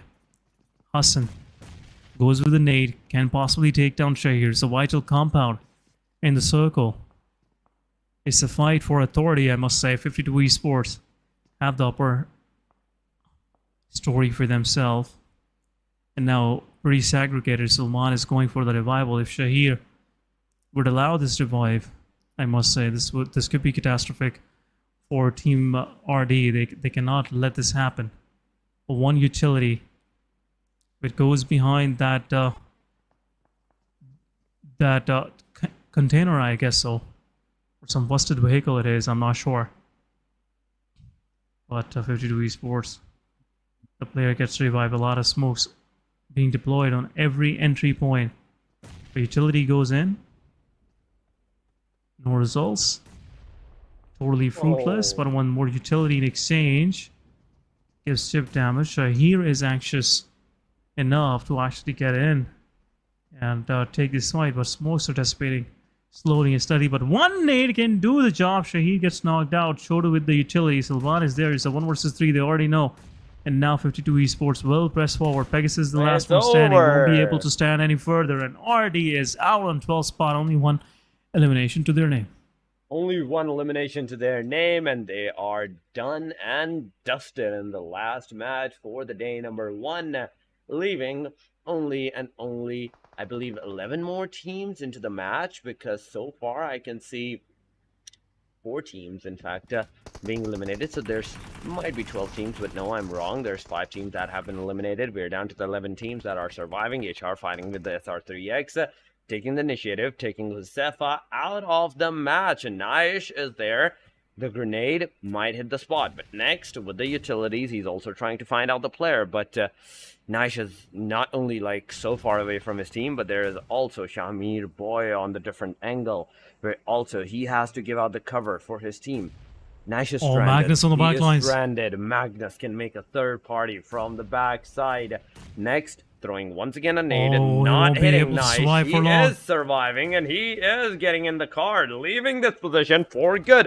Look at that, a wise move from the team SR3X, but the position that they're going they also have to know No way. that they're going to be contested with the team Magnus maybe, and SR3X against the team HR. Huzefa gets eliminated, but Magnus and the rest of the team SR3X, how that is going to happen is a bigger question. But there goes Tier. Tier's throwing the shots. Zibian taking Shamir Boy down. Shamir Boy is out because of Drawlin, and HR still the 3-man squad that is in the closest vicinity of the team Magnus. The fight hasn't been contested. The fight hasn't been done yet. Aegon in the back line.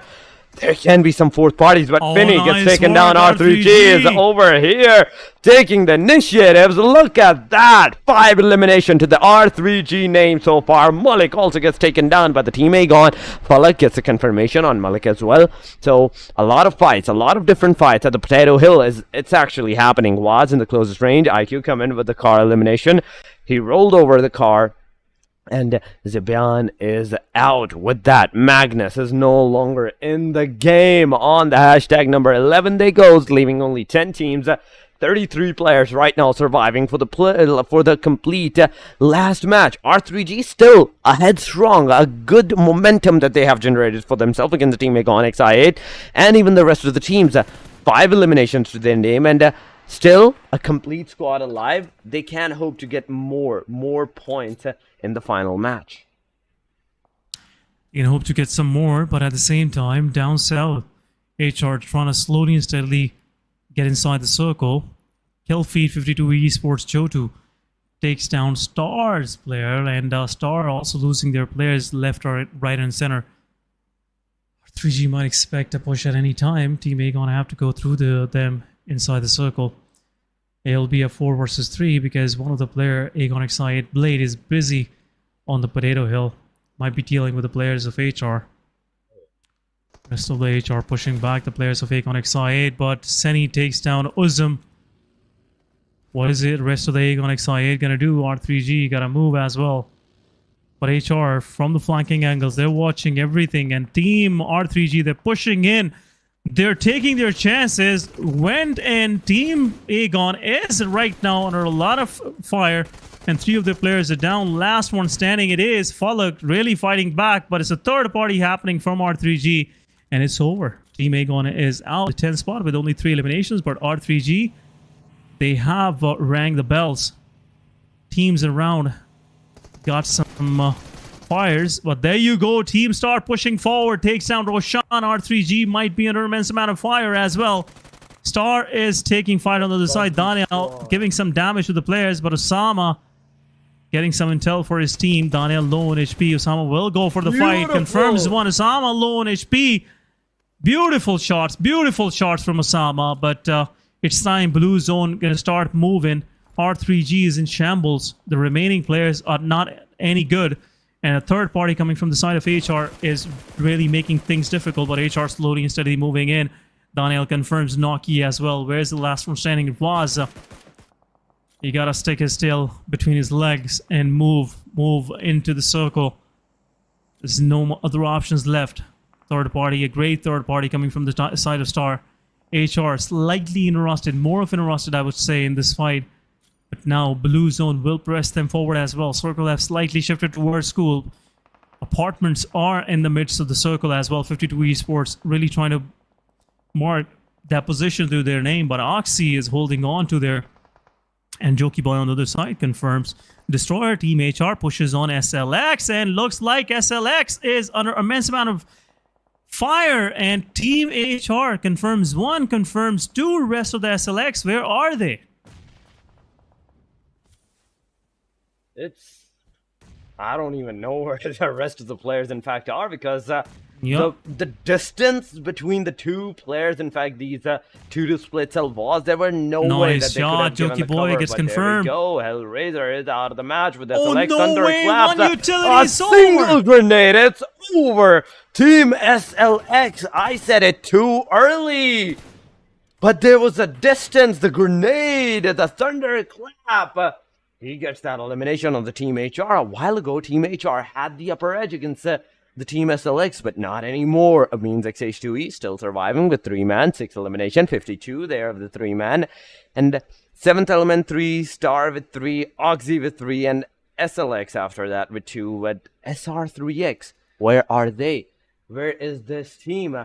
This is what I need as well to know where they are. But SR3X, they're at the school compartment. Naish is the only guy that is surviving, and he's surrounded with all the 4 different angles. The main building, maybe for him, but SLX, they're at the back of the mountain, inside of the compartment, the small one, there's 52, the top one, there's Oxy, and in the school side, there is yet another team that is waiting out for them. Oh, no Amines way. XH2E, Amines XH2E, JD did some damage on the Team 52 Esports. They got another one down. Team 52 is down to the last 2 players. Recon is also being spotted alongside of Thunderclap, but there comes the virtual utilities, virtual covers for the team. And now, as the top 7 teams are surviving the match, there's only 17 players. Circle, once again, has gone to the centralized position, whereas it is the school compartment, school apartments area. The 3 teams that were in there, Team SR3X, Team Oxygen, 52, they're going to be at a safer side. But the teams like Amines XH2E, SLX, and even Team Star, they have to make their way. They have to make their way inside of that circle. Oxy Hunter on the other side, fighting there, the Team 7th Element. Also, there's some damage on the Team 7th Element. Oxy Hunter takes them down, but from a longer distance, because Oxy is in fact in the school apartments, and these longer range fights are finally happening. We're finally seeing them as Team Oxy's contesting their spot, and they're not letting anyone in the open area to come towards their own position. Not letting anyone get close to that apartment building. Looks like they were the developers. Not letting anyone even get close to that prime location in the circle.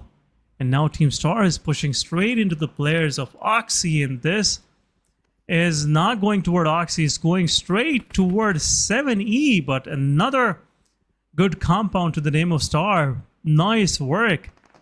Oxy on the other side confirming one of the players from 7E. 7E is down to 2 men standing. The 2 of those players is trying to find their way in and are down to the last man standing. Divine it is. But Utility will take care of the remaining players. Nice shot, Daniel. Confirming the nade. 7th Element leaving on 7th spot now. Team Star 3 man standing, still surviving. Oh my goodness.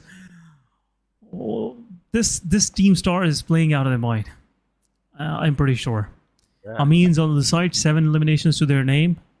They got a third party on HR, got some picks on SLX TG, and now anxiously waiting for 2 more on SLX, because once they will descend down, trying to find their way inside the circle, they might be the victims of Amines XH2E's crossfire. And looks like it's gonna happen pretty soon. Star gotta move in slowly and steadily. They have to change these apartment buildings. And I'll just close the distance with Oxy, just give them slight pressure so they get out of their comfort zone. Naish not even giving them a slightest of headache right now. Star can play a crucial role taking Oxy off their comfort zone. It's a difficult compound to hold on to because it's a big stretch that you have to cover going cross compounds, except the only one that is on the eastern side of this one. True. So if Star goes into the centralized compound, it will be an interesting equation because Oxy have to leave leave this compound at some time, but it's stage number 6. There's still plenty of real estate available for these players. 52 Hassan, 52 Esports keeping themselves consistent, I must say. Consistency is there. Consistency is definitely there. 52 with still the 2 men surviving.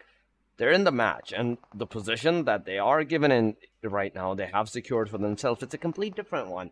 If Hassan gets a completion like a rush on his compound, there's still hope for the Team 52 because Chodu is still surviving on a different one. So staying separate in this position, it's a high risk, high reward where if the Just player gets rushed on and gets eliminated, the other one might survive for a little bit tad more time. But there are only 6 teams, and the 4 on top of our screen, that the prediction goes, that means XH2E has 21%, 21.5% chance of winning out this match. Even Team Star has a 20% chance of winning this complete fights and getting the winner chicken dinner. But OxySaf TDM, he takes one down. Nice, he's there with the DBS action. Will anything happen? And the answer is yes, because Recon Noob comes with that amplifier, gets the player down, but there comes a grenade as SR3X gets eliminated. Recon Noob also loses his teammates, and now is the last guy standing for the team. He has to heal himself. Molotov on the bottom floor goes up for healing, but the backside, will there be some grenades or utilities being thrown at the guy? Is a bigger question, because the grenades might make short work of this guy. So far, he's the last guy standing for elimination to the name of the team. But SLXTG on the top of the house, I mean, XH2E in the clothesline. Oxy Hunter still nice taking more fights. Oxygen, you're at a different compound, but you're still taking the fight like you're in that compound, in fact. But Recon Noob, now his position is crucial, because anyone that might come on top may face this guy altogether, but the rest of the team, the top 5 players, they're still there. And look at the Oxygen, the position that they have secured themselves, and the locations, the angles that they know to look from. Recon Noob got a lot of damage, but 11 players are still surviving. 5 teams are in the match. Means XH2E still with the 2-man standing. Team Oxygen with the 3-man. Team Means XH2E with just the 2. 52 with the 2 as well. And the last team, where is Team Star? Because I want to see them as well. I think they are surviving. With how many players, in fact? I think 3. Yes, 3, in fact, the players they're surviving with. So far, 11 only players. The 3 complete trios that the teams has are of Team Star and the Team Oxygen. Star, whereas they have not taken that many of the fights, Oxygen might have the better edge in the fights in this particular region, in this particular school apartment sites. Whereas the Team Star, the position that they have, they can take out not just the Team 52 Esports, Team Oxygen, but also the rest of the teams in their surrounding. The positions that the Team Star has also is a crucial one, because the next circle is not going to be on them. The next circle, in fact, is not going to be on anyone but the center, where Team 52 Chotu is. And Chotu's position, everyone is going to be rushing on in some time. It's just a moment from now that 52 Esports Chotu will get rushed by 2 different sides. Right now, the only thing that is holding the players of H2E to get to the centralized compound is Recon Noob in their upper story, because this guy could be a backstabber. Who knows? You can never change the nature of these solos. They'll always find the way to actually give you a backstab. But right now, Oxy realizing there's not much time left. It's 2 minutes 34 seconds, and that's it. It's zone number 9, and still 5 teams are surviving. So even though any of these teams get eliminated early on, they won't be able to get much of the placement points. So it's a risky endeavor to actually jump into this fight. Star weighing their risk as well. They might go against Oxy first, because it looks like Oxy want to aggress on these players, but Utility is ready. Osama with the nade. He's ready to welcome the players of Oxygen. And one more utility being dumped. Sorry, Osama and Daniel, they're waiting. Sav DDM breaches inside the compound. Skull opens door with no realization where exactly the players of 52 Esports are. Hassan can be that player and make things difficult, but slowly and steadily Means trying to make their way in as well. Recon Noob not even moving a single inch. Osama gets knocked out in the process, but at the same time, Daniel takes down 1, takes down 2, but Chotu takes down Skull. Star needs some survival. Hunter is knocked out. System is half HP, but Utility from Skyline TG can really do the job. One more nade goes in. Star might be on the verge of elimination, and there we go. Skull gets bleed out. Daniel full HP now. Oxy, 1-man standing. Recon Noob jumps down. Maxi will take care of him. It's a full-on aggression coming from the side of H2E. H2E realizing that they are the survivors now. Daniel with the nade takes down Hunter. Oxy, 52 Esports, Star, all fighting for the same compound. But nade goes from Daniel, takes down one, takes down two. Confirmation, it is. Oxy is out. Star, 1 versus 2 situation. Blue zone is there on the back. He has to step in the open. It's a 1 versus 1. Daniel is low HP, but will survive. But 52 Esports, even though they were surviving with only 2 of their players, get the winner chicken dinner for themselves. A beautiful winner chicken dinner for the team 52 Esports. Surviving with just the 2 players and getting the winner chicken dinner. It's a great start for the team. 8 total elimination, 18 points. And overall ranking goes to the top hashtag number 5 for this team with 1358 damage for the team. But Essen, once again at this position, that means the last match that have been played by this team, it's done and dusted. 52 are the winners for this final match, and getting those beautiful eliminations.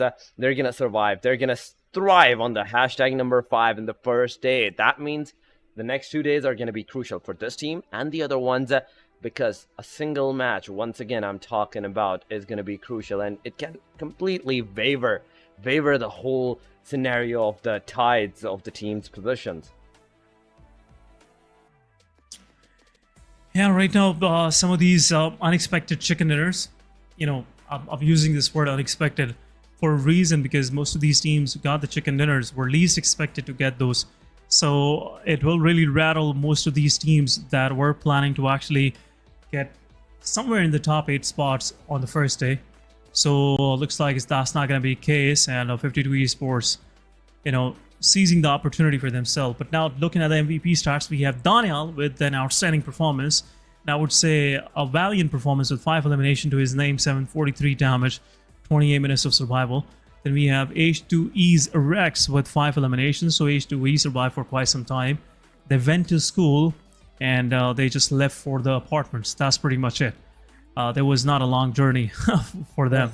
But Asher from 141, Bablu, 5 eliminations. Hassan with 4 eliminations. And Hunter from Oxy, Oxygen really putting up some effort forward. And now the results will showcase what they have aggregated for themselves, you know, overall. But at this very moment, looks like, my summary, it's more of Team Stars. Daniel with the highest elimination, highest damage, and highest healing done. Roshan with the highest assists, 6 assists in the R3G fights. But where was R3G? That's the big question. Once they took down Aegon XI8, it was downhill from there. That was it. Ooh. That was it for R3G. And what a nice third party coming from Star. They went uphill. They took down R3G, you know, down at the footstool of Potato Hill. Once they did that, they came back down to apartment and seized a very good part of the circle for themselves as well. But looking at the match ranking, we have 52 Esports with 18 points. Another good 18 points for themselves. Amines with 13. Really going to put them in a very favorable situation. Star with a consistent performance, 12 total points to their name. Team Oxygen with 10, Regicide with 8, 141X Bablu with 8, Skyline TG with 7, and HellRaisers with 6 total points to their name. So first page has some good elimination points as well. You can see we have Regicide with 8, Bablu with 8. So we've been, you know, pretty much, I would say, giving out a lot of 8s today. But overall, 52 Esports, what a strat that was, leaving one of their players in the back lines. Really surprised the players surviving from that skirmish in the final circles. But talking about the second page, it's nothing much left there. Aegon with 3, 7th Element with 3, SRX with 2 placement points. All thanks to Noish for surviving for that long, for his patience. I hope he might get rewarded for that patience, you know, in the coming matches. But Magnus, Red Death, Team Tough, XGeneration, Team QWERTY with some single-digit performance historics. So far, with just a single-digit performances, the next generation Team QWERTY not getting even a single point for themselves. The last match was not good for them. But that means not only that we're going to see the overall ranking completely on where the team stands, how the teams are performing for in the day 1, but also we will be able to spot down how the teams needs to like improve themselves. We're not going to see that much of a difference in the point structure in the first days, whereas Aegon might be skyrocketing throughout the whole first day because of their triple-digit securation. But from that point onward, we're not going to see that much. We're not going to see that much of a total points.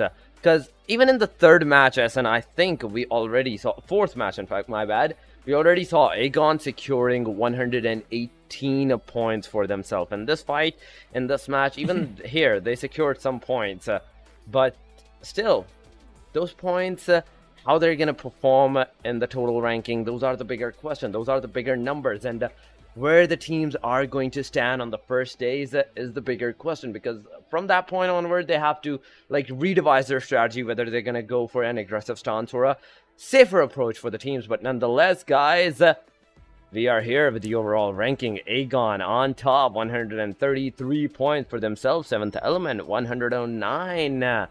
R3G with 95, 84 for the Team Magnus, 52 with 82, 78 with the Red Death, Team Star with 67, and 141X Bublu with 65. From 133 to 65, almost, we can say a half dropout. The points are cut in half, and on the hashtag number 8, we're seeing that point. Yeah, on the hash number 8, 141 Bublu is 65. It's not that worse, I must say. Team Star keeping themselves in the top positions, really gonna help them build on top of this from day 2 onward. But Aegon XI, they're running away with the numbers, 133 to 109. It's clear cut 24 points lead, and 24-point lead in this kind of a shorter format will really mess with the minds of teams down below, especially 7th Element and Regicide, because Regicide have to catch up a lot.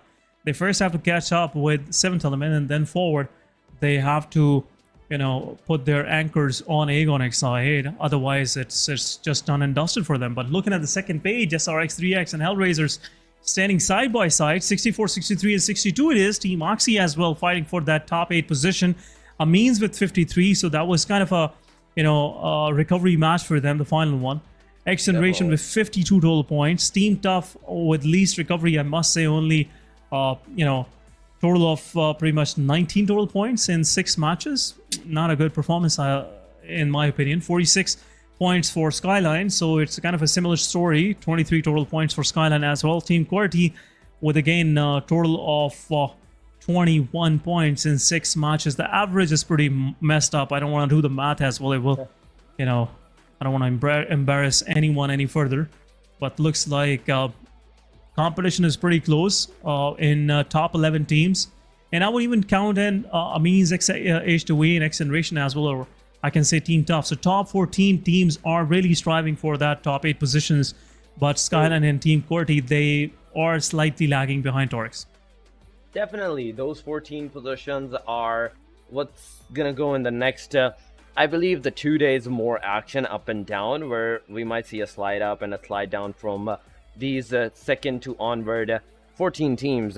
But still, elimination leaders for the day number 1 are here in this first day. Falak, 20 total elimination by this guy, and 10 out of that, we already saw that in the first match, where Falak did a beautiful 1v2 and got the winner chicken dinner for the team. But 52 Esports Chodu, 15 elimination for the guy as well, 2,798 points. 7th Element Divine, 12 eliminations, 2,439 IQ, 11 eliminations. Aegon having one more player of their team on the elimination leader with 11 eliminations, 2,800 damage. But at the very end, we are seeing the Team Oxygen's SAF TDM with 11 eliminations as well. But the damage, look at the IQ's damage and eliminations and SAF damage and elimination. 800 damage distance. But day summary is here first. Aegon, 20 eliminations, 30 points. Team RD, 7 eliminations, 17 points.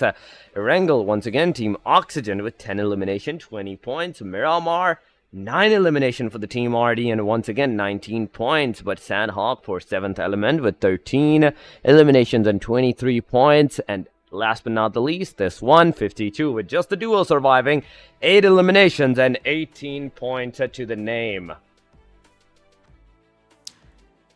Yeah, that's been the story for the day.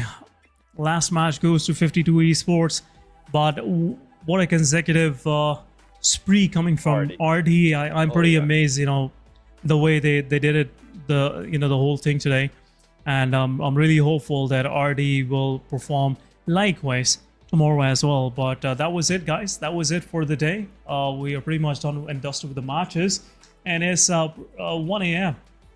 We have crossed the midnight as well. So if you have any feedback, any concerns, any questions, you can always reach out to me at my socials. It's on Instagram, I_SN.official. We have Torix with me. His, I don't know where he's pointing at, but it's right here. I was Torix, pointing at yours. Yeah, no problem. I can see it. It's a big screen. But anyhow, joke aside, guys. Torix, you can always give him negative feedback. He will never mind. Torix_1. So that was pretty much it for the day, guys. If you have anything else to say, you can always reach out. We'll see you guys tomorrow with some more PMPL action, some more unexpected chicken dinners, and some more unexpected finishes to the matches, just like we witnessed the one in the first match, and quite some more as well. But that was it. Torix, any final words? Nothing from my side, and guys, do take care of yourself because it's already 1 a.m. and do go to sleep because tomorrow it's going to be even more intense. So stay up for that, and we will see you guys till the next time. Take care. Have a beautiful night, people.